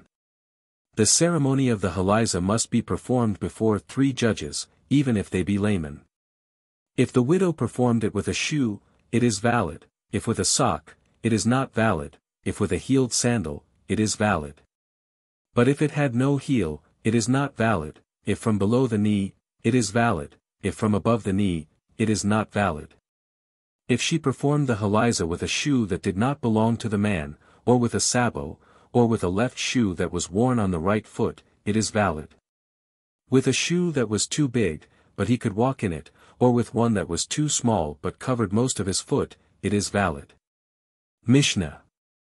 Said Rabbah, in the name of Rabbi Kabana, in the name of Rab, if the prophet Elijah should appear and say that Haliza may be performed with a shoe, he would be followed, but if he would say Haliza must not be performed with a sandal, he would not be followed. Because it has long since been established by the people that Haliza is being performed with a sandal above the knee. Rabbi Kahana objects, Deuteronomy 28:57, and toward her young one that cometh out from between her feet. Abiah answered, when a woman kneels to give birth she presses her heels against her thighs and thus gives birth. Come and hear, 2 Samuel 19:24, and had neither dressed his feet nor trimmed his beard. This is a euphemistic phrase. Come and hear, 1 Samuel 24:3, and Saul went in to cover his feet. This, too, is a euphemistic phrase. Come and hear, Judges 3:24, surely he covereth his feet in his summer chamber. This is a euphemistic phrase, Judges v:27, at her feet, etc. This, too, is a euphemistic phrase. Rabbi Yohanan said, 7 indulgencies in sexual intercourse had that wicked man, Sisera, the day he fled from Barak and Deborah. For it was said, Judges v:27, at her feet he bowed, he fell, he lay down, at her feet he bowed, he fell, where he bowed, there he fell down dead. But surely Jael had pleasure from that sin. Rabbi Yohanan answered in the name of Rabbi Simon ben Yohai, every good deed committed by an evil person is evil unto the righteous. As it is said, Genesis 31:24, take heed that thou speak not to Jacob either good or bad. Obviously, when it is spoken of evil, but why of good deeds? Because the good deeds of the wicked are evil to the righteous. By all means, because he may mention to him the name of his idol. But what evil could it cause here? He may inoculate her with sensual lust. As Rabbi Yohanan said, when the serpent copulated with Eve, he inoculated her with lust. For the Israelites who stood at Mount Sinai, lust terminated, but the lust of those who did not stand at Mount Sinai was not terminated. Gemara, from chapter 12. The marriage contract, Tractate Kethuboth. A virgin is to be married on the 4th day of the week, and a widow on the 5th day. Because the court is in session in the towns twice a week, on the 2nd and on the 5th days of the week. So if a man questions the virginity of his newly wedded wife, he may bring suit in court the next morning. The marriage settlement of a virgin is 200 zuz and of a widow 100 zuz. A virgin who becomes a widow after betrothal, or a divorcee or an haluzah, her marriage settlement is 200 zuz, and if her virginity is questioned, may be taken to court. An adult who had intercourse with a minor, or a minor who had intercourse with an adult, or one whose hymen was broken by accident, her settlement is 200 zuz, according to Rabbi Meir. The sages say, if it was due to an accident, her settlement is 100. A virgin who becomes a widow after betrothal, a divorcee or an haluzah, her marriage settlement is 100 zuz, and the question of her virginity cannot be taken to court. Mishna. Someone came to Rabban Gamaliel and complained, I have found an open door. Said the rabbi, you might have moved it aside. I will give you an illustration. A man walked in the darkness of the night, he came upon a door. If he happened to move it, he found it open, if he did not happen to move it, it was locked. Someone came to Rabban Gamaliel ben Rabbi and said, Master, I have had intercourse with my newly wedded wife and found no blood. The wife said, Master, I was a virgin. The rabbi said, Bring me the sheet. When the sheet was brought he took it and soaked it in water and washed it, whereupon he found many drops of blood in the water. Then the rabbi said to the husband, Go home and be happy with thine lot. Someone came to Rabban Gamaliel ben Rabbi and said, Master, I have had intercourse with my newly wedded wife, and found no blood. The wife said, Master, I am still a virgin. Said the rabbi, Bring before me 2 bondwomen, one a virgin and one that has been with man. They brought him 2 bondwomen, one a virgin, and one that had been with a man. He made them sit on a keg of wine. The one who had been with a man, the aroma of wine came through her, but the virgin, the aroma of the wine did not go through her. He then made the wife sit on a keg of wine, and the smell did not go through her. The rabbi then said to the husband, "Go home and be happy with thine lot." Gemara. If the woman lost her marriage contract, or hid it, or it was burnt, and if she produce witnesses that any one of the following took place, if they danced before her, played before her, if the cup of glad tidings was passed before her, or the sheet of virginity was exhibited, if she can produce proof of any one of these things, her marriage dowry shall be 200 zuz. Beretha. The rabbis taught, how does one dance before a bride? The house of Shammai says, according to what the bride is like. The house of Hillel argues, you say beautiful, charming bride. The house of Shammai argued with the house of Hillel, suppose she is deformed or blind, how can one say, beautiful and charming bride? The Torah has taught us, Exodus 23:7, keep thee far from a false matter. The house of Hillel answered to the house of Shammai, as you wish. If one has brought back a bad bargain from the market, should one praise his purchase to his face or deride it? No doubt one should praise it. Therefore the sages said, a person should always be pleasant to other people. Rabbi Dimi said, in the West they sing thus before a bride, no eye paint, no rouge and no waving of hair, and still, charming and most beautiful. When Rabbi Zerah was ordained they sang before him, no eye paint, no rouge and no waving of hair and still, charming and most beautiful. When Rabbi Ami and Rabbi Asi were ordained they sang before them as follows, ordain unto us such as these, but do not ordain unto us scoundrels and idiots. When Rabbi Abahu came from the academy to the palace of the king, maidens of the court came forth before him and sang, Prince of his people, leader of his nation, brilliant light, blessed be thy coming in peace. It is said of Rabbi Yehuda bar Elai that he used to take a twig and dance before the bride and say, beautiful and charming bride. Rabbi Samuel ben Rabbi Isaac would also dance with twigs. Rabbi Zerah said, that graybeard is putting us to shame. When Rabbi Samuel passed away a pillar of fire came between him and the whole world. And it has been known that such a pillar of fire appears only once and at the most twice in a generation. Rabbi Zerah said, it was on account of the twig. Others said it was because of his fine character, and some said because of his folly. Rabbi Aha took the bride on his shoulder and danced. The rabbis asked him, may we do the same? He answered, if the bride be on your shoulder like a beam, you may. Otherwise not. Rabbi Samuel ben Namani said in the name of Rabbi Jonathan, one may gaze upon the face of the bride all the 7 days of the wedding festival, so as to make her husband more desirous of her. But the law is not in accord with this. Gemara. From Chapter 1. The seducer pays 3 kinds of compensations. The violator, 4 kinds. The seducer must pay for indignity and blemish, and the legal fine. The violator must add to it compensation for the pain that he caused. What is the difference between a violator and a seducer? The violator causes pain, the seducer does not cause pain. The violator pays the penalty at once, the seducer only if he declines the girl. The violator must drink out of his pot. But the seducer, if he wishes, may decline the girl. How does the violator drink out of his pot? He is compelled to marry her even if she be deformed, blind, even if she be afflicted with boils. But if she was found to be immoral, and therefore not fit to marry an Israelite, he does not have to live with her. For it is said, Deuteronomy 22:29, and she shall be his wife. This means a wife that is suitable for him. What is the compensation for indignity? It is all in accordance with the case of the offender and the offended. And in case of blemish? The girl is considered as if she were a bondwoman that is put up for sale. How much was she worth before, and how much is she worth now? The fine is the same for all, and whenever there is a sum fixed by the law, it remains the same for all. Mishna. From Chapter 3.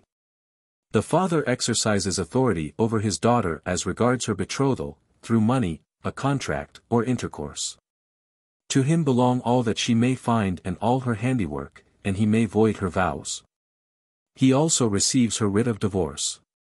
But he may not use her property during her lifetime. If she gets married, her husband supersedes the father, because he has the right to her property during her lifetime. But the husband is responsible for her maintenance, her ransom, if she be captured, and for her burial. Rabbi Yehuda said, even the poorest in Israel will provide not less than 2 flute players and 1 wailing woman. Mishna. From chapter 4. The following are the chores which a woman must perform for her husband: grind flour, bake, launder, cook, nurse her son, make ready his bed, and work at the wool. If she brought him 1 bondwoman, she need not grind the flour, nor bake, nor launder. If she brought 2, she need not cook, nor nurse her son. If she brought 3, she need not make his bed, nor work at the wool. If she brought 4, she may sit in a chair all day long. Rabbi Eliezer said, even if she brought him 100 bondswomen, he should compel her to work at the wool, for idleness leads but to unchastity. Rabbi Simon ben Gamaliel said, if a man vowed not to permit his wife to work, he should be made to divorce her, and give her her marriage settlement, for idleness leads to ennui. If a man vowed not to sleep with his wife, the house of Shammai says, she may agree to 2 weeks. The house of Hillel says, 1 week only. Students may go away to the colleges without their wives' permission for 30 days. Laborers may stay away from their wives only 1 week. The Torah prescribed the marital duties as follows: men who are unoccupied, every day; laborers, twice a week; ass drivers, once a week; camel drivers once in 30 days. Sailors, once in 3 months. These are the words of Rabbi Eliezer. If a woman does not consent to her husband, he may reduce her marriage allotment by 7 dinars each week. Rabbi Yehuda says, 7 tropaics. How long may he keep on reducing? Until her whole allotment is used up. Rabbi Yossi says, he may keep it up forever. If, perchance, an inheritance falls to her lot, he may put a claim upon it. If a man does not consent to his wife, her allotment is to be increased by 7 dinars each week. Rabbi Yehuda says, 3 tropaics. If a man maintains his wife through a third person, he must allot to her not less than 2 measures of wheat or 4 measures of barley. He must also give her half a measure of beans and half a lugof oil, a measure of dried figs or a mina of pressed figs. If he cannot provide these, he may substitute other fruits in their place. He must also provide her with a bed, and a mattress. If he has no mattress, a mat. He must also give her a cap for her head and a girdle for her loins and shoes at each of the festivals and clothing to the amount of 50 zuz each year. If he cannot give her new clothes for the summer and old clothes for the rainy season, he must provide clothes to the value of 50 zuz in the rainy season, and she may clothe herself with worn garments in the summer. The used garments remain her property. He must also give her a silver coin for her needs. And she is to dine with him each Sabbath eve. If he does not give her the silver coin for her needs, her handiwork belongs to her. How much must she produce for her husband? In Judea she must weave for him the weight of 5 selas, in Galilee 10 selas, but if she is nursing a child, they must reduce the amount of her work and increase her food allowance. This is spoken of the poor, but the rich must provide according to their standing. Mishna. Grinding of flour. How come you to say a thing like that? You can interpret it, supervise the grinding of flour, but if you will, you can say, grinding with a hand mill. The Mishnah does not teach in accordance with the views of Rabbi Haya, for Rabbi Haya taught, a woman is only for beauty, or only for the sake of the children she will bear. Further, Rabbi Haya taught, a woman is only good for the finery she wears. And Rabbi Haya also stated, whosoever wishes his woman to look nice should dress her in linen garments. Whosoever wishes his daughters to have a clear complexion should feed her young chickens and give her milk to drink before she is about to attain her maturity. Our rabbis taught, a child should be nursed 24 months. From then on, it is as if it sucked a detestable thing. These are the words of Rabbi Eliezer. Rabbi Joshua said, "The child may nurse even for 4 or 5 years, but if it stopped at 24 months and then started again, then it should be regarded as if it were sucking a detestable thing." The rabbis taught, if a woman agrees to nurse someone's child, she must not nurse her own child or a friend's child at the same time. If she agreed to a small fee, she still must eat plenty, and while she nurses, she must not eat anything that will be injurious to the milk. A woman that has her marital relations in a mill will have epileptic children. One that has intercourse on the ground will have children with long necks. A woman that steps on the blood of an ass will have scabby children. If she eats mustard, she will have hot-tempered children. One who eats cress will have bleary-eyed children. If she eats fish soup, she will have children with blinking eyes. If she eats earth, she will have ugly children. One who partakes of intoxicating drinks will have dark children. The woman who eats meat and drinks wine will have strong children. If she eats eggs, her children will have big eyes. If she eats fish, her children will be very graceful. One who eats parsley will have beautiful children. One who eats coriander will have stout children. If she eats citrons, her children will have a pleasing scent. The mother of King Shaper's daughter ate citrons during her pregnancy, and the daughter used to be brought before her father as his finest perfume. Students may go away to college, etc. For how long a period may they go with the permission of their wives? For as long as they wish. What should be the usual time? Rab said, 1 month at college and 1 month at home. As it was said, 1 Chronicles 27:1, in any matter of the courses which came in and went out month by month throughout all the months of the year. Rabbi Yohanan said, 1 month at college and 2 months at home. As it was said, 1 Kings v. 14, a month they were at Lebanon and 2 at home. For laborers, twice a week. Were we not taught, laborers once a week? How is this? Rabbi Hanina answered, there is no contradiction here. One speaks of those who work in the town where they live, while the other speaks of those who work away from their hometown. How often should the scholars perform their duties to their wives? Says Rabbi Yehuda in the name of Rabbi Samuel, every Sabbath eve. Yehuda the son of Rabbi Hiah and son-in-law of Rabbi Yanai spent all his time at the academy, but every Sabbath eve he would go home. When he arrived one could see a pillar of light before him. Once he was so engrossed in his studies that he forgot to go home. When Rabbi Yanai missed the sign he said, cover his bed, because if Yehuda were alive, he surely would not fail to do his duty towards his wife. This was, Ecclesiastes x. 5, as an error which proceedeth from the ruler, for Yehuda's soul went to its eternal rest. Rabbi Hananiah ben Hakanai went to the academy and remained there 12 years. When he returned, the streets in the town were changed and he could not find his home. He sat himself down beside the river. There he heard someone call, daughter of Hakanai, daughter of Rabbi Hakanai, fill thy pitcher with water and we will go home. This maiden must belong to us, he thought, and he followed her. When they came to the house, his wife was sitting at the door and sifting flour. When she raised her eyes and saw him, her heart stopped beating and she passed away. Then the husband prayed to the Lord, this poor soul, is that her reward? Have mercy on her. And she came to life again. Rabbi Akiba was a shepherd in the service of the wealthy Ben Kalba Sabua, and Sabua's daughter saw how noble and modest he was. She fell in love with him. One day she addressed him.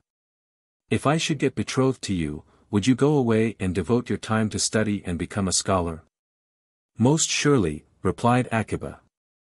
They were then secretly betrothed and she sent him forth to the academy. When her father found out about it, he drove her out of his house and vowed that she would not receive any inheritance from him.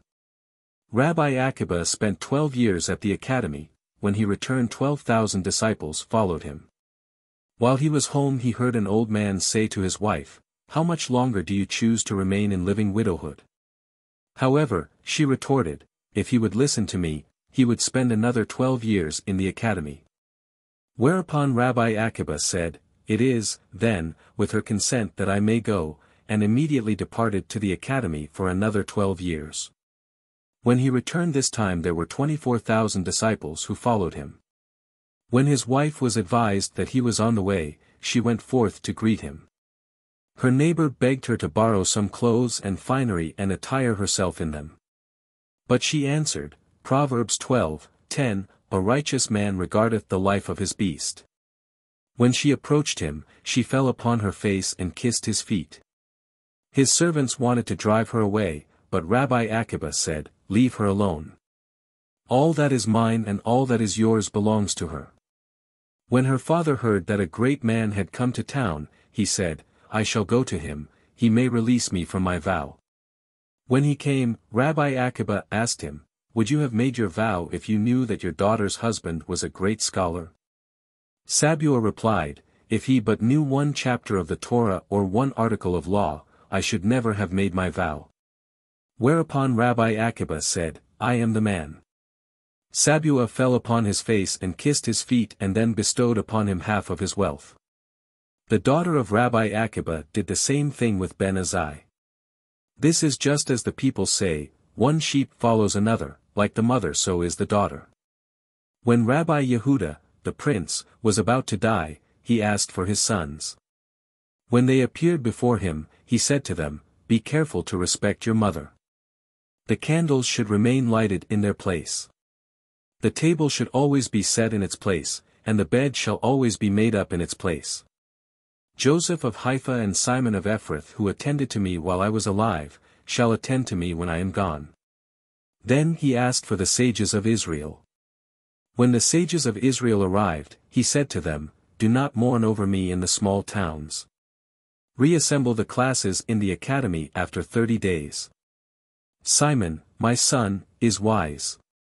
My son, Gamaliel, is prince, and Hanina ben Hama shall preside over the academy. Then he asked for his son, Simon.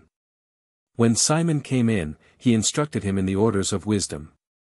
Then he asked for his elder son, Gamaliel. When Rabbi Gamaliel came, he instructed him in the traditions and conduct of his office. He said to him, My son, conduct your principality with honor and cast bile among the disciples. On the day that Rabbi Yehuda died, a voice appeared and announced, All those who were present at the death of the rabbi will be destined for the world to come. A launderer who used to come to the rabbi every day did not appear that day. When he heard of the voice that appeared, he went up to the roof and jumped and was killed. The voice appeared again and announced, This launderer is also destined for the world to come. The day before the rabbi died, the sages proclaimed a public fast and prayers for the life of the rabbi. They further vowed that whoever would say the rabbi died, would be killed. The rabbi's maidservant went up to the roof and prayed, The angels want the rabbi to join them and the mortals want the rabbi to remain on the earth. May it please the Lord that the mortals be victorious over the angels. But when she saw how many times he had to go to the lavatory and how he suffered at the taking off and putting on of the phylacteries, each time, she prayed, May it please the Lord that the angels be victorious. But as the rabbis did not stop their prayers for a moment, she took a crock and hurled it to the ground. The rabbis stopped their prayers, and that moment the soul of Rabbi Yehuda departed. The rabbis told Bar Kapra to go in and investigate. When he went in, he found that the rabbi was dead. He tore his garments and returned to the rabbis and said, The angels and the mortals have gotten hold of the holy Arkansas. The angels overpowered the mortals and the holy ark has been captured. Has his soul departed? They asked of him. You said it, he replied, I said nothing. Gemara, from chapter 5. Adultery, Tractate Sotah. If a man be jealous of his wife, he may warn her, according to Rabbi Eliezer, before 2 witnesses. He may make her drink the bitter water on the evidence of 2 witnesses, or on his own evidence. How does he warn her? If he says to her, before 2 witnesses, Don't talk to so-and-so. But if she spoke to the man, she is still allowed into the home and she may eat of the heave offering. If she secretly entered a house with him, and stayed there long enough to be defiled, she is barred from her home, and is barred from eating of the heave offering. If her husband should die, she performs the rite of Haliza, but does not contract Levirate marriage. The Sotah used to be brought before the high court in Jerusalem, and the judges addressed her in the same way as they addressed witnesses in capital cases. They would say to her, "Our daughter, wine contributes much to sin, frivolity, much. Childishness, much, evil neighbors, much. Behave yourself for the sake of the great name that was written in holiness and which will not be obliterated by water." And they say to her things which neither she nor the family of her father's house are worthy of hearing. If she says, "I have been defiled," she forfeits her marriage allotment and is sent away. If she says, "I am pure," she is brought to the eastern gate, which is near the gate of Nicanor. There the suspected women drink the bitter water. There the women are cleansed after childbirth, and there the lepers are cleansed. A priest gets hold of her garments; if they get torn, they are torn. If they are ripped, let them be ripped, so that her bosom becomes uncovered. He undoes her hair. Rabbi Yehuda says, if she has a beautiful bosom, he does not uncover it. If she has beautiful hair, he does not undo it. If she was dressed in white, he dresses her in black. If she wore ornaments of gold, chains and rings in her nose and on her fingers, they are taken away from her to make her look repulsive. Then the priest takes an Egyptian rope and ties it above her breasts. Whoever wants to gaze at her may come and gaze upon her, with the exception of her slaves and bondswomen, because her heart would be hardened by this. All the women are permitted to gaze at her, as was said, Ezekiel 13:48, that all women may be taught not to do after lewdness. Mishna. From chapter 1. The husband takes the meal offering out of the Egyptian basket and puts it in the ministering vessel and into her hand. The priest then puts his hands under hers and waves it. After the waving he takes it to the altar and lets a part of it go up in smoke, and the rest is eaten by the priests. He then makes her drink the bitter water and bring her sacrifice. Mishna. From chapter 1. If a man warned his wife and she secretly went out, even if he heard of it from a flying bird, he may give her her marriage allotment and send her away. Thus says Rabbi Eliezer. Rabbi Joshua, however, says, not until the women who spin yarn by the moonlight begin to talk about it may he send her away. Mishna. Samuel said, a man should rather marry a woman of bad reputation than marry the daughter of a woman who has a bad reputation. For the one comes from pure stock, while the other comes from a tainted stock. Rabbi Yohanan, however, said, a man should rather marry the daughter of a woman of bad reputation, but not the woman of bad reputation, because the one is assumed to be chaste while the other one is not. An objection. Does one marry a woman of bad reputation? The rabbi answered, it should be interpreted, if a man had married a woman of bad reputation. Rabbi Talifa bar Merabah learned from Rabbi Abahu, the children of a loose woman are legitimate because the majority of the intercourses are ascribed to the husband. Rab Amram asked, what is the case if she is a very loose woman? If one maintains that a woman conceives only shortly before her period, then no question may be raised, because the husband does not know when this occurs and cannot watch for her. However, one that maintains that a woman conceives after her cleansing, can raise the question, because he knows when this takes place. Or cannot he tell anyway, since she is a very loose woman? The question remains without a solution. Gemara. From chapter 6. Divorces, Tractate Gittin. All documents that have a Kethuboth as a witness are invalid, except writs of divorce and bills of emancipation. There was a case of a writ of divorce that was brought before Rabban Gamaliel at Kfar Othnai. The witnesses were Kethuboths. He declared it valid. All documents that are executed in the courts of the foreigners, though the witnesses be foreigners, are valid, except the writs of divorce and bills of slave emancipation. Rabbi Simon says, these, too, are valid. They are not to be honored only if they were executed by unauthorized persons. Mishna. From chapter 1. If a man sent a writ of divorce to his wife and then overtook the messenger or sent another messenger to him and declared, the writ I gave to thee is void, it becomes void. Witnesses sign a document as a precaution, for the general good. If a man had pledged his slave as security and then set him free, the law declared that the slave is not liable for anything, but as a precaution the new master is compelled to give him a bill of emancipation. And the slave executes a bill of indebtedness for his value. Rabban Gamaliel says, he executes no document whatsoever. The one that set him free is liable. If a man is half slave and half free, he works 1 day for his master and 1 day for himself. This is according to the house of Hillel, but the house of Shammai said to them, this is well for the master, but not so for the man. He may not marry a slave, since he is half free, and he cannot marry a free woman because he is half slave. Shall he remain unmarried forever? Was not the world made for fruition and increase? As was said, Isaiah XLV, 18, he created it not in vain, he formed it to be inhabited. For the general good, the master is compelled to set the half-slave free, and the man gives him a pledge for a half of his value. The house of Hillel changed their view and taught according to the decision of the house of Shammai. If a man sold his slave to a foreigner or beyond the borders of the land of Israel, the slave must be set free. Captives should not be ransomed for more than their worth, to prevent abuses. For the same reason captives are not aided in their escape.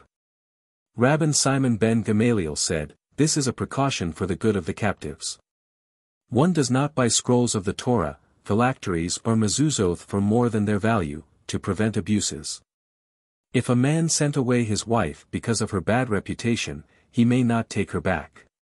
If a man sent away his wife because she is barren, Rabbi Yehuda says, he may not take her back. But the sages said, he may take her back. Mishna. From chapter 4. Many procedures were laid down as a precaution for the general good. A priest is called to read the Torah first, then a Levite and then an Israelite, for the sake of peace. A pit nearest the water channel is filled in first, for the sake of peace. The taking of animals from their traps and fish from their nets is considered somewhat like theft, for the sake of peace. Rabbi Yossi says, this is outright theft. The things found by a deaf-mute or an imbecile, or a minor, are looked upon as belonging to them, and taking them away is somewhat like theft, for the sake of peace. Rabbi Yossi says, this is outright theft. If a poor man shakes the top of an olive tree, what is found beneath it is considered like theft, for the sake of peace. Rabbi Yossi says, outright theft. One does not prevent the poor of the foreigner from gathering gleanings, the forgotten sheaf, and grain from the corner of fields, for the sake of peace. A woman may lend to her neighbor a sieve, a hand mill, or an oven, though the neighbor is suspected of transgressing the sabbatical year, for the sake of peace. One may lend a hand in the field to a foreigner in the sabbatical year, but not to an Israelite. One extends greetings to a foreigner, all for the sake of peace. Mishna. From chapter 5. 3 kinds of writ of divorce are not valid, but, if the woman remarried, the children are legitimate. If a man wrote the writ in his own hand, but there are no witnesses to it. There is no date on it, but there are witnesses, there is a date, but only one witness. Those are the 3 kinds of writ of divorce that are not valid, but, if the woman remarried, the children are legitimate. Rabbi Eliezer says, though there are no signatures of witnesses on the writ, but it was given to the woman before 2 witnesses. It is valid, and she may collect her marriage allotment from mortgaged property, because the witnesses sign only as a precaution. The house of Shammai says, a man must not divorce his wife unless he has found her unfaithful. As was said, Deuteronomy 24:1, because he hath found some uncleanness in her. The house of Hillel says, he may divorce her if she only spoiled a dish for him because it was said, uncleanness in anything. Rabbi Akiba says, he may divorce her if he found another that is more beautiful than his wife, because it was said, Deuteronomy 24:1, if it come to pass that she find no favor in his eyes. Mishna. When Rab Papa was confronted with a Persian document that was made in a foreign court, he would call in 2 foreigners, and without one knowing of the other, let them read the document. If they both agreed as to its contents, he would honor the document and, even, collect money on mortgaged property by such a document. Rab Yehuda would take pains to read every document submitted to him. But Ulla once said to him, "You need not go to this trouble," for Rabbi Eliezer, who was the head of the land of Israel, had the documents read to him, and then he signed them. Rabbi Nachman would let the court scribes read the document to him, and then he would sign. Rabbi Shaman ben Aba said in the name of Rabbi Yohanan, if a slave escapes from prison, he becomes free, and furthermore his master is compelled to give him a bill of emancipation. But Rab Simon ben Gamaliel taught that he returns to slavery.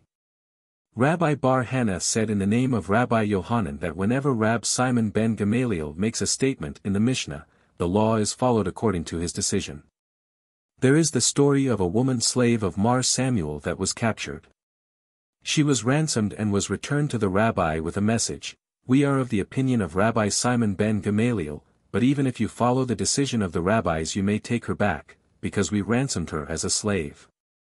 But as he had given up all hope of ever recovering her, he would not take her back as a slave, and she was not even required to get a bill of emancipation. Rabbi Zerah said in the name of Rabbi Hanina, who quoted Rabbi Ashi, the rabbi said, "When a slave marries a free woman in the presence of his master, he becomes free." Rabbi Yohanna asked him, "Do you know that to be the ruling?" I learned that according to Rabbi Meir, if a man write a contract of betrothal for his female slave, she becomes betrothed, and the sages said that she is not betrothed. The explanation is like the one of Rabbi Ben Sheila who ruled in an analogous case, when the master puts the phylacteries on him. So is the ruling, here. The slave becomes free, as the master himself gives him the wife. Rabbi Joshua ben Levi said, when a slave puts on phylacteries in the presence of his master, he is free. If the master borrows money from his slave, or appoints him overseer of his estate, or if the slave puts on phylacteries or reads 3 passages from the Torah, in the house of worship, in the presence of his master, does he become free thereby? No, answered Rabbi Ben Sheila, only when the master, himself, puts the phylacteries on the slave. When Rabbi Daim came he quoted Rabbi Yohanan as saying, if a man said, just before he died, my female slave so and so should be set free, his heirs are bound to give her a bill of emancipation. Rabbi Samuel ben Yehuda quoted Rabbi Yohanan, if a man said at his deathbed, my woman slave so and so has been very kind to me, I want some kindness to be done for her, the heirs are bound to do a deed of kindness for her. It is a duty to execute the will of the dead. There was once a slave owned by 2 masters. One set him free as to his half. The other bethought himself, if the rabbis hear of it, they will compel me to set him free. So he transferred him to his minor son.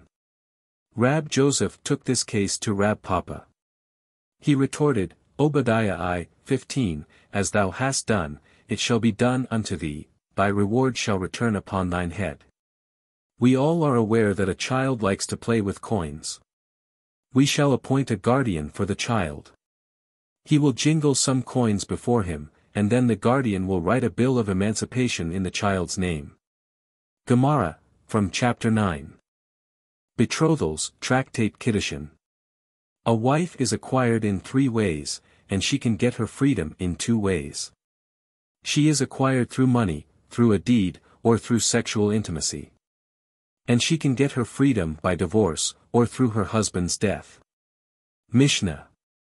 This Mishna is in accord with Rabbi Simon, for Rabbi Simon taught, why did the Torah say, Deuteronomy 22:13, if a man take a wife, and not if a woman is taken by a man? Because this is the way of the male to go out and look for the female, and it is not the custom for the female to look for the male. This is the same when someone loses an object.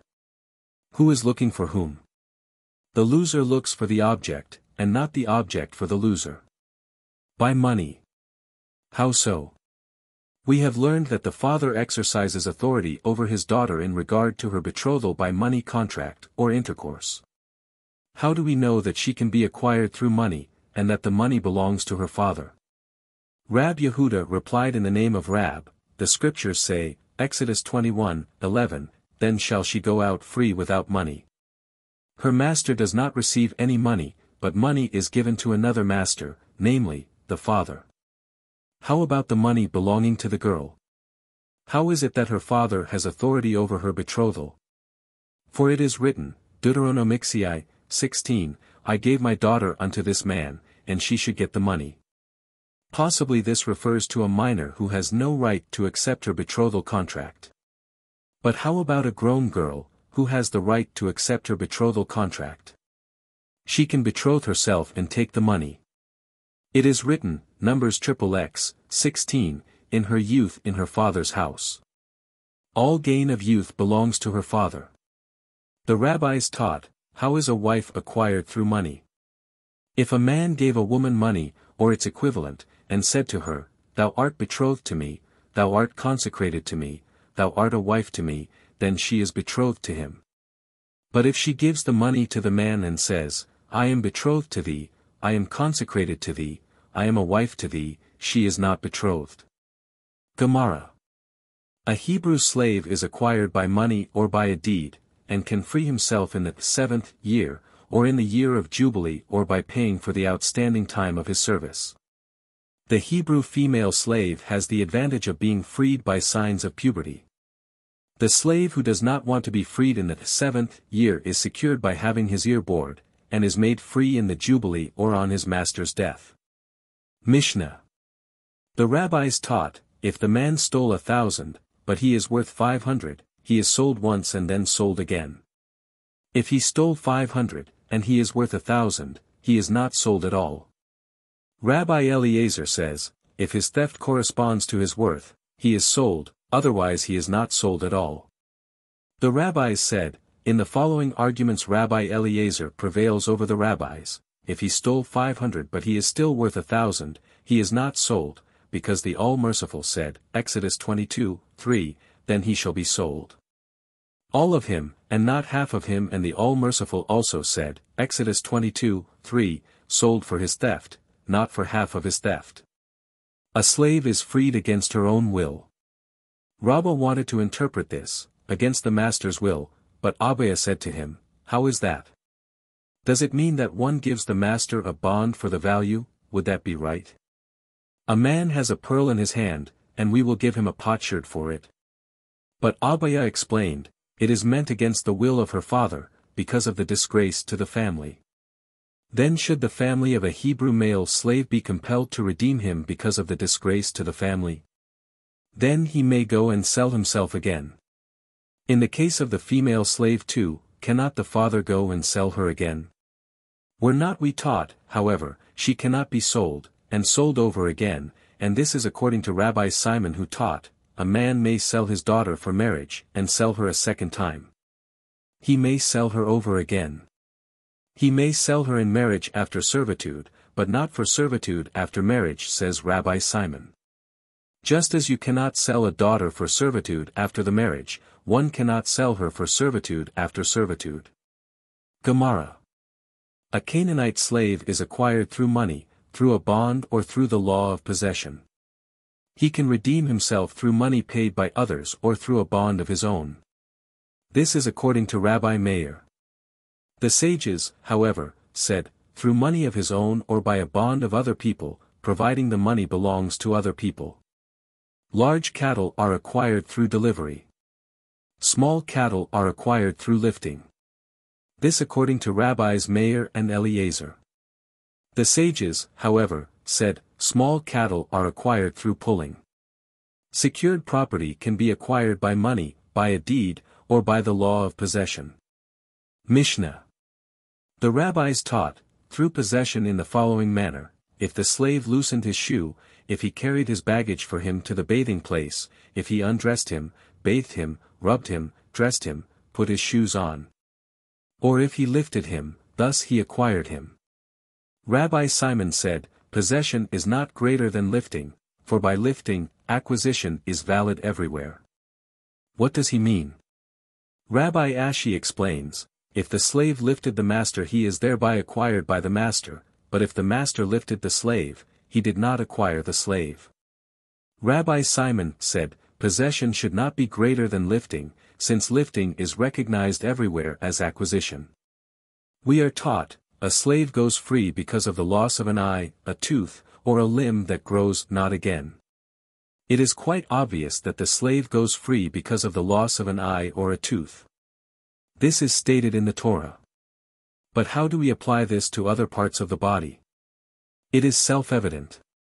An eye or a tooth are blemishes which grow not again, so the loss of other limbs that grow not again make the slave free. The rabbis taught, the father has the following obligations towards his son: he must circumcise him, redeem him, teach him the Torah, take a wife unto him, and teach him a trade. Some say he must teach him to swim also. Rabbi Yehuda said, he that does not teach his son a trade, teaches him to rob. Teaches him to rob. How is that, we may say, as though he taught him to rob? The rabbis taught, if one must study and is about to marry, he studies first and marries later. But if he cannot do without a wife, he marries first, and then he studies. Rab Yehuda said in the name of Samuel, the law is that he marries first and studies later.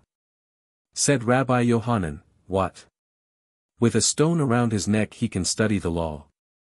Rab Hista praised Rab Hamnuna before Rab Huna. He called him a great man. Said Rab Huna to him, if he comes to you, bring him to me. When Rab Hamnuna came before Rab Huna, he saw that he had no shawl on him. He asked him, why have you no shawl on you? Rab Hamnuna replied, because I am unmarried. The rabbi turned his face away from him and said, take notice that you do not see me again until you are married.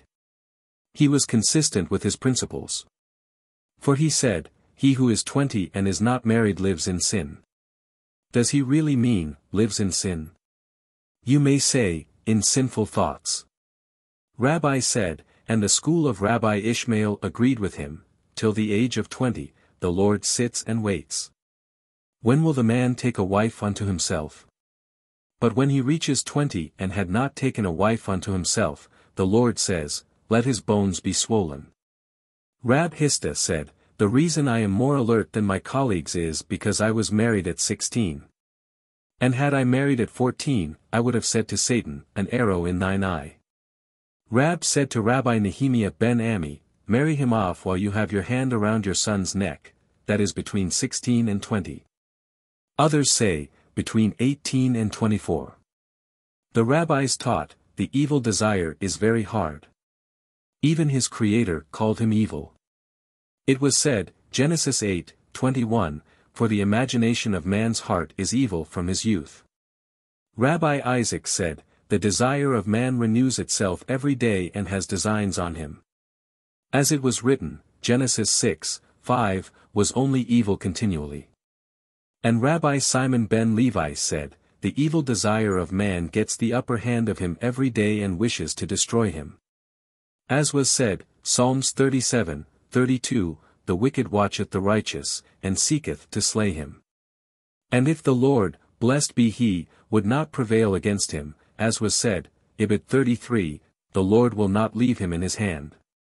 The school of Rabbi Ishmael taught, if this reprehensible thing shall come upon thee, drag it into the house of learning. If it be stone, it will melt. If it be iron, it will fall to fragments. As it was said, Jeremiah 23:29, is not my word like as fire? Saith the Lord, and like a hammer that breaketh the rock into pieces. And if it is stone it will melt, as was said, Isaiah LV 1, Ho, everyone that thirsteth, come ye to the waters. And moreover it was said, Job 14:19, the waters were the stones. To take a wife to him. How do we know this? For it was written, Jeremiah 29:6, take ye wives and beget sons and daughters. And take wives for your sons, and give your daughters to husbands. All this is said of his sons, for they are in his hands. But what about the daughters, are they in his hand too? This is the meaning. One gives her a dowry, clothing and adornments, so that man will desire her. The rabbis taught, it was said, Exodus XX 12, honor thy father and thy mother. It is also said, Proverbs 3:9, honor the Lord with thy substance. The scriptures had compared, here, the honor of father and mother with that of the Lord. It was said, Leviticus 19:3, he shall fear every man his mother and his father, and it was said, Deuteronomy 6:13, thou shalt fear the Lord thy God and serve him. The scriptures thus compare the fear of the Lord to that of the father and mother. It was said, Leviticus 24:15, whosoever curseth his God shall bear his sin. Thus the scriptures compare the blessings of father and mother to the blessing of the Lord. Said Rab Yehuda in the name of Samuel, Rabbi Eliezer was once asked, how far should the honor of father and mother extend? He answered, go and see how a non-Jew, Dama ben Nethana of Ashkelon, behaved towards his father. Once the sages wanted to buy from him precious stones for the priest's breastplate. It would have brought him a profit of 60,000 dinars, and Rabbi Kahana thinks it was 80,000. But the key to the jewel case was under the pillow of Dama's father, and Dama would not wake him. The Lord rewarded him for it, for next year a red calf was born in his herd. When the sages of Israel came to him again, he said to them, I know that if I demand it, you would give me all the money in the world for the red calf, which you need for your rights. But all I will ask of you is the amount I lost, because of the honor I paid to my father. Rabbi Hanina commented, if he who is not commanded, gets such a reward, how much more will be rewarded the man who was given a commandment and fulfills his commandment. When Rabbi Dimi came he related, once Dama sat, among Romans, wearing a gold-embroidered silken gown. His mother came in and tore the garment off, struck him on the head, and spat in his face. He, however, did not shame her.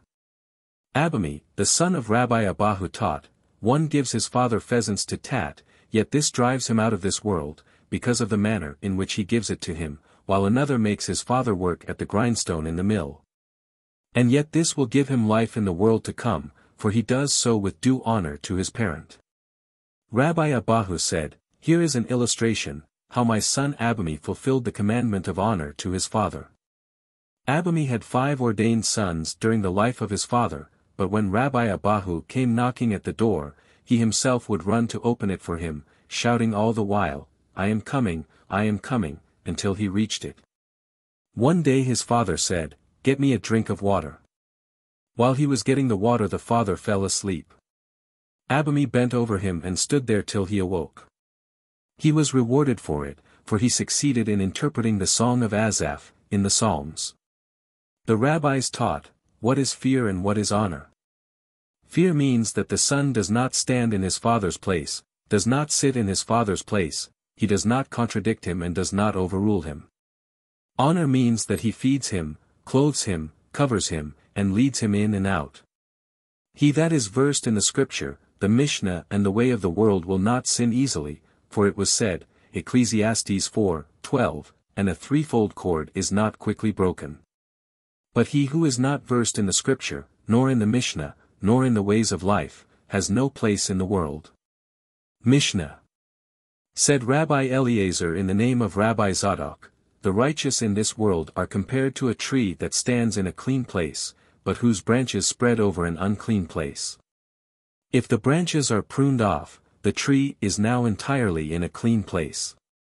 The Holy One, blessed be his name, brings suffering upon the righteous in this world, so that they may inherit the world to come, as was said, Job 8:7, though thy beginning was small, yet thy latter end should greatly increase.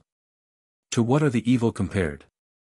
To a tree that stands in an unclean place, but its branches spread to a clean place. If the branches are pruned off, the tree remains entirely in an unclean place. So does the Holy One, blessed be his name, bestow goodness upon the sinners in this world, but he shall destroy them and shall make them inherit the lowest depths of perdition, as was said, Prov. 14:12, there is a way that seemeth right unto a man, but the ends thereof are the ways of death. Once Rabbi Tarpon and the elders were in an upper story in the house of Nitzah in Lydia. The question was propounded, what is greater, study or action? Rabbi Tarpon said, action.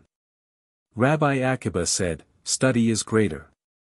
Then all the rabbis agreed and said study is greater, for study leads to action. The rabbis taught, he who eats in the street is like a dog, and some say he is disqualified from being a witness. Bar Kapara preached. The hot-tempered gains nothing but the effects of his hot temper. But the good man partakes of the fruit of his good deeds. From a man that knows no scripture, no Mishna, and no ways of life, one may have no benefit. For it was said, Psalms I, 1, his seat is the seat of the scornful. Gemara. From chapter 1. A man may betroth himself personally or through an agent. A woman may betroth herself personally or through an agent. A man may betroth his grown daughter personally or through an agent. If a man said to a woman, be betrothed to me with this date, or be betrothed to me with this, and one of them is worth a perutha, the betrothal is valid, if not, it is not valid. If he said, be betrothed to me with this, and they were together worth a perutha, the betrothal is valid, if they are not worth a perutha, it is not valid. If he said, be betrothed to me with this cup of wine, and it was found to contain honey, or if he said, with this cup of honey and it was found to contain wine, or with this silver denar, and it was found to be of gold.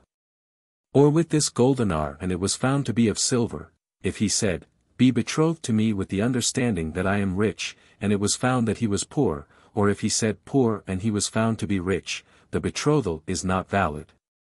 Rabbi Simon says, if the advantage is on her side, she is betrothed. If he said to the woman be betrothed to me, because I am a priest and he was found to be a Levite. If he said because I have a grown daughter or a bondwoman and he does not have them, or he said I have them not, and he has them, or if he said that he had children and he did not have them, or if he said he did not have children and had them.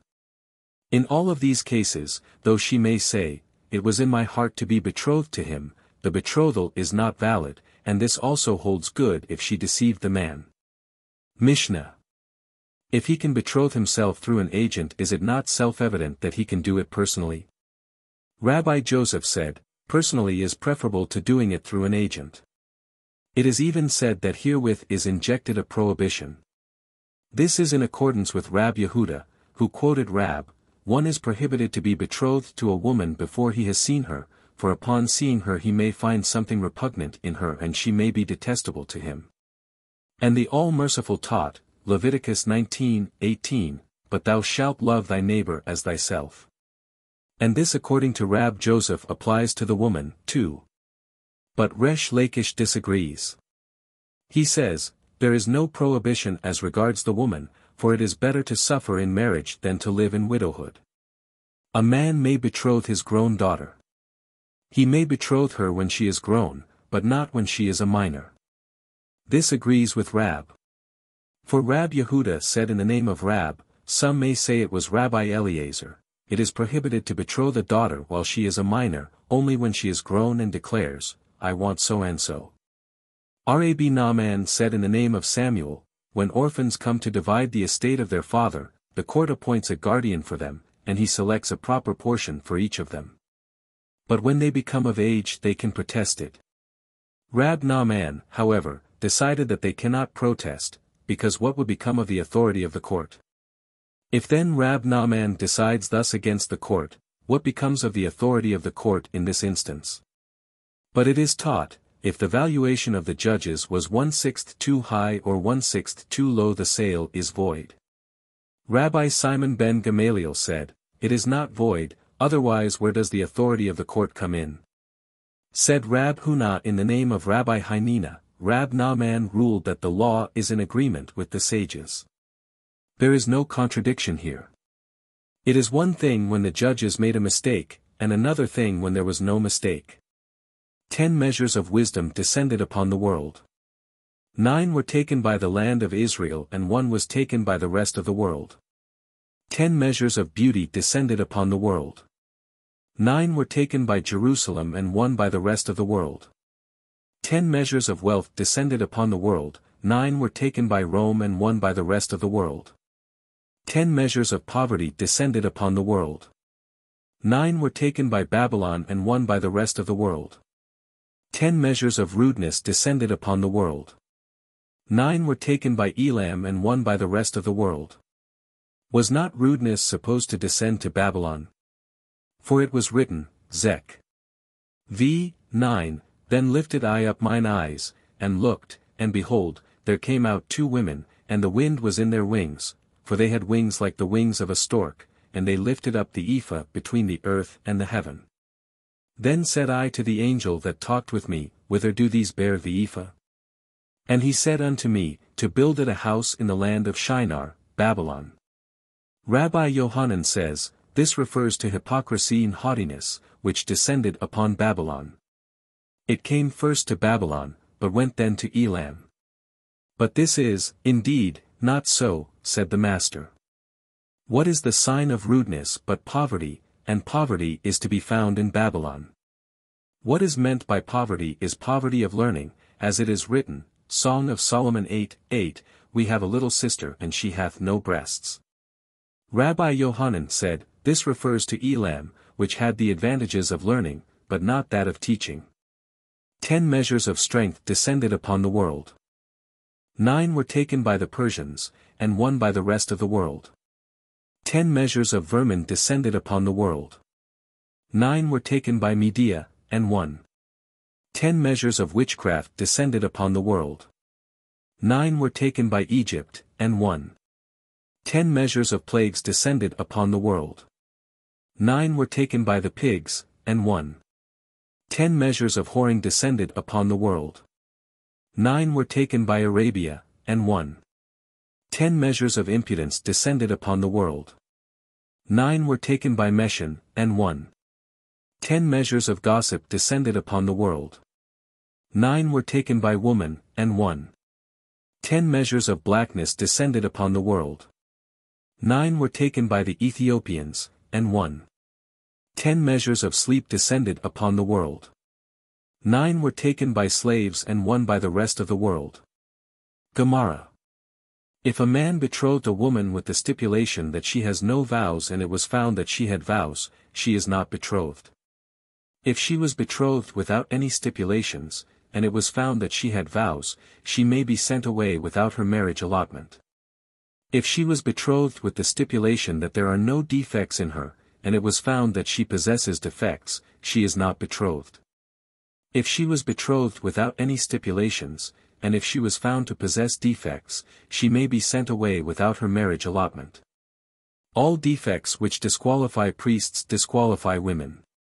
If a man betrothed 2 women with what was worth a perutha or 1 woman with what was worth less than a perutha, even if he sends gifts to her later, the betrothal is not valid. For the reason he sends his gifts is that they have already been betrothed. This applies, also, to a minor. If a man betroths a woman and her daughter, or a woman and her sister both at the same time, they are not betrothed. There was once the case of 5 women, among whom were 2 sisters.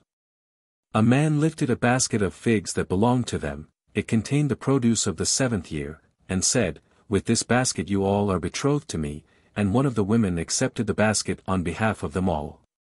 The sages ruled that the sisters were not betrothed. Mishna. From chapter 2. If a man betrothed a woman, and later says, I believe that she was the daughter of a priest, and she proves to be the daughter of a Levite. Or the daughter of a Levite, and she is the daughter of a priest. Or rich, and she is poor, or poor, and she is rich.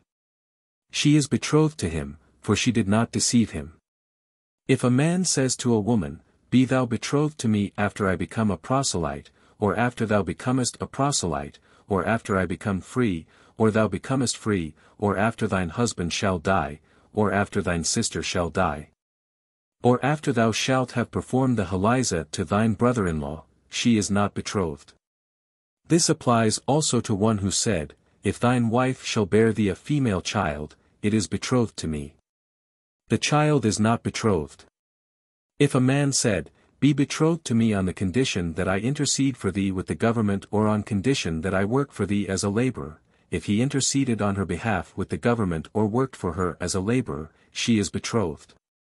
But if he did not, she is not betrothed. If he said, Be thou betrothed to me on condition that my father consents. If the father consent, she is betrothed, if not, she is not betrothed. If the father die in the meantime, she is betrothed. But if the son died, the father is instructed to say that he does not consent. If a man says, I betroth my daughter to someone, but I do not know whom, and someone appears and says, I betrothed her, he is believed. If two appear and each says that he betrothed her, both are compelled to give her a writ of divorce, but if they are willing, one gives her a writ of divorce and the other marries her. Mishna. Rab says, he is believed when it's a question of a divorce, as no one will sin without any gain, but not believed as to marriage. His passion may have persuaded him to say it. Rab Ashi says, he is believed to marry her. But Rab Ashi stipulates, however, if the woman says, I have been betrothed, and know not to whom I have been betrothed, and one appears and says, I betrothed her, he is not believed to marry her. We were taught according to Rabbi Ashi, I betrothed my daughter and know not to whom. If one comes and says, I betrothed her, he is believed to marry her. If he married her and another came and says, I betrothed her, he is not believed and she is not forbidden to the husband. But if a woman says, I was betrothed and know not to whom, and one appears and says, I betrothed her, he is not believed, because the woman will shield the man. Rab Yehuda said, if one had betrothed this woman before one witness, the betrothal is disregarded. Rab Yehuda was asked, suppose both admit it? He was uncertain, yes or no. A question was asked, if one witness charges that one's wife committed adultery. Abaya says, the witness is believed. Rabbi says, this is a case of incest, and in a case of incest 2 witnesses are needed. Abaya said the following case proves it to me. Mar Samuel had a blind man who used to recite the law for him every day. One day the man did not appear, so the rabbi sent a messenger for him. While the messenger took one road, the blind man entered, coming through a different road. When the messenger returned, he announced that the blind man's wife committed adultery. Mar Samuel said to the blind man, if you believe him, send your wife away, but if you don't believe him, don't send her away. If you believe him means that the witness is not a robber. And Rab said, if you believe him as if it were 2 witnesses, send her away, otherwise don't send her away. Abaya said, I also learned this from the following story. Once King Yanai went to Kohaleth in the wilderness and conquered 60 cities. When he returned he was very happy. He invited all the sages of Israel and said to them, our forefathers ate mallow when they were building the temple. Let us, too, eat mallow, in remembrance of our forefathers. So mallow was served on golden tables and they ate. Among them there was one Eleazar ben Poira, a scoffer and an evil-minded man, and he said to King Yanai, O King Yanai, the heart of the Pharisees is against thee. What shall I do? Ask the king. Test them by the gold plate between thine eyes. So he tested them with the gold plate between his eyes. There was an old man there by the name of Yehuda ben Gedaliah.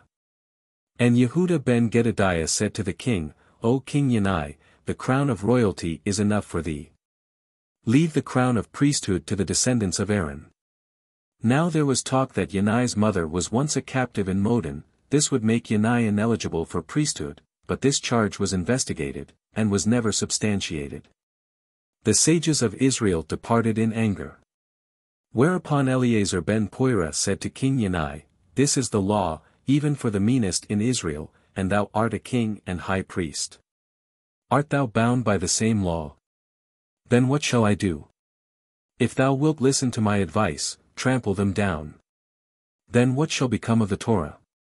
The Torah is rolled up, lying in the corner, whoever wants let him come and study.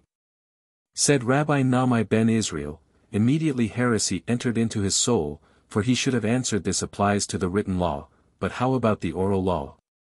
And this evil was spread through Eleazar ben Poira.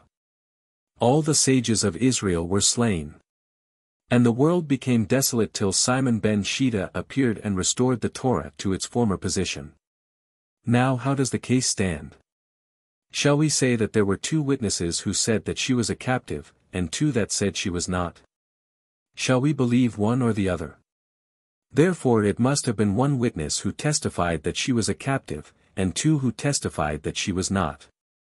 Otherwise we would say that one would be believed. Gemara. Rabbi Tarfon says, bastards can be made pure. In what manner? A bastard marries a slave, the offspring is born a slave, but if he is later emancipated he becomes a free man. Rabbi Eliezer says, that is but a bastard slave. Mishna. A question. Does Rabbi Tarfon mean that this is at the very outset, or that it is already done? Come and hear. Rabbi Tarfon was asked, you have purified the male, but you have not purified the female. Now if you mean at the very outset, then let a female bastard go and marry a slave. A slave has no paternity. Come and hear. Once Rabbi Simlai said to his host, who was a bastard, had I known you before, I could have made your sons to be pure. Surely. If you say that it is at the very outset, but if you say only if it has already been done, then what could he advise him? He would have told him to steal something and be sold as a Hebrew slave.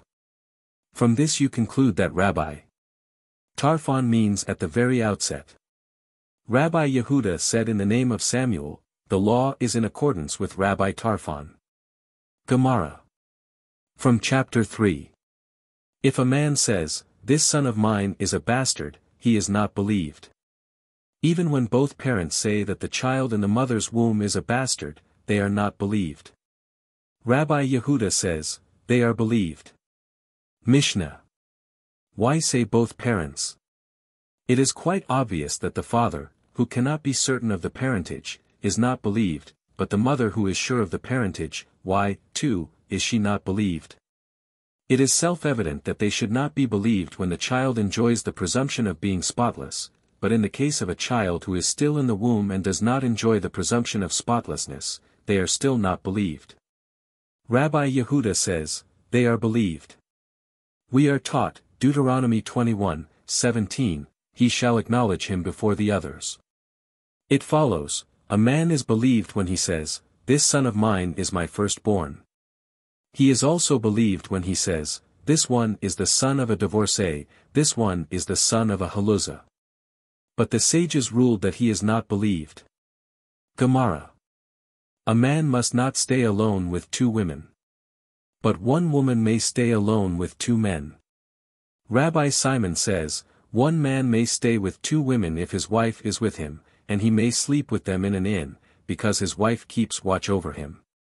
A man may stay alone with his mother and with his daughter, and he may sleep with them in the same bed. But if they become of age she must sleep in her clothes, and he in his clothes. Mishna. But one woman. Rabbi Yehuda said in the name of Rab, this is spoken only of respectable men and women. Even 10 men must not stay alone with a loose woman. There was a case once when 10 men carried a woman out on a bier. Rabbi Joseph said, we have proven that 10 men will get together to steal a beam, and will not be ashamed of each other. Here is another proof, 2 scholars are sent with the man so that he won't have intercourse with the woman on the way. Scholars, but not ordinary people. Only scholars, because they know and can warn him. Rab and Rab Yehuda were once walking on the road.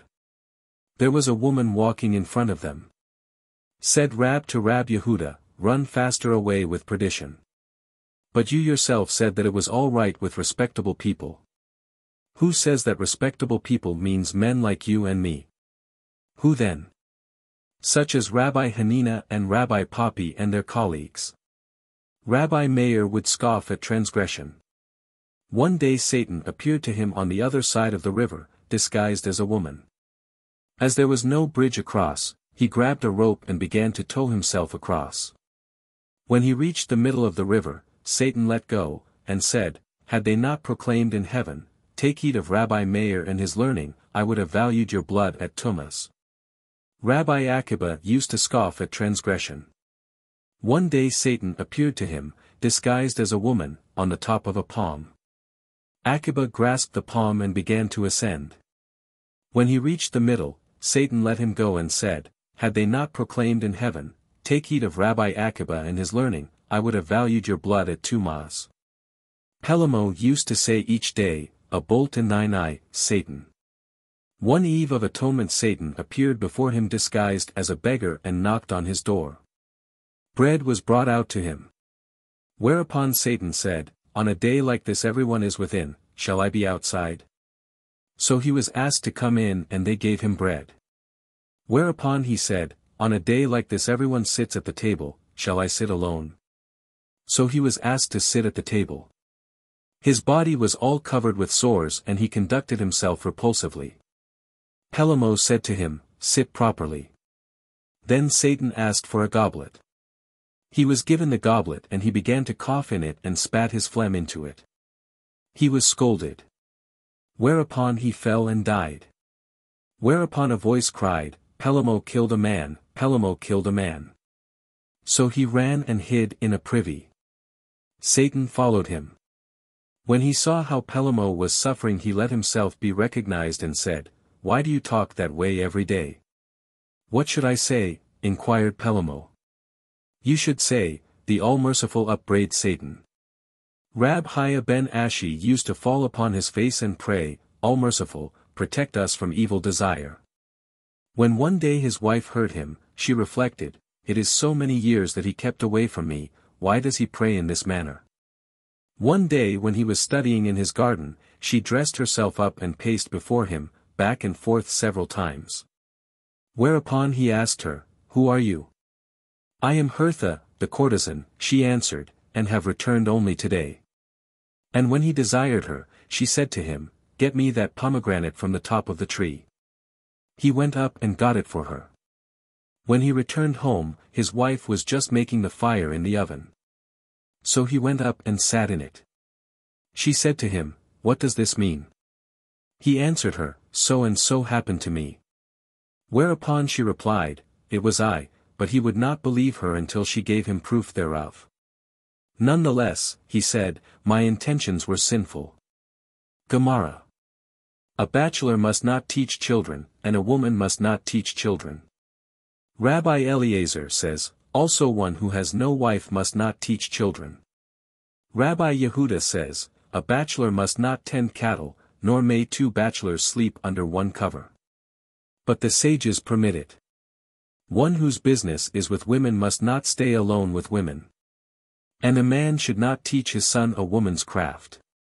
Rabbi Meir says a man should teach his son a clean and easy trade, and let him look up to those that possess riches and wealth, for there is no trade that there are riches and poverty in it, and riches do not come from trade, nor does poverty. For all depends on merit. Rabbi Simon ben Elazar says, have you ever seen a wild beast or bird that has a trade? And yet they sustain themselves without much trouble, and they were created to serve me, while I was created to serve my Maker. Is it not right that I shall sustain myself without trouble? But I have turned to evil and so despoiled my livelihood. Abba Gurion of Zayden says in the name of Abba Guria, a man should not teach his sort to be, an ass driver, or a camel driver, or a barber, or a sailor, or a shepherd, or a shopkeeper, for all these trades are trades of thieves. Rabbi Yehuda said on his own account, the ass drivers are mostly evil, but the camel drivers are mostly honest. The sailors, most of them, are pious. The best of the medicine men may go to hell, and the most honest of the butchers is a partner of Amalek. Rabbi Neharai says, I keep away from all the trades in the world, and teach to my son the Torah only. Because a man gets his rewards in this world and the principle is secured for him for the world to come. But all other professions are not like that. For when a man gets sick or becomes old or is suffering and cannot engage in his work, he dies from starvation. But the Torah is not like that. For it guards him from all evil, and gives him a future and hope in his old age. The rabbis taught, he whose business is with women has a sullen disposition, as for instance, the goldsmiths, carters, a mill cleaner, a hawker, a peddler, weavers, barbers, launderers, bloodletters, bath attendants and tanners. They may not be crowned king or high priest. Why? Not because they are unfitted, but because of their mean occupation. Bar Kappa discoursed, always teach your son an easy and clean trade. What is it? Rabbi Yehuda replied, needlepoint embroidery. It was taught, there is no trade that will disappear from the world. Happy is he who sees his parents in a superior trade, and woe to him who sees his parents in a mean trade. The world cannot do without a perfume maker and without a tanner. Happy is he whose trade is perfume making, and woe to him who is a tanner. The world cannot exist without male and female. Happy is he whose children are male and woe to him whose children are female. Mishna, from chapter 4. Law. Nezikin. Civil law, Tractate Baba Kama. There are 4 primary causes of damage, the ox, the pit, the despoiler and fire. The ox is not like the despoiler, and the despoiler is not like the ox. Nor is either of these two, in which there is life, as the fire in which there is no life, nor are these whose way is to go forth and create damage, as the pit, whose way is not to go forth and create damage. The only thing that they have in common is that they cause damage, and that it is the owner's duty to watch out for them and prevent their causing any damage. And if any of them has caused any damage, the man responsible for them must pay for it with the best of his estate. Mishna. When we speak of primary causes, then there must also be secondary causes. Are these other classes of damage equal to the first or not? Rab Papa said, some of the subdivisions are equal to the primary causes while others are not. The rabbis taught, there are 3 primary classes of damage with regard to the ox. The horn, the tooth, and the hoof. Whence do we know of the horn? The rabbis taught, Exodus 21:28, if it will gore. There is no goring, but with a horn, as it was said, 1 Kings 22:11, and Zedekiah the son of Shenanah made him horns of iron, and he said, Thus saith the Lord, with these shalt thou gore the Syrians, and it is further said, Dut. 33:17, his glory is like the firstling of his bullock, and his horns are like the horns of unicorns, with them he shall gore the people, etc. For what purposes is the further quotation? Because one may argue that the teaching of the Pentateuch cannot be deduced from the prophets. Therefore it is stated, his glory is like, etc. But is this then a deduction? Is it not rather only an indication that by goring we are to understand that it means goring with a horn? Indeed, one could believe that the Almighty made the distinction between the harmless and the dangerous only as regards the severed horn, while if the horn is still attached to the animal it is always regarded as dangerous. Therefore it is said, his glory is like the firstling of his bullock, etc. What are the subdivisions of horn, collision, biting, falling and kicking? Goring is surely considered a primary cause of damage, for it is written, Exodus 21:35, if it will gore. Why should this not also apply to collision, for it is written, Ibid, if it will collide? Here by collision we understand also goring. Indeed we were taught the passage begins with collision and ends with goring. This is to enlighten us that goring and colliding mean the same thing. Why is the word goring used with regard to humans, while with regard to animals we use the term colliding? Man who has the faculty of judgment is, as a rule, injured through goring, but an animal, which possesses no such faculty, is, as a rule, injured through collision. What are the divisions of pit? It may refer to a stone, or a knife, or baggage that one left on a public thoroughfare, which has caused injury to someone. According to Samuel and Rab, if they were abandoned they would be in the same class as pit, but if they were not abandoned, then, according to Samuel, who maintains that all such damages are included in the class of pit, they would be classed as pit, while according to Rab, who maintains that all such damages should be judged according to the rules which apply to the ox, these would be put in the same class as the ox. Gemara. 5 are considered harmless, while 5 are considered dangerous. Cattle are not considered dangerous whether to gore, to push, to bite, to fall down, or to kick. The tooth of an animal is considered as a danger, for an animal will consume everything that is fit for it to eat. A leg is considered as a danger, for it will break or trample as it goes along. And so is an ox that has become unmanageable, an ox that causes damage to private property, and likewise a human being. The wolf, the lion, the bear, the leopard, and the serpent are all considered as a danger. Rabbi Eliezer says, if they have been tamed, they are not considered a danger, but the serpent is always considered a danger. What is the difference between the harmless and the dangerous? The harmless pays half damages of its own body while the dangerous pays full damages out of the best of the estate. Mishna. From Chapter 1. The tooth of an animal is considered a danger in that it consumes everything that is fit to eat. A beast is considered a danger in so far as it will consume fruit and vegetables, but if it has consumed clothing or utensils, the owner pays only half damages. This applies only if the damage was done on the private property of the injured, but if it was caused in a public place, the owner is exempt from payment. If the beast derived a benefit from what it consumed, the owner pays to the extent of the benefit that the animal derived from it. In what instance does the owner pay for the benefit that the animal derived from it? If the animal consumed some food from the stalls in the midst of the market, the owner pays to the extent of the benefit that the animal derived from it, but if it consumed something from the back alleys of the market, he pays to the extent of the damage that it caused. If it consumed food from the entrance of a shop, he pays only to the extent of the benefit, but if from the inside of the shop, he must pay for the full damage that it caused. Mishna. The rabbis taught, the tooth is considered a danger in that it consumes everything that is fit to eat. How?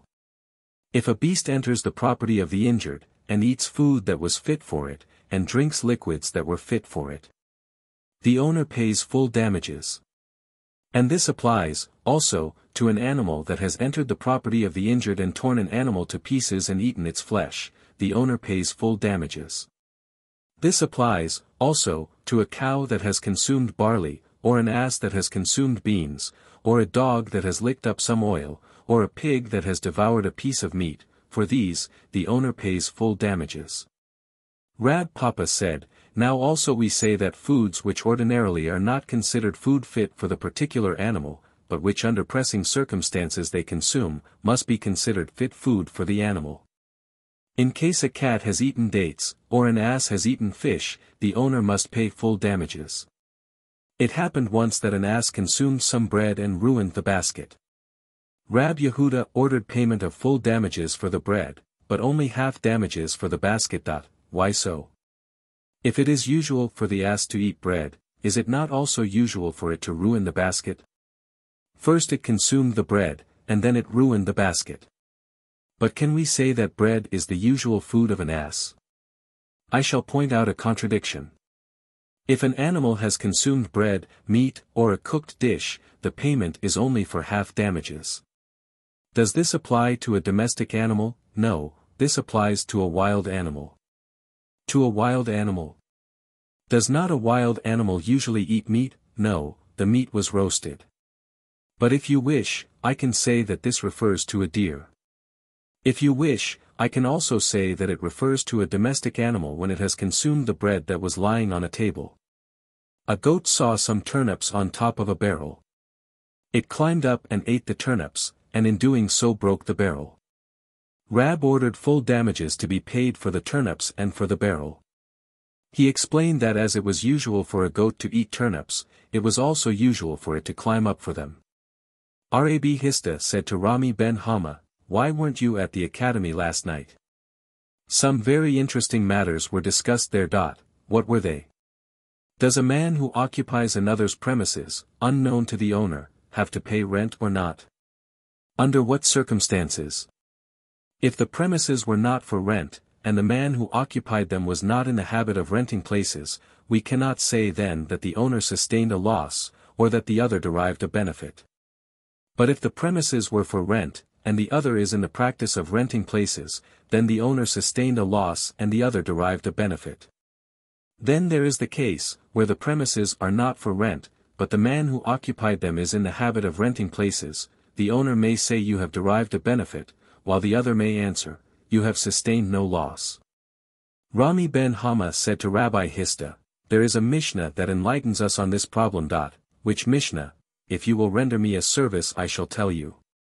Rabbi Hista took his shawl and folded it carefully.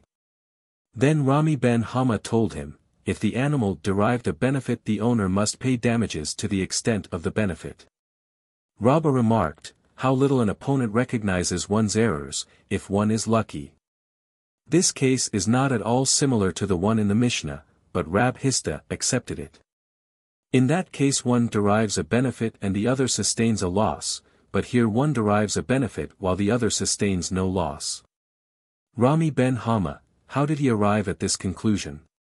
He was of the opinion that if one leaves produce in a public place, he probably gave up the title to it. Gemara. A human being is considered a danger at all times, whether he causes damage unwittingly or deliberately, whether awake or asleep. If a man has blinded his neighbor's eye, or ruined any utensils, he must pay full damages. Mishna. From Chapter 2. If a man pours out water into a public place and someone is injured by it, he is liable for damages. If a man hides thorns or glass, or has made his fence of thorns, or if the fence has fallen into a public street, and someone is injured by it, he is liable for damages. If a man put his straw and his stubble into a public place in order to make manure of it, and someone is injured by it, he is liable for the damage, and whoever comes first may appropriate the straw. Rabbi Gamaliel said, whoever clutters up a public place, and thereby causes damage to anyone, he is liable for it, and whoever comes first may appropriate what was left there. If a man has turned up manure in a public place, and someone was injured by it, he is liable for the damage. Mishna. May we infer that the Mishna is not in accord with the view of Rabbi Yehuda? For we learn that Rabbi Yehuda said that during the season when manure is prepared, a man may put out his dung into the public street, so that men and beasts will tread upon it. For with this understanding Joshua made the land available to the people. But you may say that Rabbi Yehuda concurs in this, for he too maintains that if damage is caused, restitution must be made for the damage. Gemara. If a man walked carrying a barrel and another came carrying a beam, and the barrel was broken by the beam, the man with the beam is not liable, for both have the right of way. If the man with the beam came first, and the man with the barrel came behind him, and the barrel was broken by the beam, he is not liable. But if the man with the beam stopped suddenly, he is liable, but if he warned the man with the barrel to stop, he is not liable. If the man with the barrel came first, and the man with the beam was behind him, and the barrel was broken by the beam, the man with the beam is liable, but if the man with the barrel stopped, he is not liable, but if the first man said to the beam carrier, stop, the man with the beam is liable. This applies to one who comes carrying a candle, while another comes carrying flax. If a man splits wood in private premises and injures someone in a public thoroughfare, or if he is doing it in a public thoroughfare and injures someone on private property, or if he is on private property and injures someone on another private property, he is liable. There are instances when a man may be liable for the acts of his ox, but not liable for his own acts, and then there are instances when a man may be liable for his own acts, but not for those of his ox. If his ox caused indignity, he is not liable, but if the man himself caused indignity, he is liable. If a man's ox blinded the eye of his slave, or knocked out his tooth, he is not liable, but if he himself blinded the eye of his slave or knocked out his tooth, he is liable. If an ox injured his father or his mother, he is liable, but if he himself injured his father or his mother, he is not liable. If an ox set fire to a stack of corn on the Sabbath, he is liable. But if the man himself set fire to a stack of corn on the Sabbath, he is not liable for damages, for in those cases he is subject to capital punishment. If one ox was running after another ox, and either was found to be injured, and one owner says, "Your ox injured my ox," and the other says, "No, it was injured by a stone," the burden of proof rests with the one who wants to exact the payment. Mishna. Said Rabbi Haya ben Abba. Here the colleagues of Symmachus disagreed with him, for he maintained that money the ownership of which could not be ascertained should be equally divided between the two contestants. Said Rabbi Abba ben Memel to Rabbi Haya ben Abba, did Symmachus express the same opinion in a case where both contestants claimed that they were positive of the ownership of the money involved? Yes, he answered. Symmachus adhered to this opinion even where both contestants claimed to be certain to whom the money ought to go. But how do you know that the Mishna is treating here of a case where both contestants are positive of the claim? Because it states, one says your ox caused the injury, while the other says, no. Gemara. From chapter 4. If a potter brings his pots into the courtyard of a householder without the permission of the owner, and the householder's beast breaks them, the householder is not liable. If the beast is injured by the pots, the potter is liable, but if he brings in the pots by permission, then the householder is liable. If he brings his produce into the courtyard of the householder without permission, and the householder's cattle eat it, the householder is exempt from payment, and if the cattle are harmed by it, the owner of the produce is liable. But if he brings it in by permission, then the owner of the courtyard is liable. If a man brings his ox into the courtyard of a householder without permission, and an ox belonging to the householder gores it, or his dog bites it, the householder is exempt from paying for the damage. But if it gores an ox belonging to the householder, then the man who brought in the ox is liable. If the ox falls into the householder's well and pollutes its water, the owner of the ox is liable. If the father or the son of the householder is in the well, and is killed by the ox, the owner must pay the ransom price. But if he brings in the ox with the permission of the householder, then the owner of the courtyard is liable. Rabbi says, the householder is never liable unless he agrees to watch over the property that is brought in. Mishna.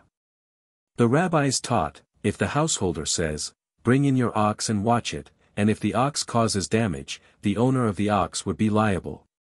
But should the ox be injured, the owner of the yard would not be liable. If, however, the householder said, bring in your ox and I will watch it, then if the ox should be injured the householder is liable, but should the ox cause any damage, its owner would be exempt from paying for the damage. There is here a contradiction. At first you argue, if the owner said, bring in your ox and watch it, and if the ox should cause damage, the owner would be liable, but should the ox be injured the householder would not be liable. The reason for this is that he plainly says to the owner of the ox, watch it. Thus the owner of the ox is liable, and the householder is exempt. From this we may infer that if no mention was made of watching the ox, the owner of the yard would be liable, and the owner of the ox exempt. In other words, by keeping silent the householder indicates that he will watch the ox. Now the following text reads, if he said, bring in your ox and I will watch it, then should the ox be injured, the householder would be liable, but should it cause damage the owner of it would be exempt. The reason is that the householder plainly said, I will watch it. From this we infer, if the householder kept silent, the owner of the ox would be liable and the householder would be exempt. For in this case there is no indication that the householder will watch the ox. This is in accord with Rabbi who said, that there is no liability on the part of the householder unless he agreed to watch over the ox. Is then the first clause according to the rabbis and the concluding one according to Rabbi? Rabbi Eliezer said, the contradiction is quite obvious. Whoever taught the first, did not teach the second.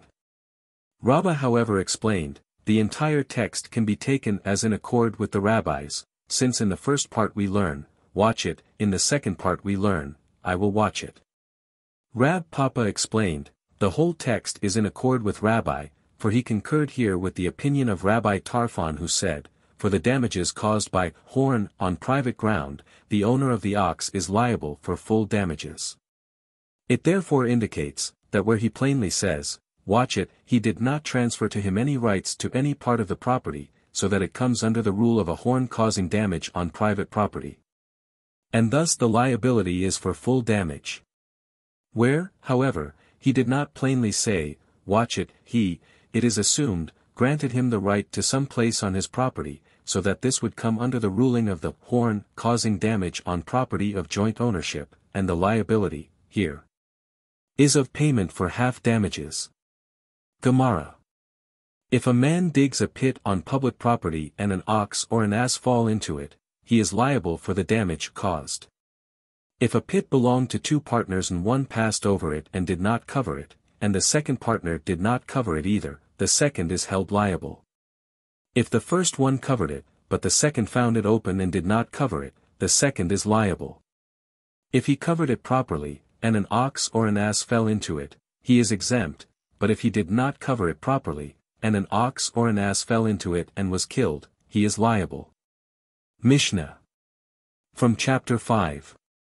If a man left his cattle in the sun, or he entrusted them to the care of a deaf-mute, an imbecile, or a minor, and they came out and caused damage, he is liable. If he entrusted his flock to a shepherd, the shepherd takes the place of the owner. If the flock got into a garden and derived a benefit from it, the owner of the flock pays for the amount of benefit that it derived. If they went by it in the usual way and caused damage, he pays for the damage. How does he pay for the damage? They estimate how much a seah's space of ground in the field was worth before, and how much it is worth now. Rabbi Simon says, if the cattle ate ripe fruit, he must pay for ripe fruit. If they damaged one seah, the owner of the flock shall pay one seah, if two, he shall pay two. Mishna. Rabbi Joshua said, there are 4 things for which a man who commits them is exempt from the judgment of men, but is guilty before the judgment of heaven, and these are the following: he that knocks down a fence in front of his neighbor's cattle, he that bends his neighbor's stacks of corn towards a fire, he that hires false witnesses, and he that knows of testimony favorable to his neighbor, and does not testify. Gemara. If a man caused a fire through a deaf-mute, an imbecile, or a minor, he is not liable under the laws of man, but he is guilty under the laws of heaven. But if he caused a fire through a person of sound judgment, that person is liable. If one brought the fire, and then another brought the wood, the one who brought the wood is liable. If one brought the wood, then another brought the fire, the one who brought the fire is liable. If a third person came and fanned the flames, he is liable, but if the wind fanned the flame, all are exempt. Mishna. Said Rabbi Simon ben Lachish in the name of Hezekiah, this interpretation refers only to the man who handed to one of these a coal, and that one fanned it, but if he handed one a blazing flame, he is liable. What is the reason? It was his action that caused the fire. But Rabbi Yohanan said, even if he handed one a blazing flame, he is not liable. What is the reason? The reason is that the actions of the deaf-mute caused the fire. He is not liable unless he supplied him with wood, shavings, and a light, for in that case it is a certainty that it was his deed that caused the fire. Rabbi Ami and Rabbi Asi were sitting before Rabbi Isaac the smith. One asked him to give them a talk on some legal point while the other asked for a homiletic exposition. When he wanted to discourse on something homiletic, the first would not let him. And when he tried to talk about some legal point, the other would not let him. He said to them, I will tell you a parable. To what can this be likened? To a man who had 2 wives, one young and one old. The young would pull out his white hair, while the old would pull out his black hair, so that he finally became entirely bald. Whereupon he said to them, I shall tell you something that will be of interest to both of you. Exodus 22:6. If a fire breaks out, and catch thorns, breaks out means, of itself, he that kindled the fire shall surely make restitution. The Holy One, blessed be he, said, I ought to make restitution for the fire that I had kindled in Zion, for it was said, Lament. 4:11, and hath kindled a fire in Zion, and it hath devoured the foundations thereof, and some day I shall rebuild it with fire, for it was said, Zechariah 2:5, for I, saith the Lord, will be unto her a wall of fire round about, and will be the glory in the midst of her. The legal viewpoint. The verse begins with damages caused by a chattel and concludes with damage caused by a person. This is to enlighten us that fire means also a human agency. A man once kicked another man's money box into the river. The owner came and said, I had such and such valuables in it. Rabbi Ashi sat and pondered the problem. How should I decide in a case of this kind? Whereupon Rabina said to Rabbi Aha ben Rabbah, or as some say, it was Rabbi Aha ben Rabbah who said it to Rabbi Ashi, is not this the same as what we learned in the Mishna? There we learned, the sages agree with Rabbi Yehuda, that when a man sets fire to a house, he must make restitution for everything that was in it, for it is customary for people to keep their property in their homes. He replied, if he had asked for money that he kept there, it would have come under the same ruling. However, in this case, the man contends that he had jewels in the box. How shall I decide? Do people keep jewels in their money boxes or not? This remained without decision. Gemara. From chapter 6. There are more cases of twofold payments than payments of fourfold and fivefold. For twofold payments apply to things that are alive and to those that have no life in them, while fourfold and fivefold payments apply only to an ox or a sheep, for it was said, Exodus 22:1, if a man shall steal an ox or a sheep, and kill it, or sell it, he shall restore 5 oxen for an ox and 4 sheep for a sheep. If one steals from a thief he does not have to make twofold restitution, and if one slaughters or sells what he steals from a thief, he does not have to make fourfold or fivefold payments. Small cattle must not be raised in the land of Israel, but one may raise them in Syria and in the deserts that are in the land of Israel. One must not breed fowls in Jerusalem because of the holy places, but priests must not do so anywhere in the land, because of uncleanliness. Pigs must not be bred anywhere. A man must not raise a dog unless he keeps him on a chain. One must not place traps for pigeons within 30 ris from an inhabited place. Mishna. The rabbis taught, if a shepherd repents, he must not be compelled to sell all at once, but he shall sell a few at a time. The same applies to a proselyte who inherited dogs and pigs, he must not be compelled to sell them all at once, but sell them a few at a time. The same is with a man who has vowed to buy a house, or marry a wife in the land of Israel, he does not have to act upon his vow at once, but he may wait till he finds what suits him. There was a case of a woman whose son was annoying her. In exasperation she vowed, whoever will offer to marry me, I shall not refuse him. Men who were not suitable presented themselves to her with an offer of marriage. The matter was laid before the sages. They declared, this woman, surely, did not intend to marry anyone that was not suitable for her. Rab, and Samuel, and Rabbi Asi once went to a circumcision and some say it was a birthday celebration. Rab would not enter before Samuel, and Samuel would not enter before Rabbi Asi, and Rabbi Asi would not enter before Rab, and so they stood there arguing who should enter last. It was finally decided that Samuel should wait, while Rab and Rabbi Asi should go in. Rab yielded his precedence out of deference to Samuel to whom he wanted to show honor, because of that sad occasion, when he had once uttered a curse against him. In the meantime a cat came by and bit the hand of a child. Whereupon Rab in his lecture declared, it is permitted to kill a cat, and one must not keep it. And furthermore the laws of theft, or the return of a lost object to its owner do not apply to it.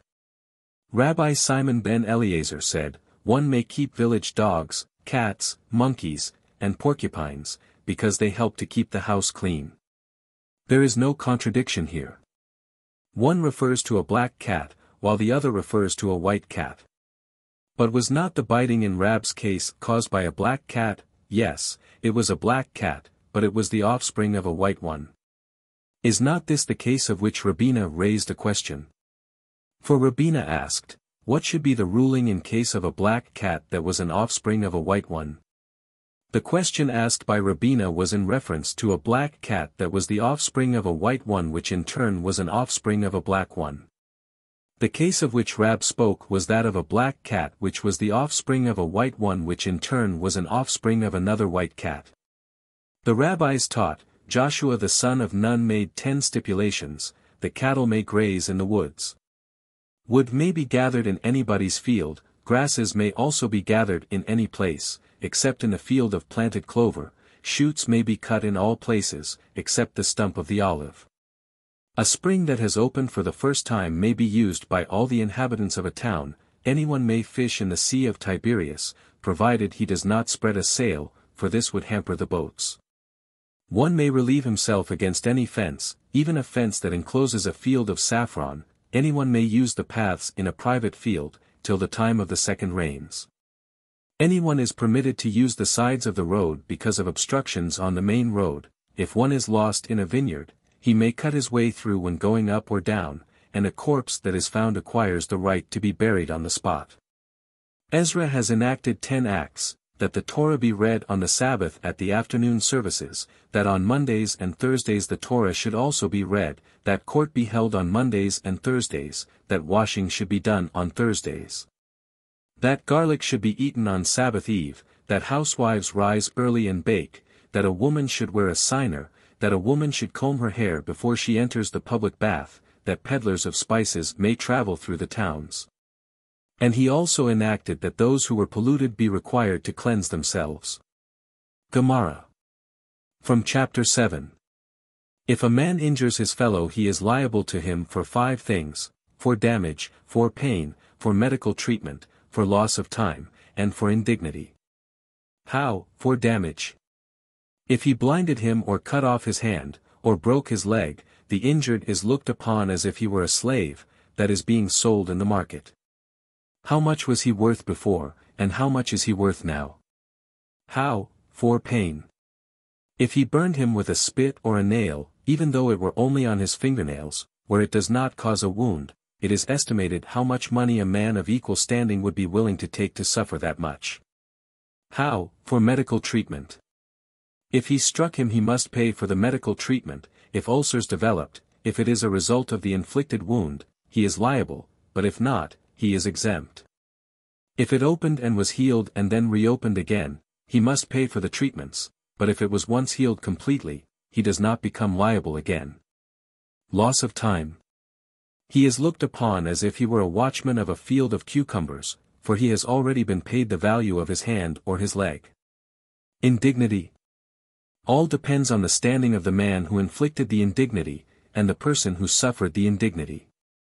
If a man inflicted indignity on a naked person, on a blind person, or on a sleeping one, he is liable. But if the man was asleep while doing it, he is exempt. If a man fell from a roof and thereby injured and inflicted indignity upon someone, he is liable for the injury, but not for the indignity. A man is not liable for indignity unless he inflicted it with intention. Mishna. How then? It is written, Exodus 21:24, eye for an eye. Does not the All-Merciful actually mean the eye? Let this enter your mind. For we learned, one would believe, that if one blinded a fellow's eye, the offender's eye would be blinded, or if he cut off his arm, the offender's arm would be cut off, or if he broke his leg, the offender's leg would be broken. Therefore it was stated, Leviticus 24:17-18, and he that killeth any man shall surely be put to death. And he that killeth a beast shall make it good, beast for beast. Just as for the smiting of a beast a money payment is made, so also in case he smiteth a man, money should be paid for the damage. But if you would wish to contend otherwise, why it was said, Numbers 35:31, moreover ye shall take no satisfaction for the life of a murderer, which is guilty of death. This means that for the life of a murderer payment may not be accepted, but for a limb that cannot grow back, we may accept payment. Gemara. The law, here, is more severe for man than for the ox. A man must pay for injury, pain, medical treatment, loss of time, indignity, and the value of the unborn child, but in the case of an ox there is no payment but only for damage caused, and there is also exemption for the value of the unborn child. If a man strikes his fellow, he must pay him a selah. Rabbi Yehuda says, in the name of Rabbi Yossi the Galilean, that he pays him a maneh. If he slaps his face, he pays 200 zuz. If he slaps his face with the back of his hand, he pays him 400 zuz. If he tore his ear, or pulled his hair, or he spit at him and the saliva reached him, if he removed his clothing from him, if he uncovered a woman's head in the marketplace, he pays 400 zuz. This is the general rule. It all depends upon the standing of the person injured. Rabbi Akiba said, even the poorest in Israel are looked upon as free men who have lost their fortunes, for they are the children of Abraham, Isaac, and Jacob. It once happened that a man uncovered the head of a woman in the marketplace. She came before Rabbi Akiba, who ordered the offender to pay her 400 zuz. The man asked for time in which to make the payment, and Rabbi Akiba granted him time. The man then watched the woman until he saw her standing at the entrance of her yard. Before her eyes he broke a jar containing an izar of oil. She uncovered her head, scooped up the oil in her hand and put it to her head. He then brought witnesses to this affair, and came before Rabbi Akiba and asked, "To such a woman must I pay 400 zuz?" Rabbi Akiba answered, "You have made no point. If a man should wound himself, though he has no right to do so, he is exempt, but if another person wounds him, that other is liable. Though a person pays for the injury, he is not forgiven, till he begs forgiveness from the injured person. If a man says, 'Blind my eye, or cut off my arm, or break my leg,' the man that does it is guilty. Even if the man said, 'I agree that you won't be liable,' the other is still guilty. If he says, 'Tear my garments, or break my jar,' the other man is liable, and if he said to him, 'I agree that you won't be liable,' he is still liable, whether he injured the person or his property." Mishna. From Chapter 8. If one steals wood and makes articles of it, or he steals wool and makes garments of it, he pays for them according to their value at time of the theft. If one stole a cow that was pregnant, and it gave birth, or a sheep with wool, and he sheared it, he pays the value of a cow about to give birth, or the value of a sheep ready to be sheared. If he stole a cow which became pregnant in his possession and then gave birth, or a sheep which grew its wool while in his possession, and then sheared it, he pays according to the value at the time of the theft. This is the rule: all robbers pay in accordance with the value of the property at the time of the robbery. Mishna. The rabbis taught, if robbers or usurers are willing to return property, one does not accept it from them, and if he does it against the wishes of the sages. Rabbi Yohanan said, this doctrine was inaugurated at the time of Rabbi. Once a certain man wanted to repent and return stolen property, whereupon his wife said to him, "You fool!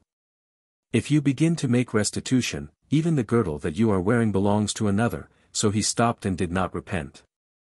It was then inaugurated that if robbers and usurers are ready to repent and return property, it is not proper to accept it from them, and whoever accepts it, does so against the wishes of the sages. Come and hear, robbers and usurers, even if they have already collected the money, must make restitution. What has a robber to collect? They either robbed, or they did not rob, rather read, robbers, that is to say usurers, even if they have already collected the money, must make restitution. I will tell you, they must make restitution, but one does not accept it from them. Then why must they make restitution, so as to fulfill their duty before heaven? Come and hear, for shepherds, tax collectors, and revenue contractors it is very hard to repent, but still they must make restitution to those they know that they have robbed. Gemara. From Chapter 9. If a man stole things and fed them to his children, or left it to them upon his death, they are exempt from making restitution. But if it is mortgageable property, they must make restitution. Mishna. Rab said, the law is that a document of indebtedness can be attested even though the defendant is not present, or even if he is present and proclaims aloud that it is a forgery. But if he pleads for time to bring witnesses and disprove the document, he must be given the necessary time. If he appears, well and good, but if he does not appear, then we wait till Monday, and Thursday and another Monday. If he still does not appear, we issue a warrant against him returnable in 90 days. For the first 30 days we don't take possession of his property, for we take it that he is trying to borrow the money. For the next 30 days we do not take his property, we think he might not have been able to raise a loan and is now trying to sell the property. For the last 30 days we still do not seize his property, for we take it that the buyer is now busy raising the purchase money. It is after he has not appeared all this time that we issue an order of execution for the seizure of the property. This procedure takes place only if he pleaded for time, but if he said, "I will not appear," an order for the seizure of the property is issued at once.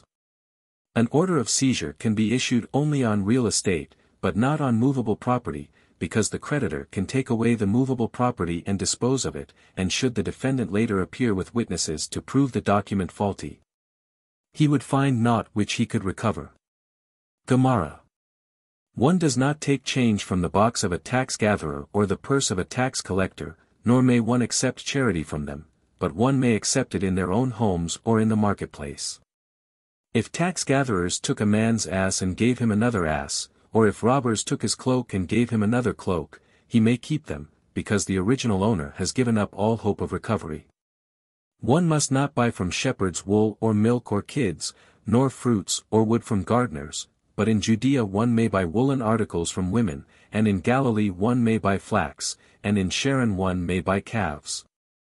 But if a person sell any of these on condition that it be kept hidden, it is forbidden to buy. Eggs and chickens may be bought anywhere. Mishna. The rabbis taught, from shepherds one must not buy goats or kids or fleece, nor shreds of wool. But one may buy from them sewn garments, as these are surely their own. In the desert one may buy from them milk and cheese, but not in inhabited places. It is further permissible to buy from them 4 or 5 sheep, or 4 or 5 fleeces, but one must not buy 2 sheep or 2 fleeces. Rabbi Yehuda says, domestic animals one may buy from them, but undomesticated one must not buy. This is the rule: all things that a shepherd sells that would be noticed by his master are permissible, but those that might not be noticed by his master are forbidden. One may buy fruit from the gardeners if they are offering it for sale while seated before their baskets with their scales in front of them, but under no circumstances should one buy if one is told to hide it. One may also buy fruit from them in front of the garden, but not in back of it. Gemara, from chapter 10. Law of Procedure, Tractate Sanhedrin. Cases concerning money matters are decided by 3 judges. Cases of larceny and injury by 3 judges. Damages, half damages, double, 4-fold or 5-fold payments by 3 judges. The violator, the seducer, and the slanderer are judged by 3. Thus, according to Rabbi Meir, but the sages say, cases of libel should be judged by 23 judges, because they may involve capital punishment. Cases punishable by flogging are judged by 3, but according to Rabbi Ishmael they should be judged by 23.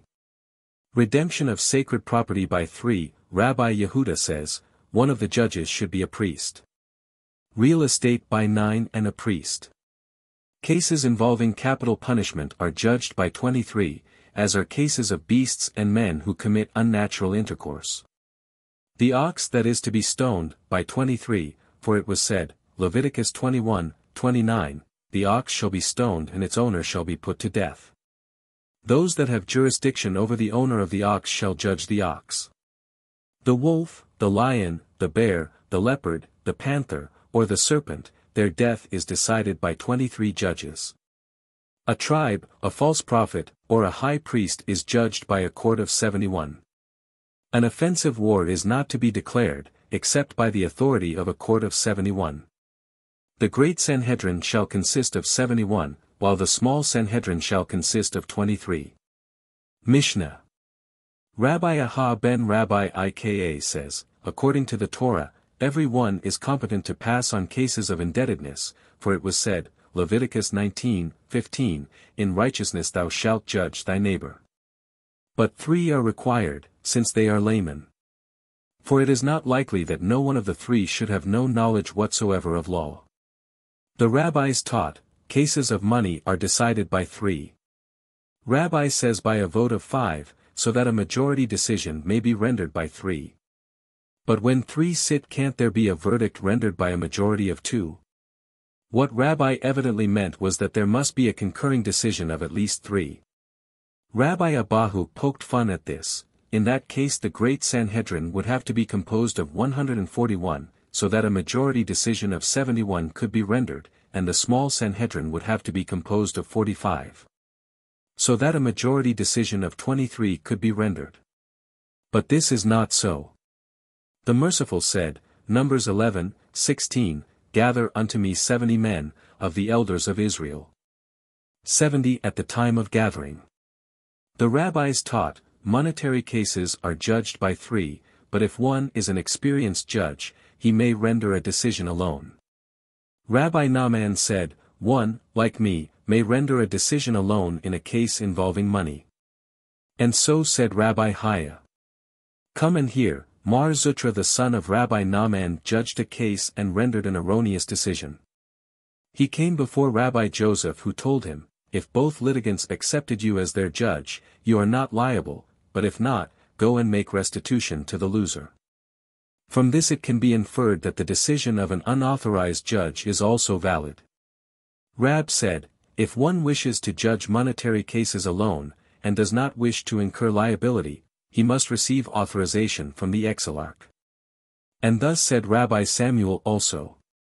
Rabbi Samuel ben Mansia said, if two litigants come before you have heard their case, or if you have heard it, and have not decided to which side the verdict inclines, you may tell them, go and compromise. But if you have heard their case and have made up your mind as to the verdict, you must not tell them to settle it by a compromise. The rabbis taught, the calendar cannot be set save by a court especially appointed for that purpose. There was the case of Rabbi Gamaliel who ordered, send up 7 scholars to my upper chamber for this purpose. When he came he found that there were 8. He asked who came here without authorization. Whereupon Samuel the little arose and said, I am the one who came up here without authorization, but I have come not to intercalate the year but to learn how the law is applied in practice. Said Rabbi Gamaliel, you may sit down, my son. You are worthy that every year shall be intercalated by you. The sages, however, decided that the year may be lengthened only by a court appointed specifically for that purpose. But it was really not Samuel the little that had come unauthorized, but another. But because he did not want to shame the other fellow, he arose. It happened once that while Rabbi was lecturing he smelled garlic. He said, whoever ate garlic, let him leave the room. Whereupon Rabbi Hiah arose and left the room. Then all the other disciples arose one after the other and left the room. Next morning Rabbi Hiah met Rabbi Simon, the son of Rabbi, and was asked, are you the one that annoyed my father yesterday? He answered, a thing like this should never occur in Israel. From whom did Rabbi Hiah learn to act like this? From Rabbi Meir. It was related that a woman came once to the academy of Rabbi Meir and said to him, Rabbi, one of you betrothed me through intercourse. Whereupon the rabbi arose, wrote out a writ of divorce, and handed it to her. Thereupon all the disciples arose and each in his turn gave her a writ of divorce. The rabbis taught, a year may not be intercalated unless it is necessary for the improvement of roads or the strengthening of bridges, or the repair of the ovens for the paschal offering. Or because of the pilgrims who have left their homes, but have not yet arrived, but not because of the snows or the cold, or the pilgrims who have not as yet set out from their homes. Rabbi Yohanan said, only such are selected for the Sanhedrin as possess stature, appearance, wisdom, and are ripe in years. As have a knowledge of sorcery, and understand 70 languages, so that the Sanhedrin will not have to employ interpreters. Rabbi Yehuda said, in the name of Rab, in the city where one cannot find 2 men who speak 70 languages and one who understands them, no Sanhedrin should be appointed there. In the city of Bet-Har there were 3 such men, and in Yabna 4, Rabbi Eliezer, Rabbi Joshua, Rabbi Akiba, and Simon the Yemenite, who would discourse while sitting before his masters on the floor. Gemara. From Chapter 1. The high priest may judge and may be judged. He may testify and others may testify against him. Haliza may be performed upon him, and one may submit to Haliza by his widow. He cannot contract levirate marriage, for as a priest he is forbidden to marry a widow. If someone dies in his family, he must not follow the bier. If the bier appears within his sight he must disappear. But he may follow the procession to the gates of the city. Thus according to Rabbi Meir, but Rabbi Yehuda says, he does not venture out of the temple. The king does not judge, and no one judges him. He does not testify and one cannot testify against him. He does not submit to Haliza, nor does his wife perform the rite to anyone. He does not contract levirate marriage, nor does anyone contract levirate marriage with his widow. Rabbi Yehuda says, if the king is willing to submit to Haliza, or is willing to contract levirate marriage, he merits praise. Mishna. The high priest may judge. Is not this quite obvious? This is stated so that we may adduce that he may be judged. But this too is obvious. For how could he judge if he cannot be judged? For it was written, Zephaniah 2:1, gather yourselves together, gather together. And Resh Lakish explained, adorn thyself and then adorn others.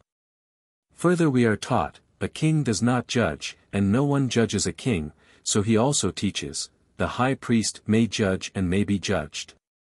But if you wish, we may say that what we are taught is really the following lesson: if a high priest killed anyone intentionally, he is sentenced to death, but if he killed anyone unintentionally, he is exiled. If he transgresses a positive or a negative command, in either case, he receives the same treatment as any ordinary person. The rabbis said, originally the mourner used to stand, while the people passed by, but two families in Jerusalem fought with each other over the privilege of passing first. So the rabbis instituted the custom of the people standing while the mourners pass by. The king does not judge, etc. Rabbi Joseph said, this refers only to the kings of Israel, but the kings of the house of David may judge and may be judged. For it was written, Jeremiah 21:12, O house of David, thus said the Lord, execute judgment in the morning. And if the king could not be judged, how could he judge others? Was it not written, gather and be gathered, which, as Resh Lakish explained, meant, adorn thyself and then adorn others? But why not the kings of Israel? Because of the case of a slave of King Yanai who once killed a man. Simon ben Shita said to the sages, mark the man, and we shall take him to court. They sent word to the king saying, your slave has killed a man. He sent the slave to them. They sent word to him, thou too must come, for the law says, Exodus 21:29, if it hath been testified to his owners. The owner of the ox must come and stand by his ox. The king came to court and sat down. Then Simon ben Shita said to him, stand on thy feet, King Yanai, and let the witnesses testify against thee. Thou art not standing before us, but before him who spoke and the world was created, art thou standing. As it was written, Deuteronomy 19:17, then both the men, between whom the controversy is, shall stand before the Lord. Said the king, I shall not do as thou sayest, but as thy colleagues say. Simon then turned to his right and saw that they all were looking to the ground. He turned to the left and saw that there, too, all were looking to the ground. Said Simon ben Shita to them, are all of you engrossed in thought? Then let the master of thought come and call you to account. Instantly Gabriel appeared and smote them to the ground, and they died. Right there and then it was decreed that a king does not judge, and no one judges a king. He does not testify, and no one may testify against him. Gemara. The king may set forth to a voluntary war only upon the decision of a court of 71. He has right of domain to establish a road through private property and no one may protest against him. The king's road has no limit. Whatever the people plunder, they must set before him and he takes the first portion. No one may ride on the king's horse, nor sit on his throne, and no one may make use of his scepter. No one may gaze upon him while he is having his hair cut, or when he is naked, or when he is in the bath house. For it was said, Deuteronomy 17:15, Thou shalt in everywise set him king over thee. His awe shall be over thee. Mishna. Rabbi Yehuda said in the name of Samuel, all that is said in the chapter of the king may do. Rab said, this whole chapter was brought forth only for the purpose of inspiring awe for him among the people. Mar Zutra, and some say it was Mar Ukba, said, originally the Torah was given to the Israelites in Hebrew script and in the Holy Hebrew tongue. Later it was given to them, in the day of Ezra, in the Assyrian script and in the Aramaic tongue.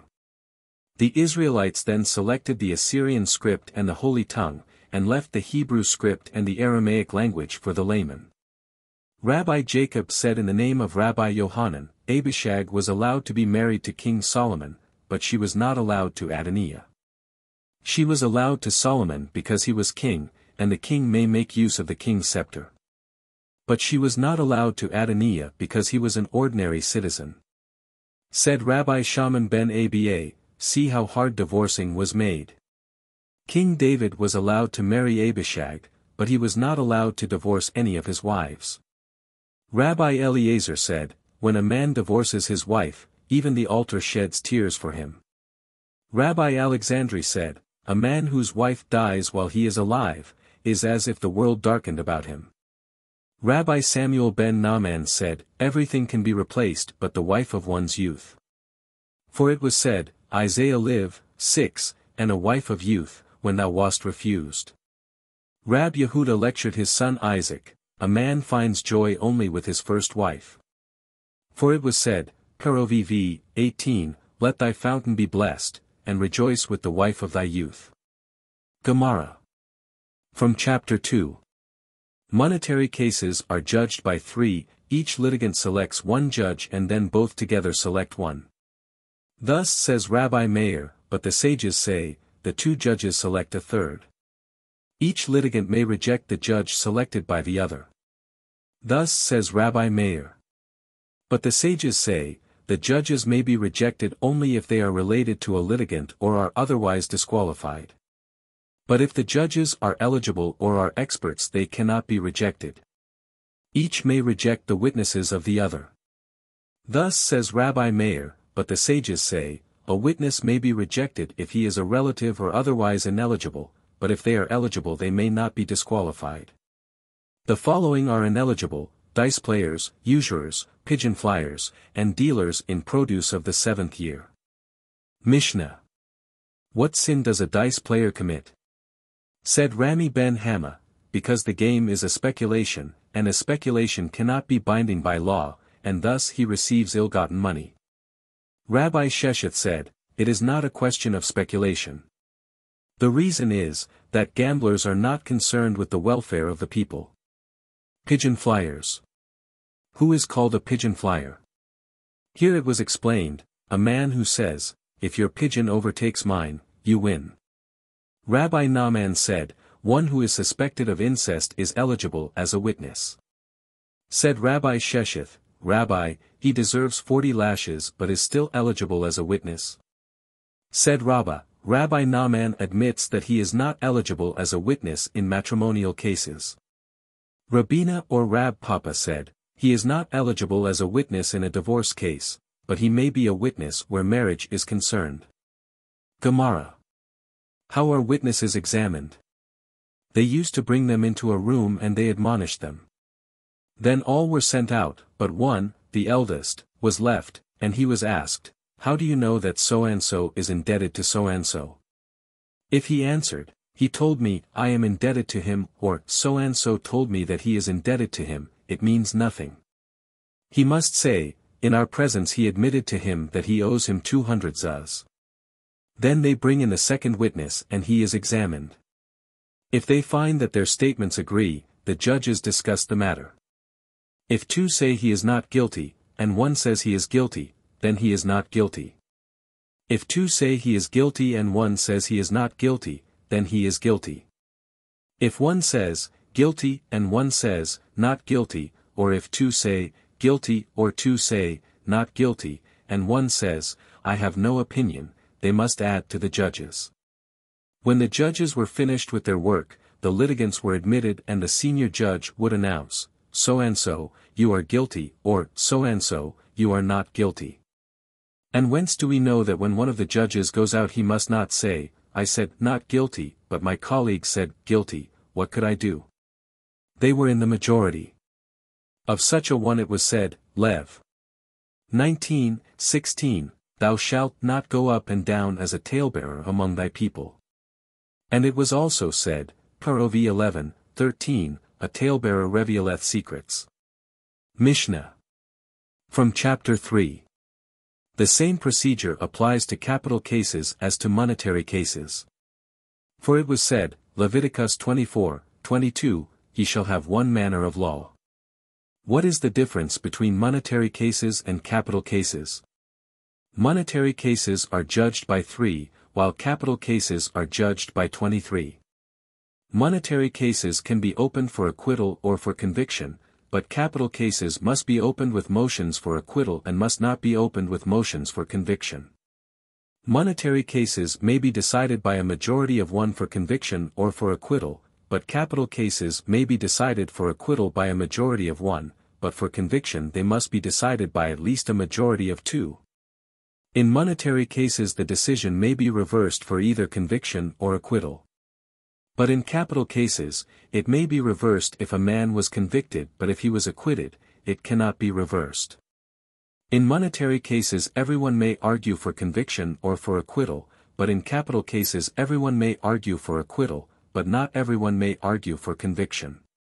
Everyone is eligible to try monetary cases, but not everyone is eligible to try capital cases. Only priests, Levites and Israelites who are worthy of contracting marriages with priests. Mishna. Rabbi Hanina said, according to the Torah, there is but one law, which applies alike to monetary and capital cases, and the methods of procedure as regards inquiry and investigation are the same. For it was written, Leviticus 24:22, he shall have one manner of law. But what is the reason that it was decided to have the procedure different in capital cases from that in monetary cases? It was done so that the door would not be locked for borrowers.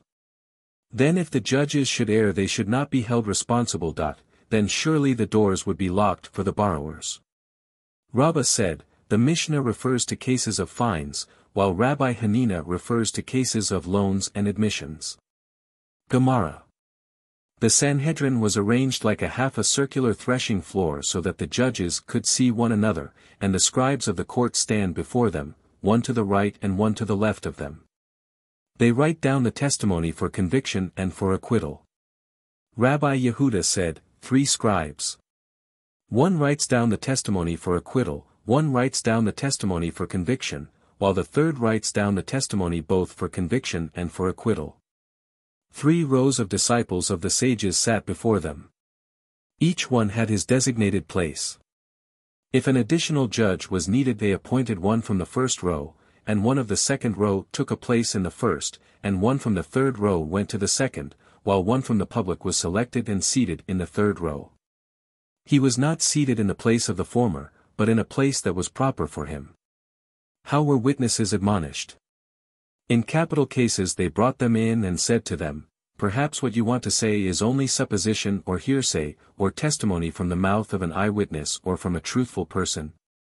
Do you know that we shall search and inquire and examine you, and do you know that capital cases are not like monetary cases? In monetary cases a man can repay the money and the error be forgiven, but in capital cases the blood of the convicted and of his potential seed to the end of time are upon you. Perhaps they will say, what do we want with all this trouble? Was it not once said, Leviticus v:1, and is a witness, whether he hath seen or known of it, if he do not utter it?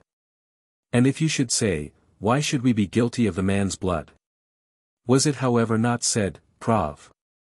11:10, when the wicked perish, there is shouting. Mishna. The rabbis taught, what is supposition? The judge said to them, perhaps it was like this, you saw a man pursuing another fellow into a ruin and you ran after him. You found a sword in his hand and blood trickling from it, and a murdered man was in the throes of death. If that is what you saw nothing.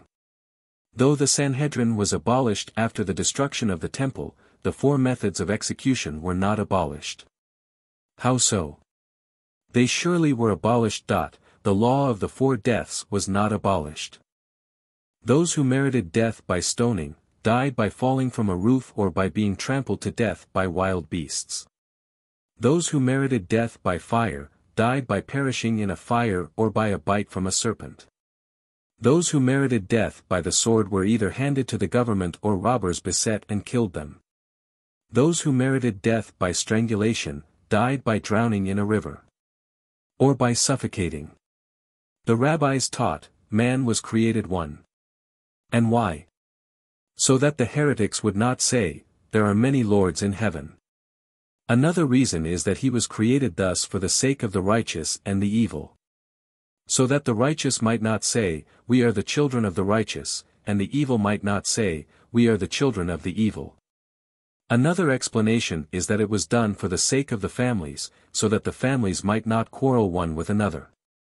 Now that man was created one, the families quarrel one with another. How much more would they quarrel if there had been two created? The rabbis taught, man was created one to proclaim the greatness of our Lord, the King of Kings, the Holy One, blessed be He. For a man stamps many coins with one mold, and each one resembles the other, but the Holy One, blessed be He, stamps each man from the mold of the first man, and not one resembles the other. Rabbi Meir used to say, in three things a man differs from his fellow man, in voice, in looks, and in mind. In voice and in looks for the sake of avoiding incest, and in mind because of robbers and extortioners. Man was created on Sabbath eve so that heretics might not say that the Holy One, blessed be He, had partners in the creation of the world. Another explanation is that if man gets over haughty, he may be reminded that the smallest insect preceded him in creation. Once the emperor said to Rabbi Gamaliel, your God is a thief. For it is written, Genesis 2:21, and the Lord caused a deep sleep to fall upon Adam and he slept, etc. The emperor's daughter interrupted, leave him to me and I will answer him. Whereupon she said to the emperor, let me have a duke. What need have you of a duke? She answered, robbers came last night and took from us a silver chalice and left in its stead a gold one. Said the king, I wish that they would come to us like that every day. Was not Adam satisfied that they took a rib from him, and in its stead gave him a maid to wait upon him? Well, replied the king, what I mean to say is that they could have taken the rib openly. She answered, give me a piece of raw meat. When the piece of meat was given to her she put it under her armpit. After a while she took it out and put it before the emperor and said, eat of it. He answered, it is disgusting. Whereupon she said, had they taken the rib openly from Adam, Eve would have been disgusting to Adam. The emperor said to Rabbi Gamaliel, I know what your God is doing in heaven and where he sits. Whereupon Rabbi Gamaliel sighed and seemed worried. What is the matter? Asked the emperor. Rabbi Gamaliel answered, I have a son in the lands overseas, and I am yearning for him. I wish you would tell me about him. Do I know where he is? Said the emperor. Whereupon Rabbi Gamaliel replied, what is going on upon this earth you know not, yet you seem to know what goes on in heaven. The emperor said once to Rabbi Gamaliel, it is written, Psalm Xlviii, for, he telleth the number of the stars, etc. What is so remarkable about this? I too can count the stars. Whereupon Rabbi Gamaliel put some quinces into a sieve and spun it around and said to the emperor, count them. Hold them still, said the emperor. The stars in heaven are revolving, too, said Rabbi Gamaliel. Once the emperor said to Rabbi Tanhum, let us all become one people. That is fine, said Rabbi Tanhum, but we who are circumcised cannot become like you. Therefore you must become circumcised, and become like us. The emperor answered, you spoke well, but whoever wins in an argument with the emperor is thrown into the arena. Whereupon he was thrown into the arena but he was not devoured. Then one of the heretics said, they did not eat him because they are not hungry. So they threw the heretic in, and he was devoured instantly. Gemara. From chapter 4. If the judges find that the witnesses agreed in their evidence they begin with the arguments in favor of the accused. If one of the witnesses arises and says, I have something in favor of the accused, and then one of the disciples arises and says, I have something to argue for his conviction, the disciple is silenced. But if one of the disciples says, I have something in favor of the accused, he is told to come up and sit with the judges, and he remains there all day. If he has something pertinent to say, they listen to him. If the defendant arises and says, I have something to argue in my own defense, they listen to him, but make sure his words are pertinent to the case. If they acquitted him, he is set free. But if they found him guilty, they hold the sentence over till the next day. During the day they gather in pairs, they eat little, and drink no wine the whole day, and they discuss the case all night long. The next morning they rise and go to court early. The one who voted for acquittal says, I voted for his acquittal and I stand now for his acquittal. The one who was for conviction says, I voted for his conviction and I still stand for his conviction. One who was for conviction may now favor acquittal, but one who voted for acquittal must not change his stand. If they erred in something, the two scribes remind them of it. If they acquitted him, he is set free, but if not, they take a vote.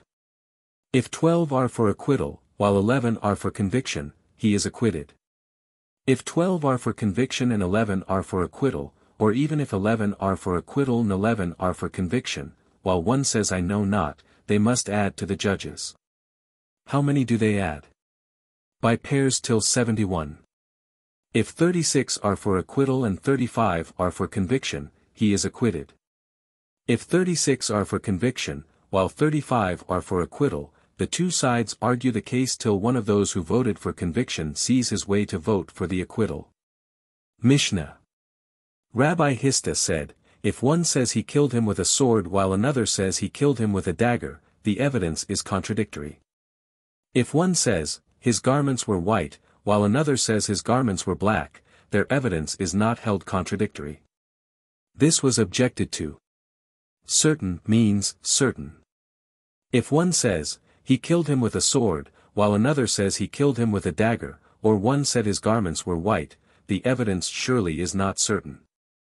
Rabbi Hista explained, this refers to garments with which a man was strangled, in which case they are in the same category as the sword and the dagger.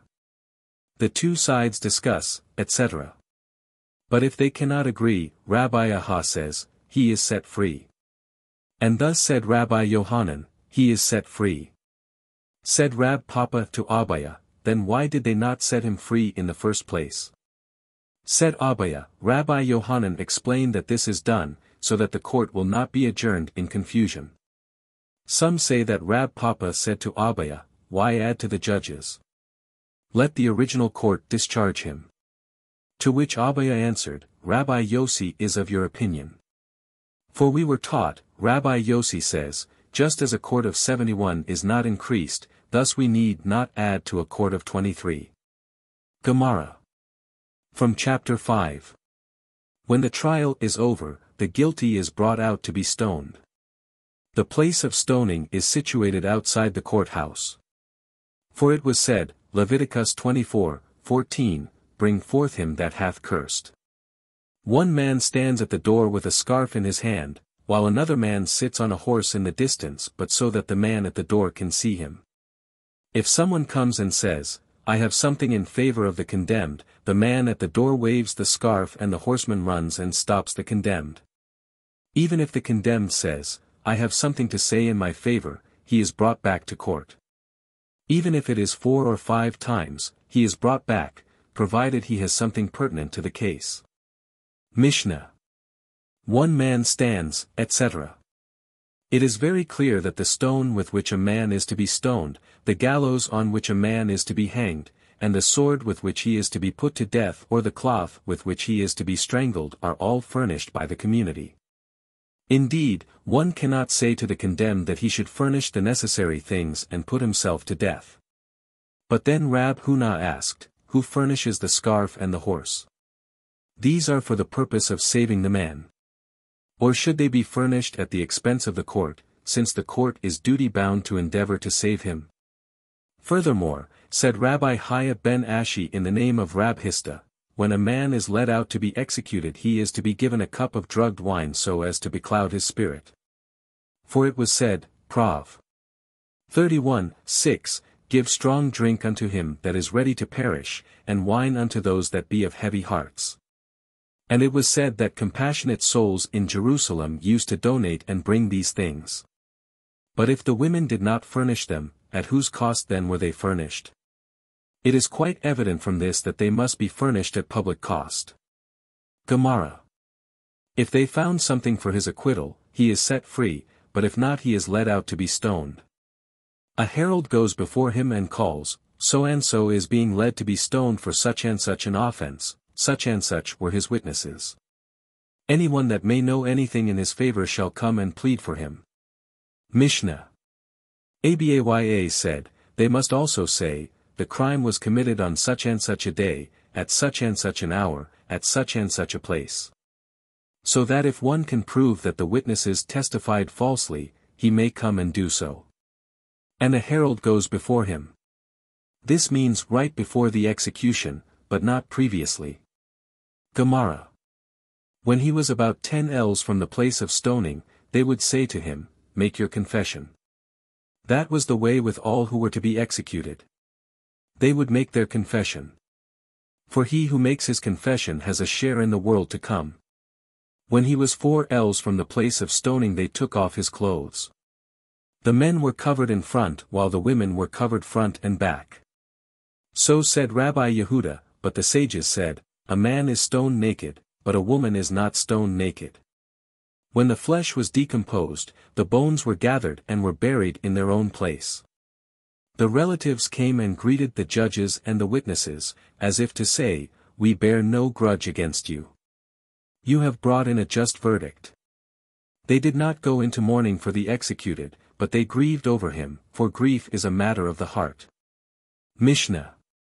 If a man breaks into a house, he is judged according to the consequences that might have occurred. If he broke a barrel while breaking in and this caused bloodshed, he is guilty, but if there was no bloodshed he is not guilty. Mishna. What is the reason for the law of breaking in? Because a man will surely defend his property. So the thief reasons, if I break in, the owner will surely oppose me and will prevent me from stealing. But if he opposes me, I shall kill him. Therefore the law states, if one wants to kill you, you can forestall this by killing him. Gemara. The following should be saved from committing sin, even at the cost of their lives, he who pursues after his neighbor to kill him, he who is after a male or after a girl who is betrothed. But he who pursues after a beast, he who desecrates the Sabbath or he who commits idolatry, these are not saved from committing sin at the cost of their lives. Mishna. From chapter 8. How do Abaya and Rab interpret the verse, Lev 19:29, do not prostitute thy daughter, to cause her to be a whore? Rabbi Mani says, they mean a man who marries off his daughter to an old man. As we have learned, do not prostitute thy daughter, to cause her to be a whore. Rabbi Eliezer says, this means one who marries off his daughter to an old man. Rabbi Akiba says, this means a man who lets his marriageable daughter sit and wait. Said Rabbi Kahana in the name of Rabbi Akiba, there is no poor man in Israel except the subtly wicked, and the one who lets his marriageable daughter sit. But is not one who lets his marriageable daughter sit, a subtly wicked man? This is the meaning, which poor man is subtly wicked? He who lets his marriageable daughter sit and wait. Gemara. From chapter 9. The following are strangled, he who strikes his father or his mother, he who steals a soul in Israel. An elder who rebels against the decision of the court, a false prophet, he who prophesies in the name of a pagan god, he who violates another man's wife, and he who bears false testimony against a priest's daughter and her paramour. An elder who rebels against the decision of the court. It was said, Deuteronomy 17:8, if there arise a matter too hard for thee in judgment. There were 3 courts. One sat at the entrance of the Temple Mount. One sat at the gate of Temple Court and one sat in the chamber of the hewn stones. They would come to the court at the entrance of the Temple Mount and say, so I expounded, and thus expounded my colleagues, so I taught and thus taught my colleagues. If the judges knew anything about the problem, they enlightened them, but if not they went to the court at the gate of the Temple Court, and there propounded their problem. If these judges knew anything about it, they enlightened them. If not, they all went to the great court at the chamber of the hewn stones whence the laws were issued for the whole people of Israel. Mishna. The elder who rebels is guilty of a deliberate sin, which is punishable by extirpation. But if he sinned through error, he brings a sin offering. These are the words of Rabbi Meir. Rabbi Yehuda says, He is guilty for transgression against a law that is rooted in the Torah, but its interpretation is made by the scribes. Rabbi Simon says, he is guilty even for transgressing only one detail of the interpretation of the scribes. 3 courts, etc. Said Rabbi Kahana, if the elder gives a ruling based upon tradition and the court says, we base our ruling on tradition, he is not executed. If he says, that is how it appears to me and they say, that is how it appears to us, he is not executed. So much the more if he says, my ruling is based on tradition, while they say, so it appears to us. He is not executed unless he says, this is how it appears to me, while they say, we base our ruling on tradition. This can be deduced from the fact that Akiba ben Mahalel was not executed. Rabbi Eliezer said, though the elder says, my ruling is based on tradition, while they say, this is how it appears to us, he is executed. Because controversy must not spread in Israel. But why was not Akiba ben Mahalel executed? Because he did not give his ruling for the purpose of practical application. We were taught, so I taught and so taught my colleagues. Does this not mean that he said, I base my ruling on tradition and they say, that is how it appears to us? No, he said, that is how it appeared to me, while they say, our ruling is based on tradition. Come and hear. Rabbi Josiah said, 3 things were told to me by Zerah in the name of the man from Jerusalem. When a husband withdraws his warning, it is void. A rebellious son whom the parents are willing to forgive is forgiven. A rebellious elder, whom the court wishes to forgive, is forgiven. But when I came to the south, they agreed to the first 2, but they did not agree as to the rebellious elder, because controversy must not be spread in Israel. At first there were not many quarrels in Israel. The court of 71 sat in the hall of hewn stones, and the 2 courts of 23 sat, one at the entrance of the Temple Mount, and the other at the gate of Temple Court. While other courts of 23 sat in all cities of Israel. If a problem arose, it was asked of the local court. If they knew of a traditional ruling, they gave it. If not, they asked a ruling from a court in the nearest city. If they knew of a traditional ruling, they gave it, if not, they went to the court at the Temple Mount. If they knew the ruling, they gave it, if not, they went to the court at the gate of the Temple Court. The judges would say, so I expounded and so expounded my colleagues, so I taught and so taught my colleagues. If they knew of a traditional ruling, they gave it. If not, they all went to the court at the hall of hewn stones, where they convened from early in the morning till evening. And on the Sabbath and festival days they sat on the hell. The problem was then stated to them. If they knew the ruling, they gave it to them, if not, they took a vote. If the majority said it was clean, it was declared clean, if the majority voted unclean, it was declared unclean. But when the disciples of the houses of Hillel and Shammai, who were not very experienced, multiplied, the quarrels began to spread, and the law became like 2 laws. From their communications were written and sent to all places. Whoever was wise and modest and enjoyed the esteem of his fellow townsmen was appointed as local judge. From there he was elevated to the court at the Temple Mount, and from there to the court at the gate, and from there to the court at the hall of hewn stones. Gemara. More emphasis is placed on the words of the scribes than on the words of the Torah. If a man says, there is no need of phylacteries, he is transgressing a precept of the Torah, and he is not guilty. But if he says the phylacteries must have 5 compartments, thus he adds to the words of the scribes, and he is guilty. Mishna. From chapter 10. All of Israel have a share in the world to come, for it was said, Isaiah LX, 21, Thy people also shall be all righteous, they shall inherit the land forever, the branch of my planting, the work of my hands. That I may be glorified. And the following have no share in the world to come. He that says that no resurrection is stated in the Bible, he that says that the Bible does not come from heaven. The heretic. Rabbi Akiba said, also he that reads proscribed books, and he that whispers charms over a wound and says, Exodus 15:26, I will put none of these diseases upon thee which I have brought upon the Egyptians, for I am the Lord that healeth thee. Abba Saul says, he also who pronounces the name of the Lord with all of its letters. Mishna. Said Rabbi Yohanan, where is a resurrection indicated in the Bible? It was said, Numbers 18:28, and ye shall give thereof the Lord's heave offering to Aaron the priest.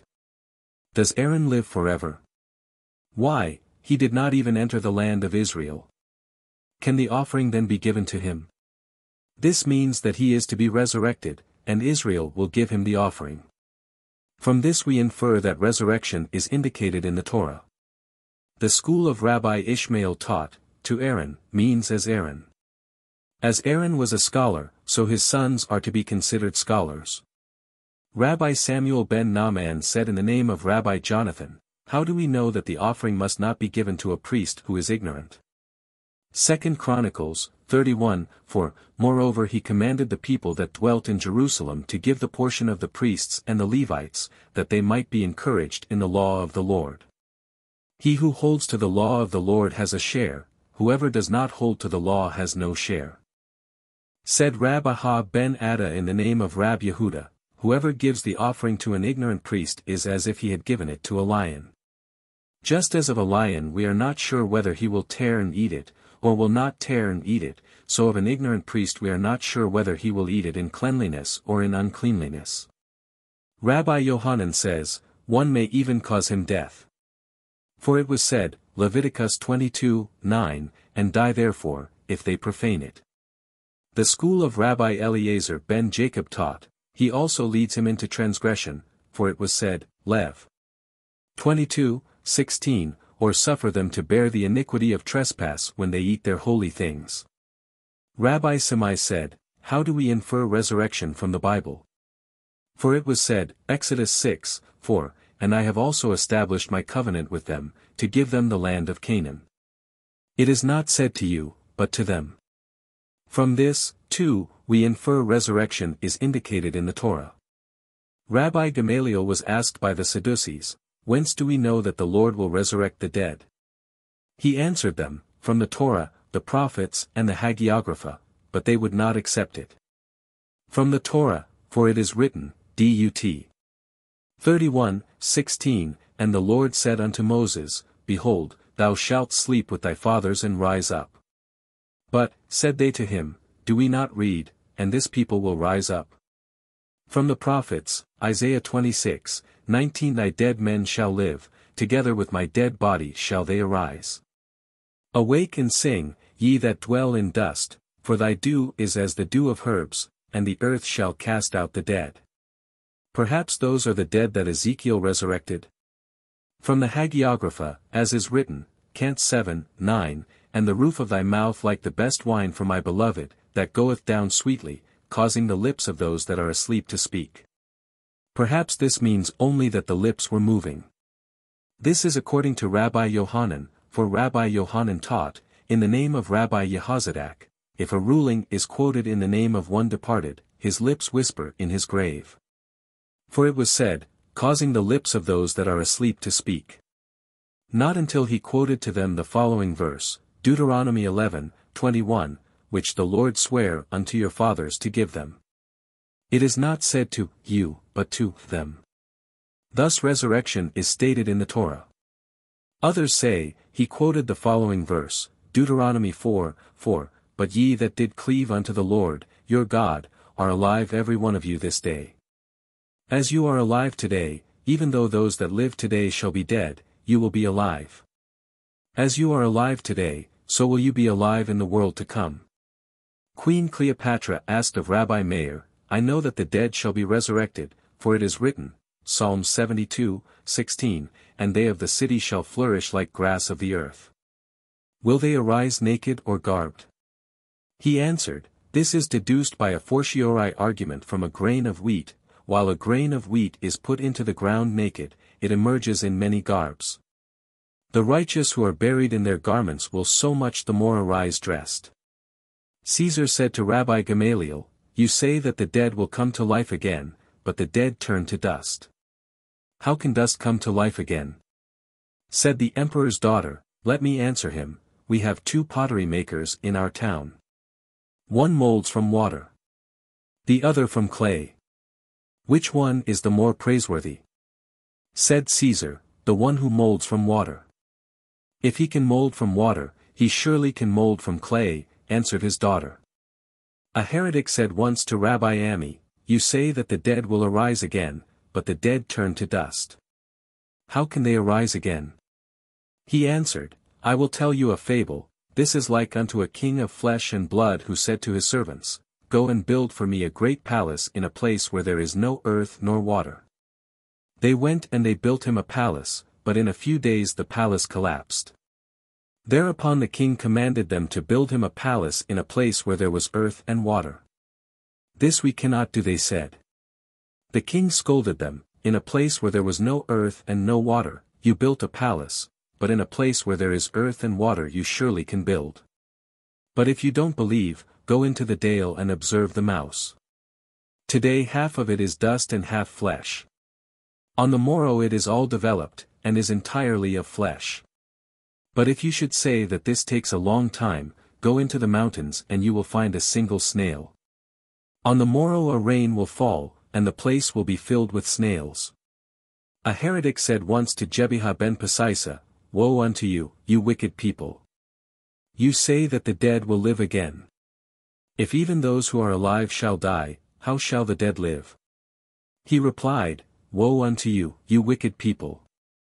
You say that the dead will not live again. If those who do not exist as yet, will live, how much more shall those live who exist now? You call me wicked, said the heretic, if I give you a kick I'll knock the hump off your back. If you would do that, replied Ben Pesisa, you would be known as a great physician and you would receive a large fee.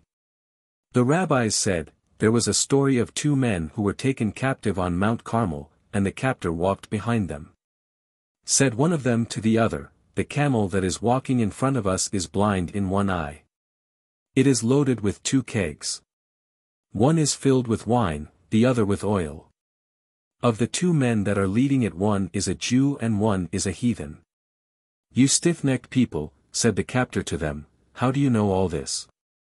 They answered, the camel eats the grass on the side that it can see, on the side it cannot see, it does not eat.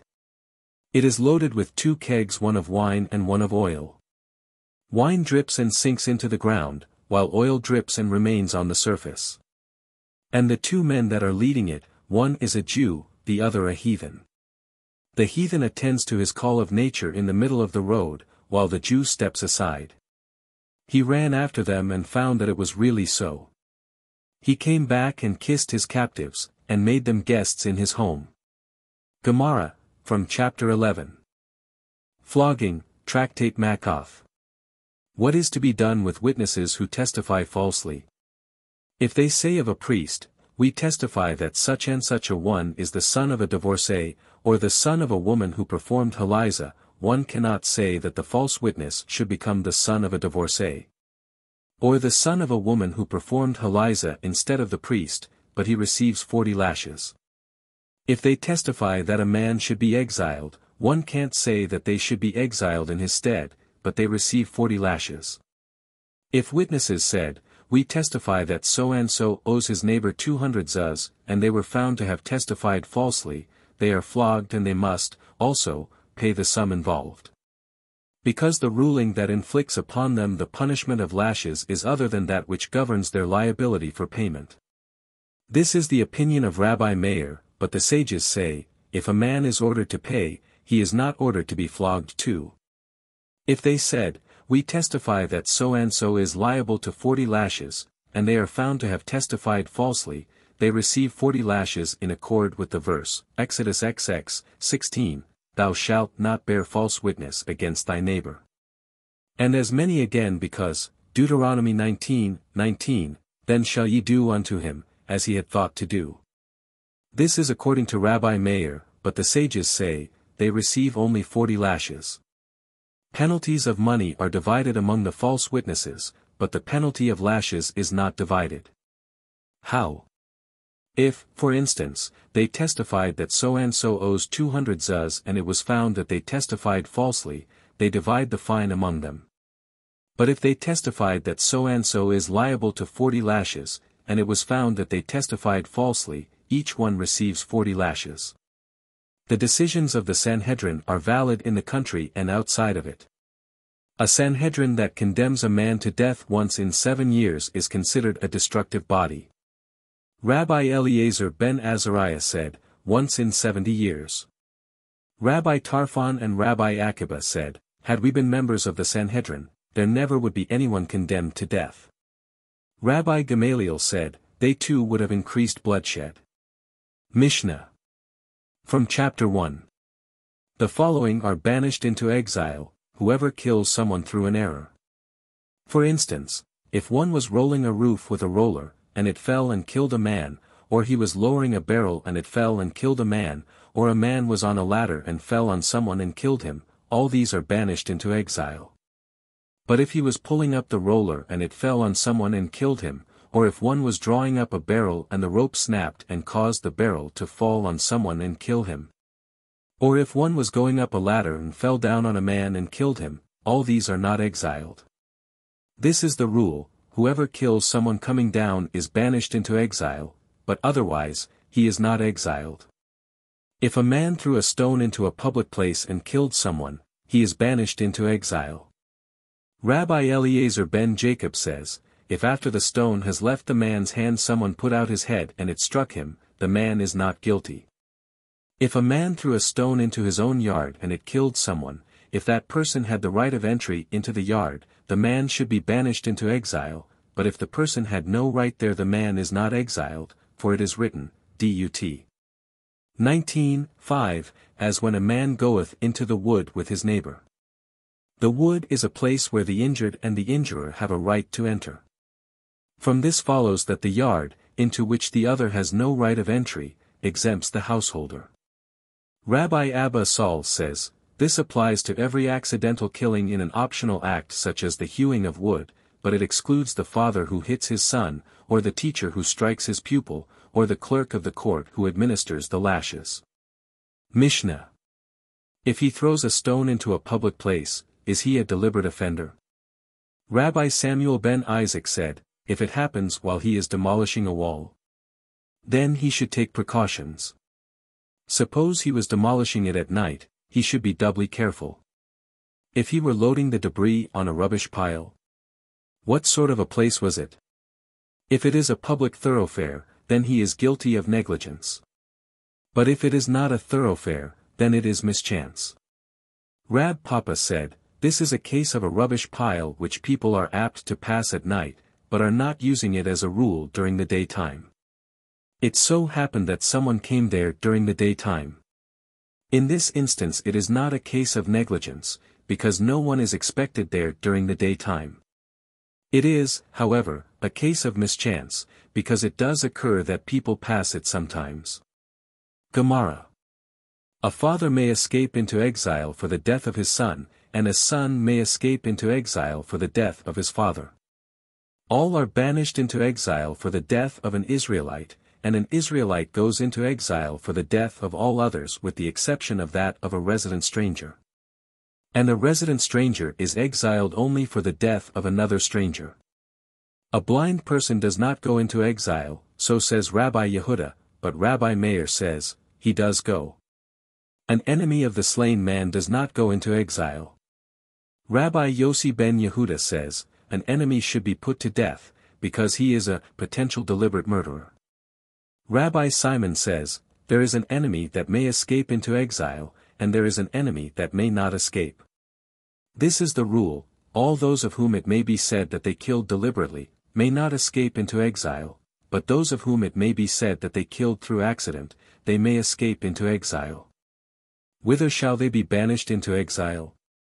To the cities of refuge, to 3 cities on the other side of the Jordan, and to 3 cities in Canaan, as it was said, Numbers 35:14, he shall give 3 cities on this side of the Jordan, and 3 cities shall ye give in the land of Canaan. Rabbi Yossi ben Yehuda said, at first they used to send to the cities of refuge, those that killed deliberately and those that killed through an accident. The court would then send and bring them from there. Whoever was condemned to death was executed, if he were not condemned, he went free. And whoever was sentenced to be banished was returned to the city of refuge, for it was said, Numbers 35:25, and the congregation shall restore him to the city of his refuge, etc. If a manslayer has escaped to a city of refuge, and the citizens of the town wish to do him honor, he must say to them, I am a manslayer. If they answer, Even so we wish to do honor unto you, he may accept it from them, for it was said, Deuteronomy 19:4, and this is the case of the slayer. They used to pay the salary of the Levites. Rabbi Meir says, they need not pay them their salaries. He may resume the office that he held before, this is according to Rabbi Meir, but Rabbi Yehuda says, he does not resume his former office. Mishna. From chapter 2. The following receive lashes, he who has intercourse with his sister, his father's sister, his mother's sister, his wife's sister, his brother's wife, his father's brother's wife, or a menstruant. A high priest who takes a widow unto him, a priest who takes a divorcee or a haluzah, a layman who takes a bastard or an Athena, or the daughter of a layman who married a bastard or an Athena. If a high priest married a woman that was a widow and a divorcee, he is liable on 2 counts, but if he married a woman who is a divorcee and a haluzah, he is guilty only on 1 count. He is flogged who eats holy food while he is unclean, or he who enters the sanctuary while he is unclean. He who eats fat or the blood, the remains or the refuse of offerings, or that which became unclean, or who slaughtered an offering outside the temple, or eats leavened food during Passover, or he who eats or performs work on the Day of Atonement. Mishna. We are taught here only of those transgressions that incur death at the hand of the Lord, but not those that incur the death penalty by sentence of the court. The Mishnah here teaches according to the opinion of Rabbi Akiba. For we have been taught that both those who are liable to death at the hand of the Lord and those who are liable to the death penalty by sentence of the court, incur also the penalty of 40 lashes. These are the words of Rabbi Ishmael. Rabbi Akiba says that only those who are liable to death at the hand of the Lord incur the penalty of 40 lashes, for if they should repent, the court of heaven may grant them forgiveness. While those who incur the death penalty by sentence of the court are not subject to the penalty of 40 lashes, for if they should repent, the earthly court cannot grant them forgiveness. Rabbi Isaac says, those guilty of incest have already been included in the penalty of death at the hand of the Lord. What reason is there for including here the case of the brother and his sister? To show that this offense is punishable by extirpation only, and not by 40 lashes. Gemara. If a man shears his head bald, and rounds out the hair on the corners of his head, or shaves the corners of his beard, or makes an incision into his flesh because of the dead, he is liable to 40 lashes. Mishnah. The rabbis taught, Leviticus 19:28, ye shall not make any cuttings in your flesh. One could believe that a man is liable to lashes if he cut his flesh because his house has collapsed, or because his ship was lost at sea. It is stated, ibid, for a soul, this means that one incurs punishment only if he cut his flesh because of the dead. Gemara. If a man writes on his skin, incision writing, he is liable to 40 lashes. If he wrote but did not tattoo it, or tattooed but did not imprint it, he is not guilty. He is liable only if he writes and incises it with ink or with eye paint or anything that leaves a permanent mark. Rabbi Simon ben Yehuda says in the name of Rabbi Simon, he is not guilty unless he has written the name of a god. For it was said, Leviticus 19:28, nor print any marks upon you, I am the Lord. How many lashes are inflicted on a transgressor? 40 less 1, for it was said, Deuteronomy 25:2-3, by number 40. This means a number close to 40. Rabbi Yehuda says, he gets the full 40, and where does he receive the 40th? Between his shoulders. When they estimate how many lashes he can stand, it must be a number that is divisible by 3. If they estimated that he can stand 40, and after he has received part of the flogging, they say that he cannot stand any more, he is exempt. If they estimated that he can stand 18, and after he had received the 18 lashes they say that he can stand 40, he is exempt from the rest. Mishnah. Whence is this? Had it been written, 40 in number. I would say it actually means 40 lashes in number, but now that it is written, by number 40, it means a number close to 40.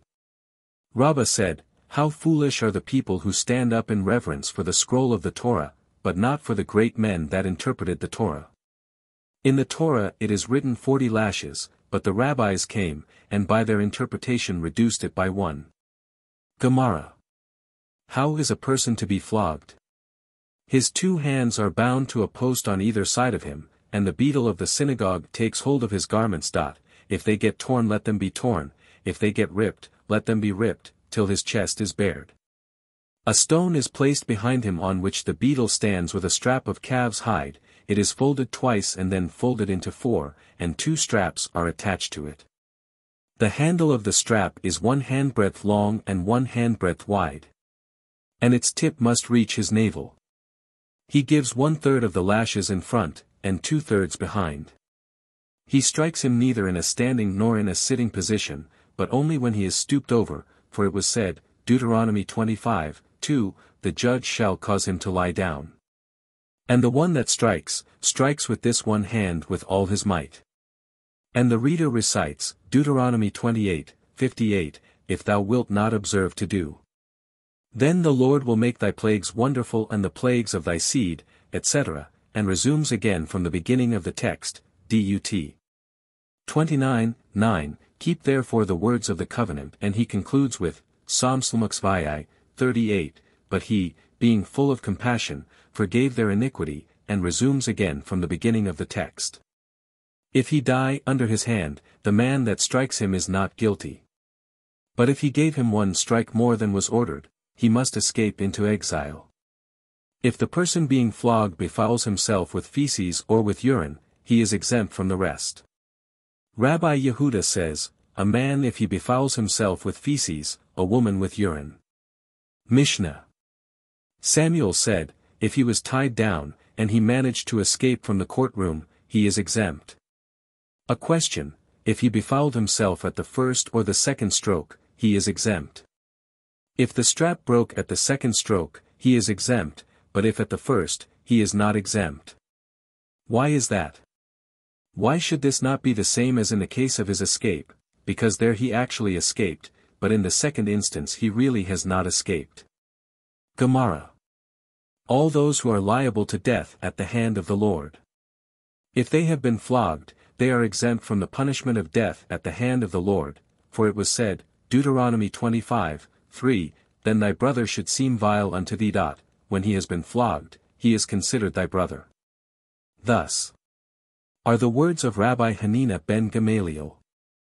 Further, Rabbi Hanina ben Gamaliel said, if one commits 1 sin, he forfeits his soul, how much more, if he performs 1 precept, shall his soul be restored to him. Mishna, from chapter 3. Oaths, Tractate Shavuot. There are 2 kinds of oaths, these are subdivided into 4. Knowledge of being unclean is of 2 kinds, which are subdivided into 4. Carrying burdens on the Sabbath is of 2 kinds, which are really 4. The symptoms of leprosy are 2, which are subdivided into 4. Mishna. Now, the author has just finished the tractate, Makoth. Why does he begin with the tractate of oaths? Because there he taught, for the cutting of the hair around the corners of the head one is punished with 2 lashes, 1 for each side. For the shaving of the beard one is punished, twice for each side of the face and once for under the chin. Because he is discussing here 1 transgression that merits 2 punishments, therefore he continues with 2 kinds of oaths, that are subdivided into 4. Why does the author treat only here, of all the laws of 2 that are subdivided into 4? Why didn't he treat of the carrying of burdens on the Sabbath and of the symptoms of leprosy in the tractates where they belong? I will tell you, the laws of oaths and knowledge of being unclean are mentioned in the Bible in the same place, and are similar to each other in that they merit a rising and falling offering.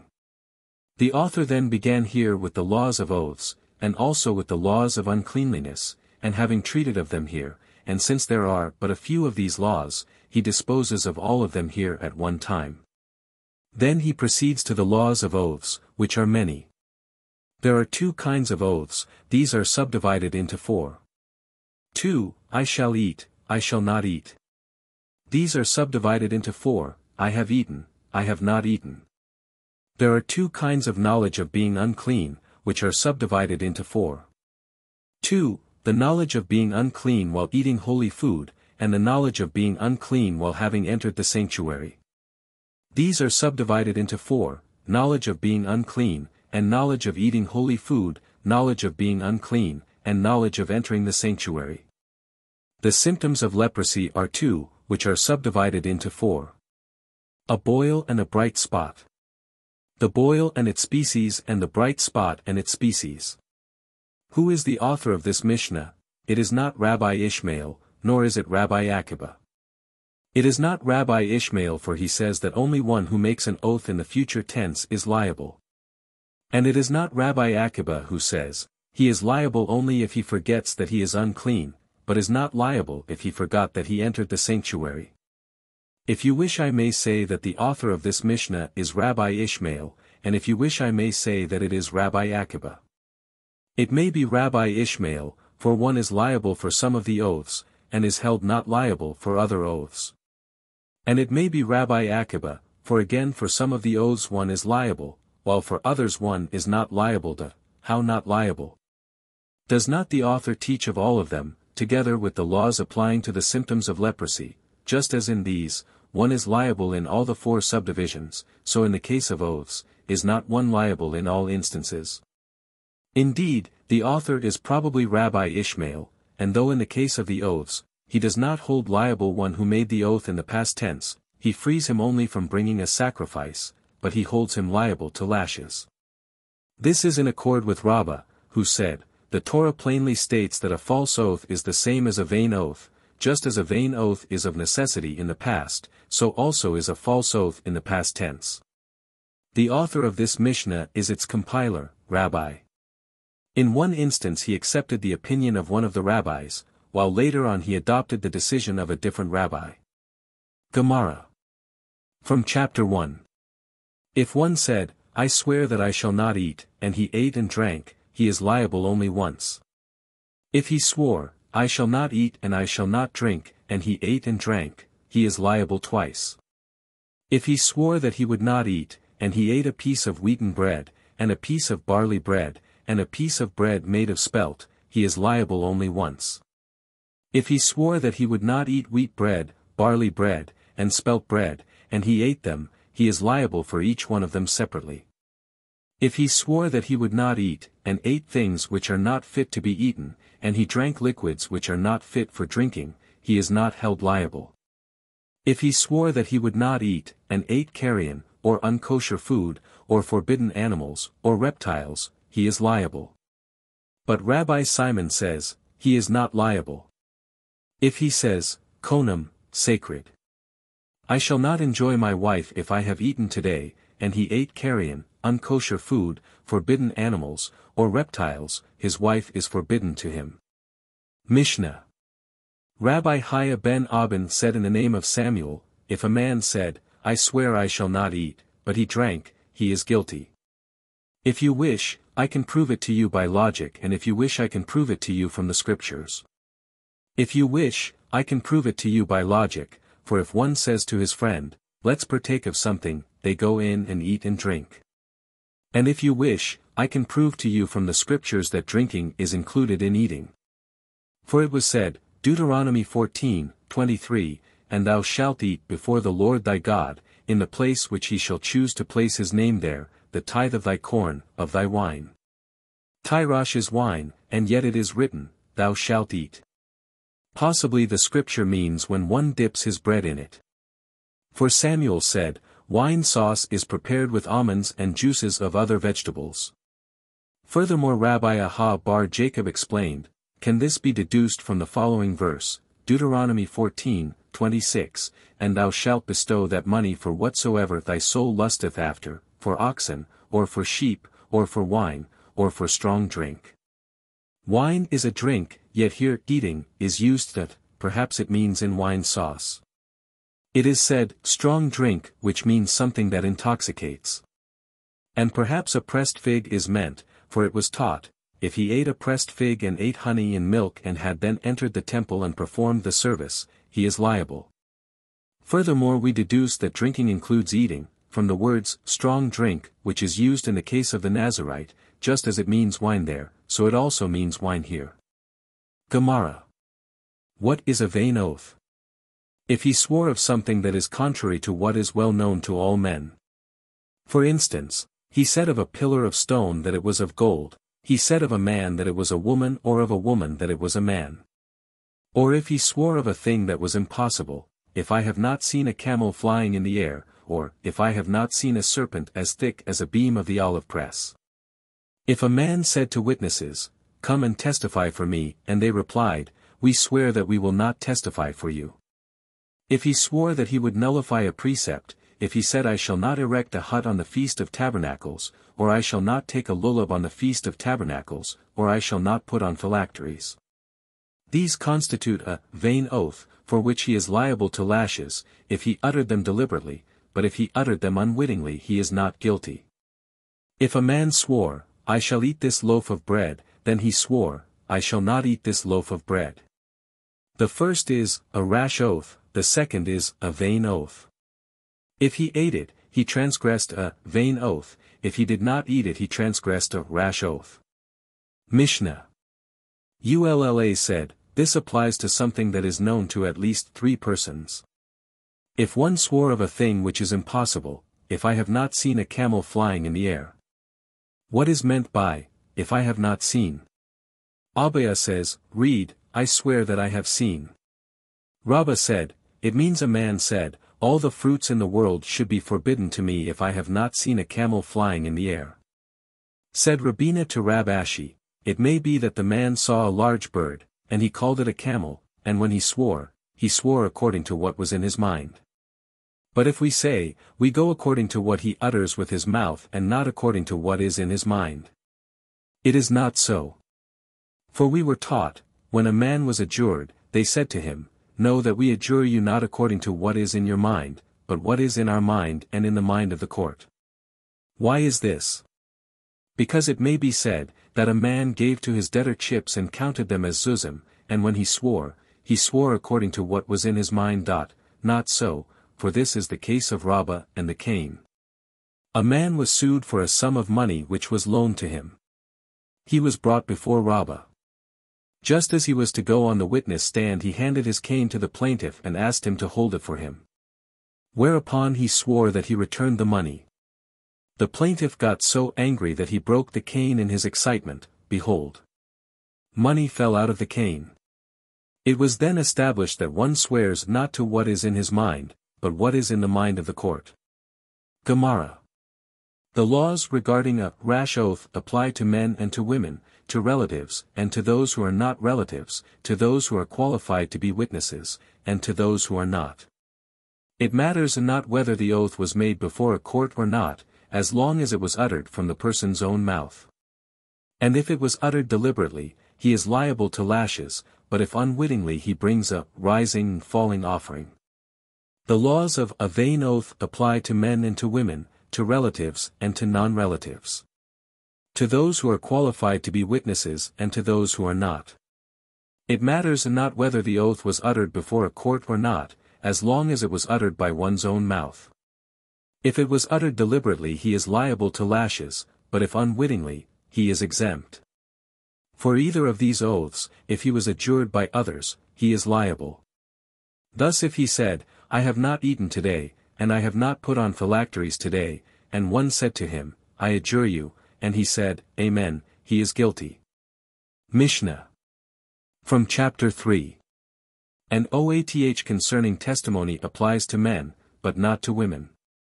It applies to strangers but not to relatives, to those that are fit to bear witness, but not to those who are unfit, to those who are qualified and to those who are not qualified. It matters not whether the oath was uttered before a court or not, but it must be uttered from a man's own mouth. If he was adjured by the mouth of others, he is not guilty, unless he denies it before the court. This is according to Rabbi Meir. But the sages say, whether he uttered it from his own mouth, or he was adjured by the mouth of others, he is not liable unless he denies it before the court. One is guilty if he swore deliberately, or if he swore unwittingly, but deliberately denied the knowledge of testimony. But he is not guilty if he denied it in error. And what is one liable for a deliberate oath? He is liable to a rising and falling offering. What is an oath of testimony? If a man called two persons and said to them, "Come and bear witness for me," and they swore that they knew of no testimony for him, or if they said that they knew of no testimony for him, and he said, "I adjure you," and they said, "Amen," then they are guilty. If he adjured them outside the courtroom 5 times, but when they came before the court they admitted the knowledge of testimony, they are exempt. But if they denied it, they are guilty for each oath. If he adjured them before the court 5 times, and they denied, they are guilty only once. Mishna. From chapter 4. What is an oath of deposit? If a man said, "Give me my deposit that I have with you," and the man swore, "You have nothing with me," or if he said, "I have nothing that belongs to you," and the other said, "I adjure you," and he answered, "Amen," he is guilty. If he adjured him 5 times, before a court or not before a court, and he denied it, he is guilty on each count. Rabbi Simon said, "What is the reason?" Because he can retract and admit each time. If one said, "You have violated," or "You have seduced my daughter," and the other said, "I have not violated," or "I have not seduced your daughter," and he said, "I adjure you," and he answered, "Amen," he is guilty. Rabbi Simon exempts him. For a man does not pay a fine through his own admission. But though he pays no fine on his own admission, he still pays for the blemish, or for the indignity that he caused through his own admission. If a man said, "You have stolen my ox," and the other answered, "I have not," and he said, "I adjure you," and he replied, "Amen," he is guilty. If he said, "I stole it, but I have not killed it, nor have I sold it," and the other said, "I adjure you," and he replied, "Amen," he is exempt. There was a rule established. Whoever must pay a fine through his own admission is liable. But if he does not have to pay a fine, he is exempt. You have violated, etc. What is Rabbi Simon's reason?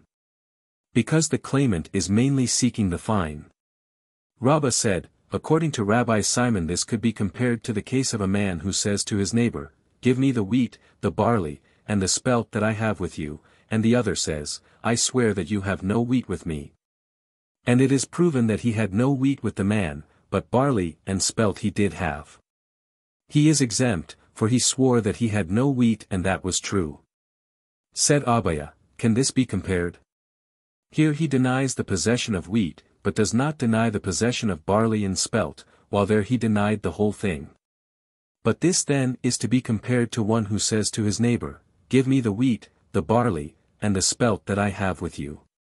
And the other answers, "I swear that you have nothing with me," and it is proven that he has barley and spelt, but he had no wheat, he is liable. When Rabbin came he said in the name of Rabbi Yohanan, according to Rabbi Simon, he is asking only for the fine, but not for the shame and blemish that he caused. But according to the sages, he is claiming both the fine and also quittance for the shame and the blemish. Where is the disagreement?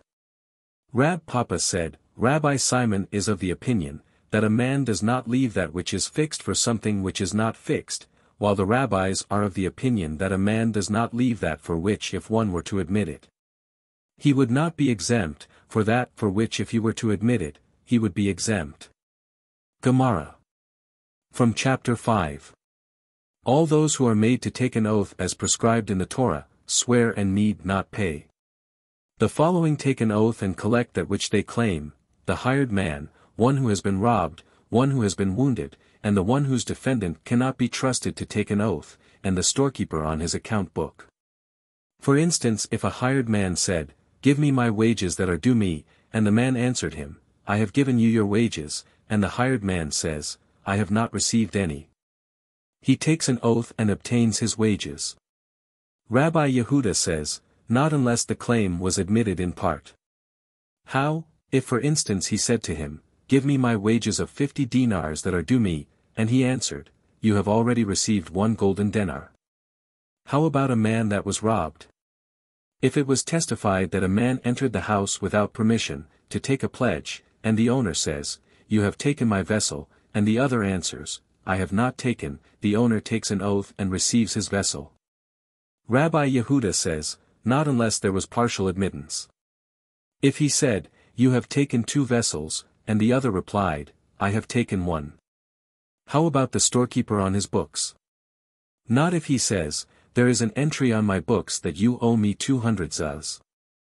But if he said, for instance, "Give to my son 2 seahs worth of wheat," or, "Give to my laborers a selah's worth of change," and he says, "I have given it to them," while they say that they have not received it. The storekeeper takes an oath and obtains his due, and they take an oath and receive their due. Ben Nana said, "How is that? They both are made to take a vain oath." No, he gets his without an oath, and they get theirs without an oath. If a man said to the storekeeper, "Give me a denar's worth of fruit," and he gave it to him and then said, "Give me the denar," and he replied, "I have given it to you," and you put it into your till. The householder takes an oath that he gave the denar to the storekeeper. If the householder says, "Give me the fruit," and the storekeeper says, "I have given them to you and you took them home," then the storekeeper takes the oath. Rabbi Yehuda says, "He that is in possession of the fruit, has the upper hand." If a man said to a money changer, "Give me a denar's worth of change," and he gave it to him and then the money changer says, "Give me the denar," and he replies, "I have given it to you," and you put it into your till. Then the householder takes an oath. If the householder gave him a denar, then asks him for the change and the money changer says, "I have given it to you," and you put them into your purse. Then the money changer takes an oath that he gave him the change. Rabbi Yehuda says, "It is not the way of a money changer to give even an isser without first receiving the denar." Mishna. All those who are made to take an oath, etc. Where do we deduce this? For the scripture said, Exodus 22:11, "And the owner of it shall accept thereof, and he shall not make it good." He that has to make the payment, he is the one to take the oath. The following take an oath and collect. Why is a hired man different, that the rabbis have decreed that he should take the oath and obtain his payment? Said Rab Yehuda in the name of Samuel, "Here they taught a great law." Are these then laws? Say then, that these are great rulings, great, because there are also minor rulings. But Rab Naaman said in the name of Samuel, they enacted here ironclad laws. The rabbis here took the oath away from the householder and imposed it upon the hired man for the sake of his livelihood. Shall we then injure the householder for the sake of the livelihood of the hired man? The householder himself would prefer that the hired man take the oath and get his wages, so that the men will hire themselves out to him. Just the opposite. Would not the hired man prefer that the householder take the oath and be freed from paying him, so that the householder be compelled to hire him? The householder has to employ hired men. The hired man needs employment. Furthermore, the householder is occupied with his many hired men. Then why should he not pay him without an oath, just to appease the householder? Then why should he not pay him before witnesses? That would be inconvenient for him. Then why should he not pay him at the beginning? Well, both need credit. This should also apply in the case of arranging the amount of the wages stipulated. Therefore we have learned, if the laborer says, "You stipulated 2 zuz," while the householder says, "I stipulated only 1, the burden of proof falls upon the one who demands the payment. The laborer surely remembers the amount stipulated. If so, this should also apply in case the time of payment has expired.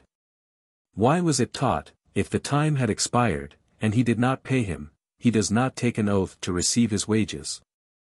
It is assumed that the householder will not transgress the precept, Leviticus 19:13, "Shall not abide with thee all night until the morning."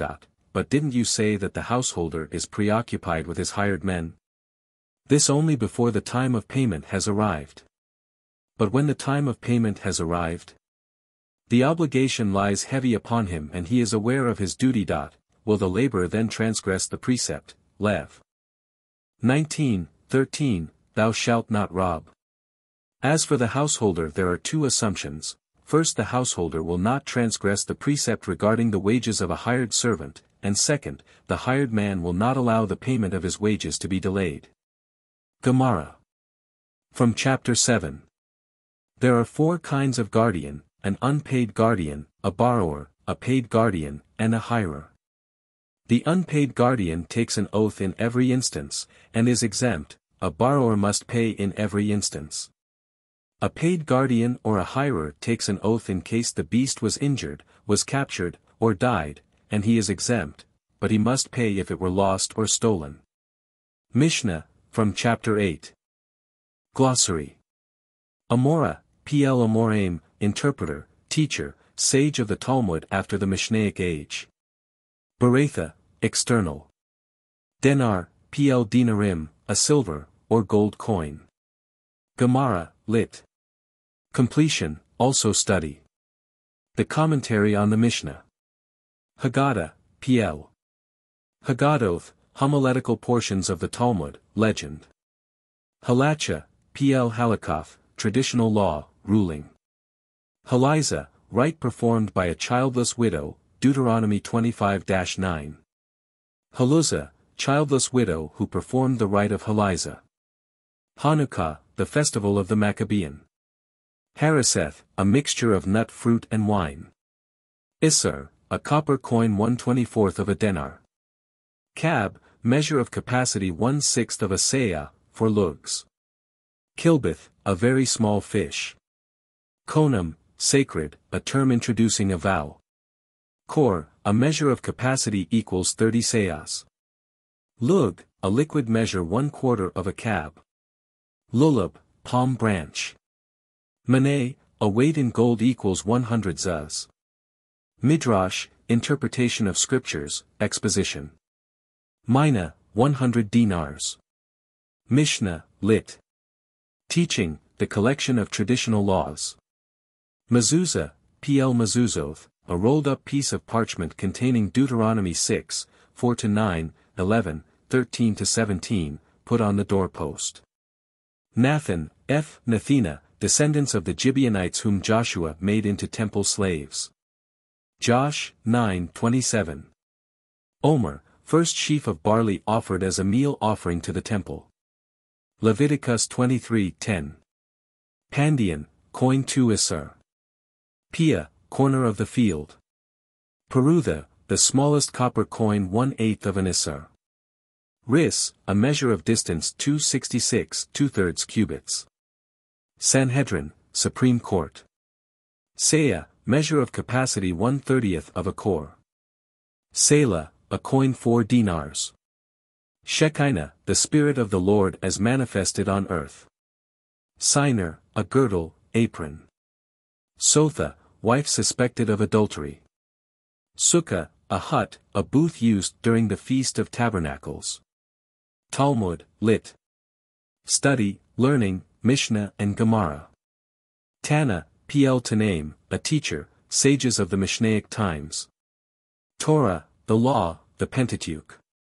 Tropake, 1/2 denar, 1/2 zuz. Urim a Thummim, oracle.